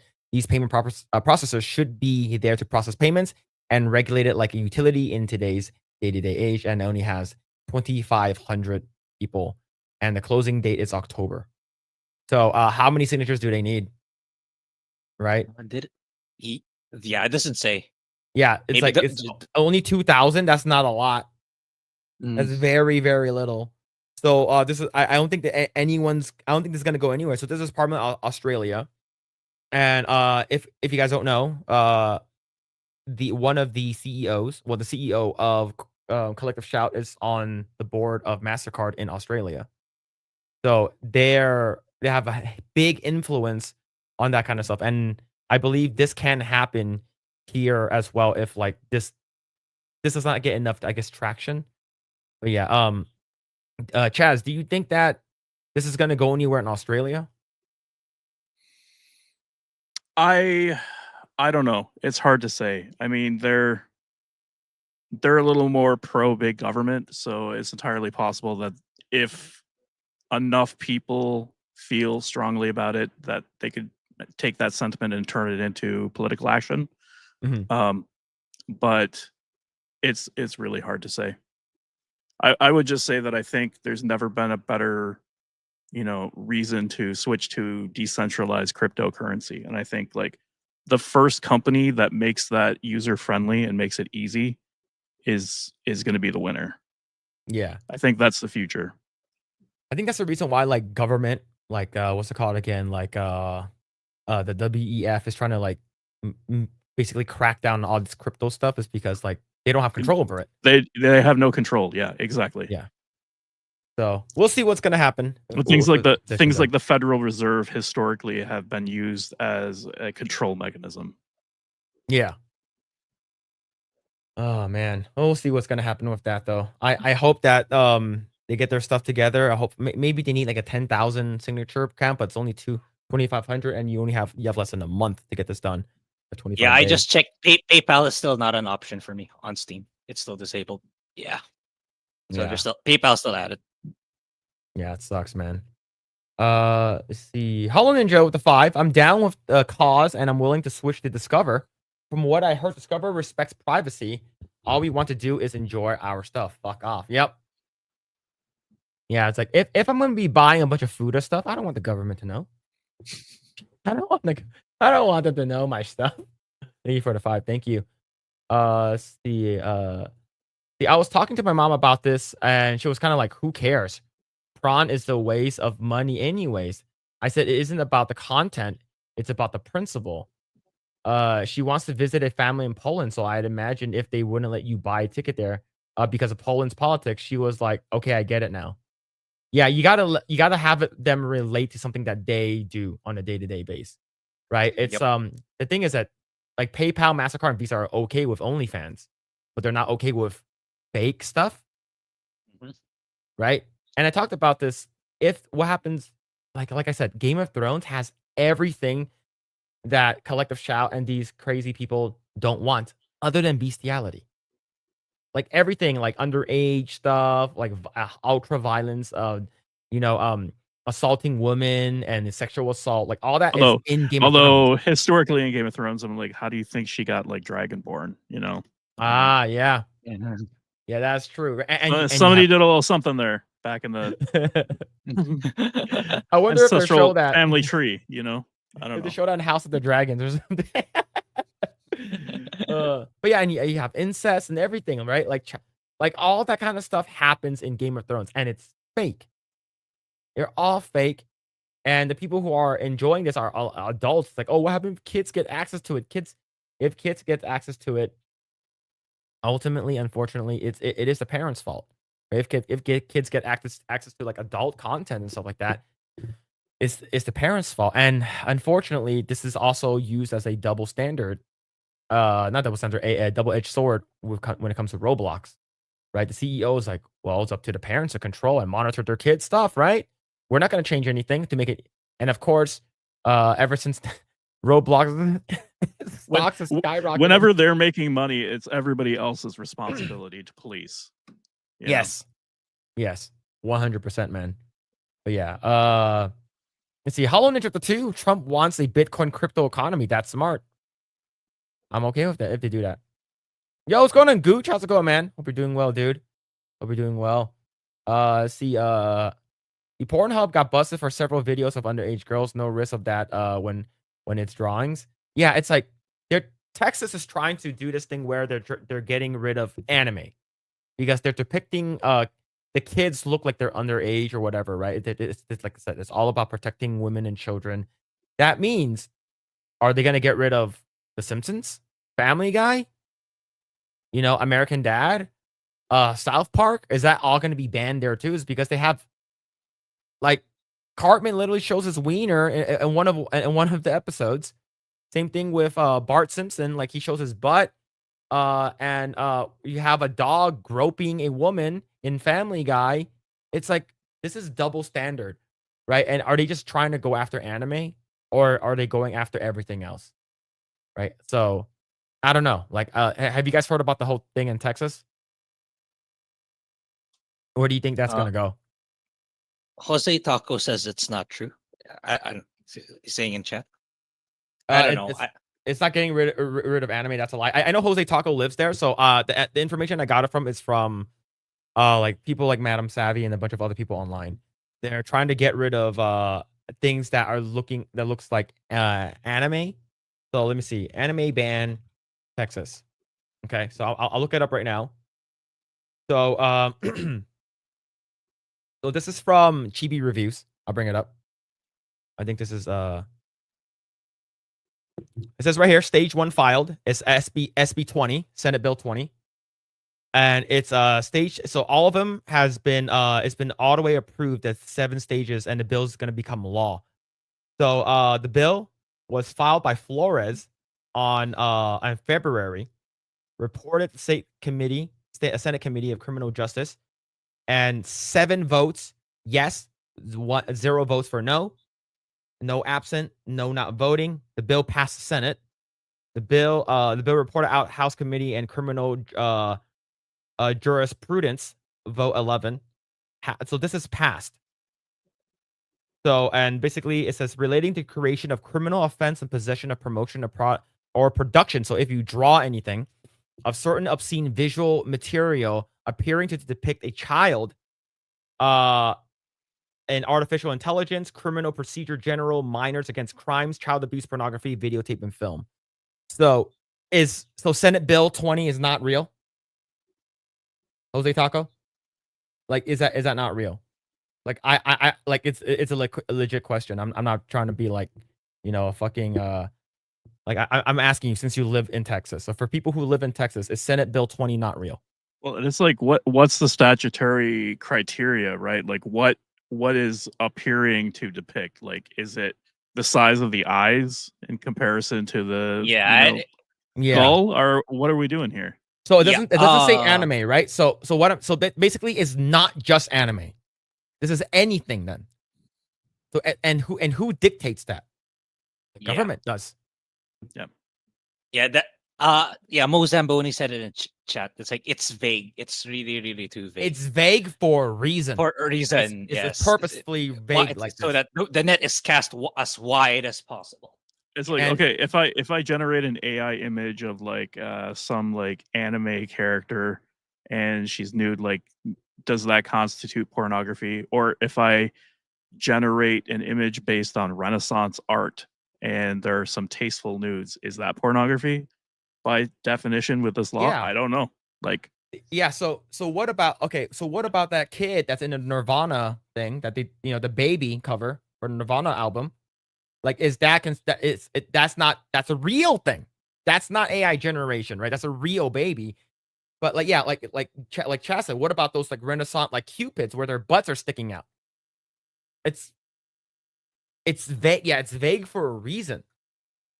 This is like this is the stuff that's very scary, is because if that's the case, then it's well, like, and it will be applied to you selectively depending on how much you've pissed them off and what they want to do politically. yeah. Like if they pull you over and they're looking for a reason to like charge you with something, they could be like, "Let me look at your cell phone. Oh, you have anime pictures on here. I see a side boob and some nipple slip or something. That's technically in violation of this law, and they could trump up charges or whatever. Like it just Yeah. depends on who is enforcing it and who is the arbiter of good taste. Yeah. Right over here, the legal definition of pornography, you know it when you see it. Yeah. It's like Family Guy. Not Family Guy. It's in South Park where they do the whole wrestling thing where it's like, that's not wrestling. This is wrestling. And the cop's like, sir, you better put that gay porn of yours away. It's just Well, like- and I would point to like Melanie Mack, right, who is saying like people in bikinis is pornography, Mhm. where other Yeah. people would say it's like there's a very specific like thing that would be considered pornography, like sexual intercourse or some kind of nudity depicting genitals. Like everyone has a different definition of what that is and what's pornographic, what's obscene. Yeah. So I think it's I'm gonna Google the definition of pornography. Okay. What is the Merriam Dictionary? Merriam-Webster. A depiction of an erotic behavior as pictures or writing intended to cause sexual excitement. Here's the thing though. If I'm reading a Sears catalog back in the 80s or early 90s with the pages that are stuck together that my dad gave me, he's like, hey, look at this magazine, and they see these girls that are wearing like laced bras and panties and stuff like that, and I get a sexual arousal from it. Does that constitute that as pornography? Given that the depiction of it, right? So if I get, is it up to the end user or is it up to the person that created it? Like, is it's like, because if a kid or a child gets like horny watching, like, or an adult watching something, like they get hornier in it or whatever, like is that the end user or is it the person who generated that content? I don't know. And then if it's going by intention, then you're in a slippery slope of trying to like prove what someone was thinking, what their thought process was, what their state of mind is when they're Yeah. making it or possessing it. It's like, So the intent of wasn't we're into arousal. thought crime territory at that point. Yeah, because like you can get these fucking like Christian people, Bible thumpers would be like, no, this is pornography. Like, my husband ejaculated semen onto the Sears catalog magazine. It aroused him. Is pornography, right? So it's a double fucking standard. It's not, it's the double standards, but it's also like fucking like the intent. It's very fucking, yeah, like I said, it's a slippery slope. Like anything could be like that. If I drew like in MS Paint, I drew like 2 spheres of 2 dots on it, and some person fucking creams his pants, am I gonna get in trouble? Because it's a drawing, right? A production of it. So And I guess it depends on if you're being, subversive and a political dissident. yeah. Yeah, Grae, what do you think about this? Like, this is from a Yeah. person that lives in the Philippines. Yeah, I fully agree. It's like it's you can't really define something like this. So the most that these payment platforms are supposed to do is if it's downright illegal, like if it's blatantly illegal if it breaks laws, and that's the time you step in and deny services. Other than that, stay in your lane. Don't tell people how to live their lives or what they should be doing or following your rules in life. And yeah, I just hope that at some point they're gonna stop. And I think the US is doing the right thing by setting frameworks in place where they don't have they're at least at the very least they'll be able to exert that power less. So yeah. Yeah. And the thing is that Texas has already banned, according to what I know, Pornhub. Like, it's not there anymore. Oh, it's over. It's over, guys. It's done. Opening Microsoft Paint right now. It's slippery until it dries. Oh man, it's done. It's done, bros. Yeah. So like I think this is where it's vague for a reason. I think it's done intentionally. And remember, this is on the guise of trying to protect women and children here, right? And this is the whole like thing of like the government dictates what they believe, right? Let's say if the intent wasn't for a Sears catalog to be pornographic, but let's say if like, oh, but so and so got aroused by it, even though the intent wasn't there, I think it can be misconstrued, and then they can no longer put those hot women in like what the fuck is happening?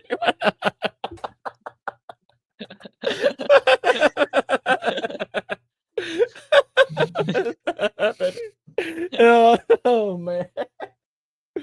But yeah, I think I'm completely getting sidetracked. Yeah, I think eventually everything is gonna get policed, right? Like the whole thing, it was like lip gloss being too sexy. Like you can't show that. Or even like the whole collective shout thing, them going after a bakery because they said it in text, we got the best buns in town. Like they tried to like take them down for that shit. Right? So I think it's a very, very very slippery slope. And someone's gonna yeah, all the weather girls and should get banned, especially the hot ones. Yeah. Yeah, there's a lot of people that are worried about hypotheticals, and instead they should be worried about like actual children being harmed. Yeah. There's plenty of that going on, and we could focus on that instead. Yeah, like Try to make you're that talking, better. yeah, they're trying to go after fake fiction, non-realistic things, right? And they're like Visa and MasterCard has a thing that you can use their payment process as long as it's not anything illegal, right? And like it's in their TOS. Like if you're not buying anything that's legitimately illegal, bestiality, that kind of stuff, like any sexual assault kind of stuff, like you can't do any of that. So now they're going after everything else. Now it's just this whole censorship is getting out of control. I feels like it's been like exponentially just ramping up these past 2 months. It also legit. I feel like it all started with No Mercy. The whole collective shout thing started with No Mercy. No, there were definitely rumblings of it like right after the election where people were calling for censorship, like Melanie Mack's ilk, where they're like, now's our chance to like ban pornography or anything that's racy, and it's very short-sighted because yeah, conservatives are in power now, but that's not necessarily going to be the case later. Mm-hmm.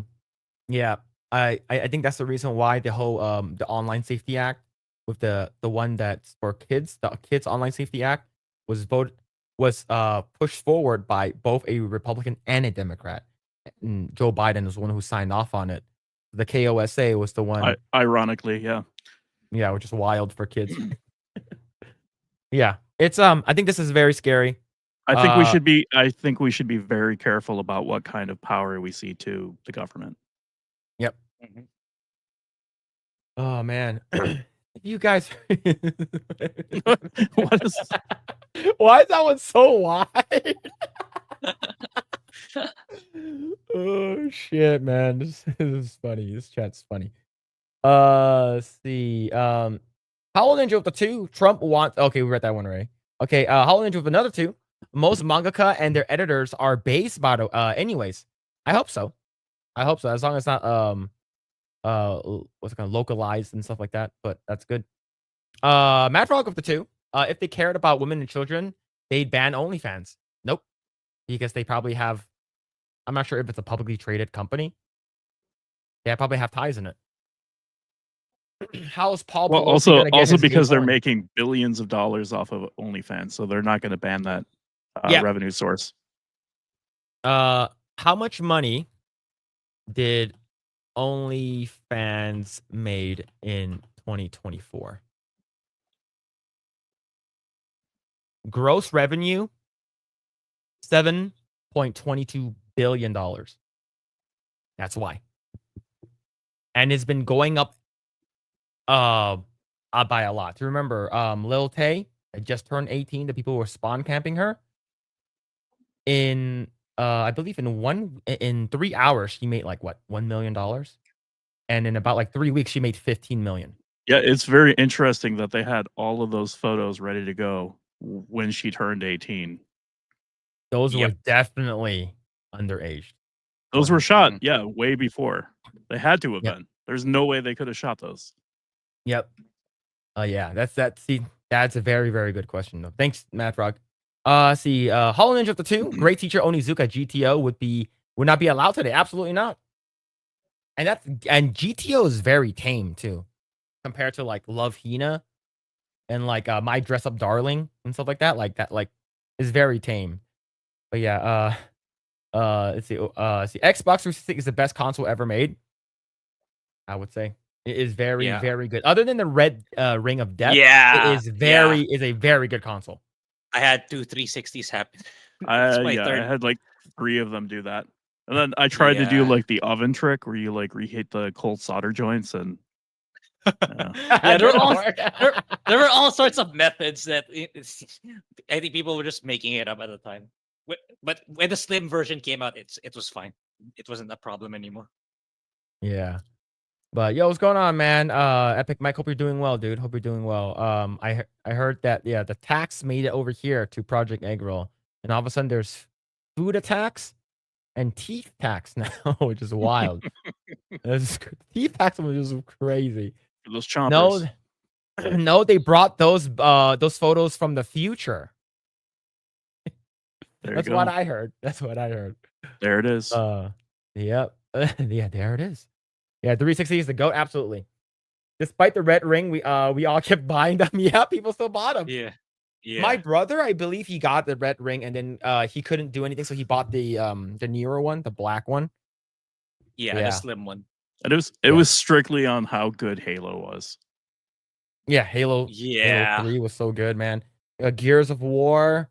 Ooh, it's just like it. Red Xbox Dead. Live was just Red Dead. It was just untouchable. That Xbox 360 was so good, and everyone is looking forward to like the Xbox 720. You know, it's called the Xbox One.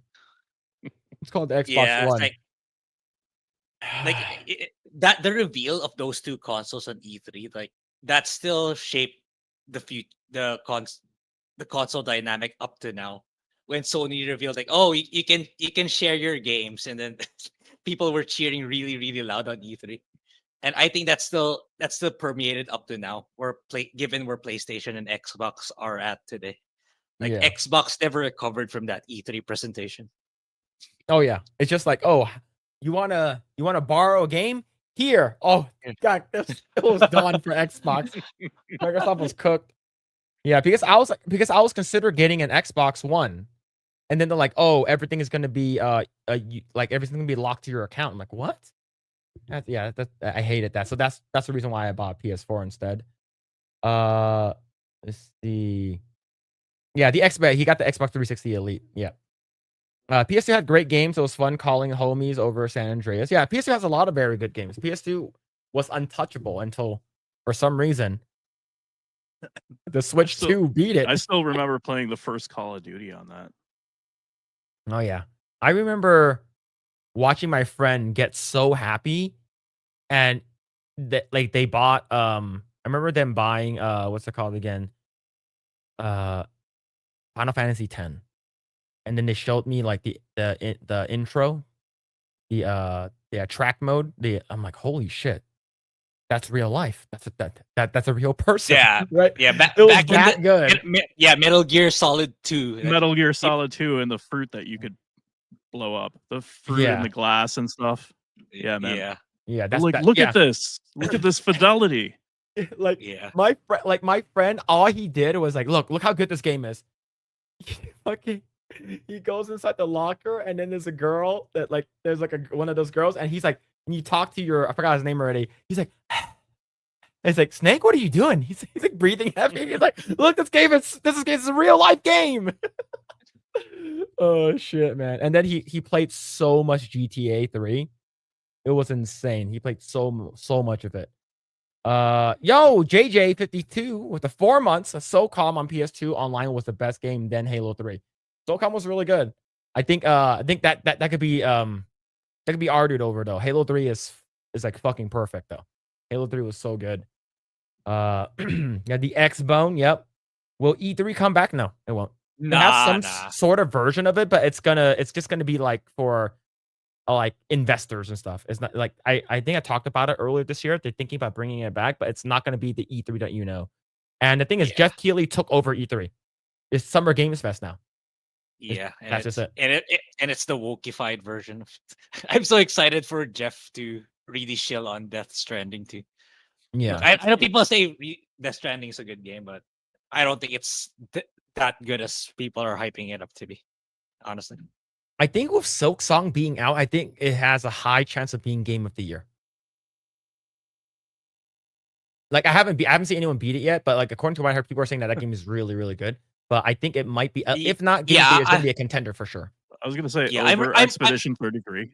I don't think so, but that's what I thought. I didn't think that. Sorry, Grae. Like I didn't think that that Astrobot was gonna win, and it did over Black Myth. So like I was shocked. Yeah, go ahead, Grae. Sorry. Yeah, it's like those two. It's between those two games, in my opinion. But I'm kind of worried because like those two, the one thing that those two games have in common, it's like they have Souls-like elements. I don't want all my games to be Souls. Yeah, and they're nice to have, but I don't want every genre to have. Oh, it's like Souls. Oh, it's like Souls. Like I want games to be like normal in terms of difficulty. Like I can just chill and play it and finish it in 8 hours. Not finish it in like 20 to 30 because it was simply too hard. That's just me, I know, but there's got to be some diversity in our games. Not every game needs to have a Souls-like element. That's what I'm worried about with these two runner-ups for Game of the Year. Like that's gonna send a message. Oh, we gotta incorporate more Souls-like elements into our games. Which no, not really. Yeah, not really. Fair. Legendary Scrub up to 5. Mike says, I owe you this. I'm quickly going broke, but I can skip a few days of eating. Yo, thank you for the 5. But why would Mike make you do this, man? That is crazy work, man. Mike, that's messed up, Mike. Yeah, that's insane, man. He's like, hey, you owe them money. You're like, what? That's wild. Let's see. If E3 comes back, the event will sell well. Sony's not a part of it, and neither is Nintendo. No. Gonna be part of it anymore. Yeah, because like you have to consider during E3's prime, where like there was nothing like it before, and online events weren't a thing. So these three companies, all the big AAA companies, had to pay big money to get into that.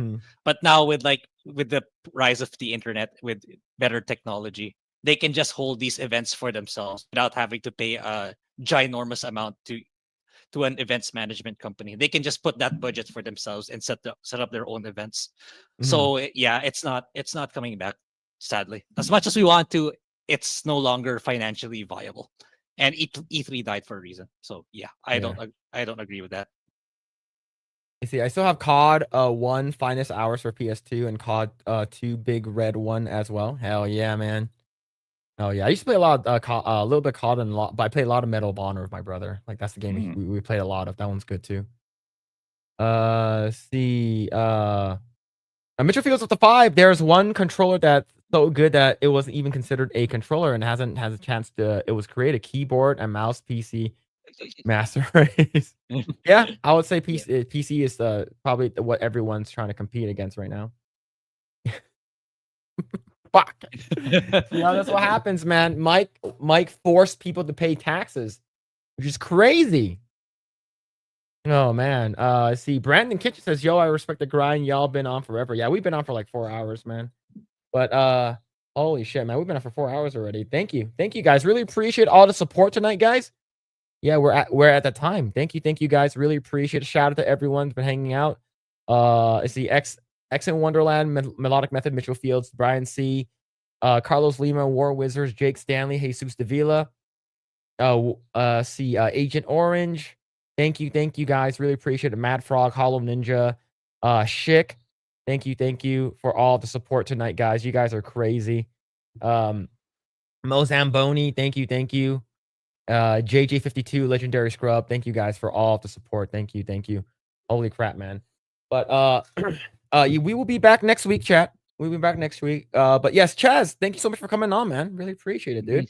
Yeah, man. It's been a lot of fun. It's been interesting, like derailing the chat in person. So oh yeah, man. Definitely want to have you back, dude. Definitely want to have you back. I appreciate that. Hell yeah, dude. And you can find Chaz's links down below in the description, and it's also shared and pinned in the comments. Thank you. But the poll, it looks like yes. What? It was a tie? Yeah, it was even winning for quite a while when I last checked. PS2, GameCube era, and PS3, Xbox 360, and Wii was tied. That's crazy. That's crazy, man. That's awesome though. I like that. Hollow Ninja with the 2, Silent Hill F, next mainline game coming. Yeah, I'm looking forward to it. It's Borderlands, but a lot of people I think are forgetting about that. Borderlands is coming, I think. I'm not gonna play Borderlands. Yeah, I'm not either, but it's coming sooner than Silent Hill. Yeah. But Chaz, man, thank you so much for coming on. So what are you doing and where can people find you? You can find me every Thursday on the Epicverse Uncaged podcast, where we get into crazy shenanigans and kind of make fun of Ben for being Ben. Oh man, it's making fun of Ben. Actually, really fun, but sometimes like it's so easy to make fun of him. Like it's just for anyone who didn't see our last episode, Ben was talking about eating out of the trash like an animal. Yes. He was like, I used to be a security guard at the theater and I would eat food out of the trash. Like, what the fuck? What? What? Crazy, bro. Yeah. All right. But yes, go ahead and follow Chaz on his links. And yes, also subscribe to Epicverse and check out Chaz on Criticalist. He writes very extensive reviews on movies. Go and check that out. What about you, Grae? What are you doing, man? Yeah, so I'm playing Hollow Knight Silksong. So I do plan to make a video, hopefully before September 19th, which is the release date of Trails in the Sky, because that game's gonna take over my life when that game comes out. So yeah, and if you haven't seen my reviews for Superman and Turret Girls, it's up already. So there's that. Yeah. Hell yeah. Go ahead and check that out. It's on this channel. Go ahead and follow Grae. He's gonna be busy for a while because he's getting ready for Trails in the Sky. Go ahead and check out his channels. And you guys can check me out at Mr. Phillip Chan #2. Tomorrow there'll be a new video out for Asian Dad Reviews. I will be reviewing Forrest Gump. So that's gonna be fun. I'll make sure that's not too long, hopefully under 5 minutes. But there are a lot of things that not me, absolutely not me. My dad's gonna be talking about. Go and check that out. And you guys can follow me everywhere at Mr. Phillip Chan #2. And yeah, good to have everyone here. Thank you all so much. Thank you everyone on Rumble, X, and on YouTube for liking, subscribing, all that kind of stuff. Thank you for the raid earlier, Hypnotic and the Bigot Army. Thank you. We will be back next week. I don't think we have a guest, but we'll see. But thank you guys. I really appreciate it. Shout out everyone. Shout out Chaz for coming out and hanging out for 4 hours. Holy crap, man. Probably like super late on your end. But thank you guys so much. We will see you guys next week. Hope you guys have a fantastic day or night wherever you guys may be. And we'll catch you guys next time. Take care.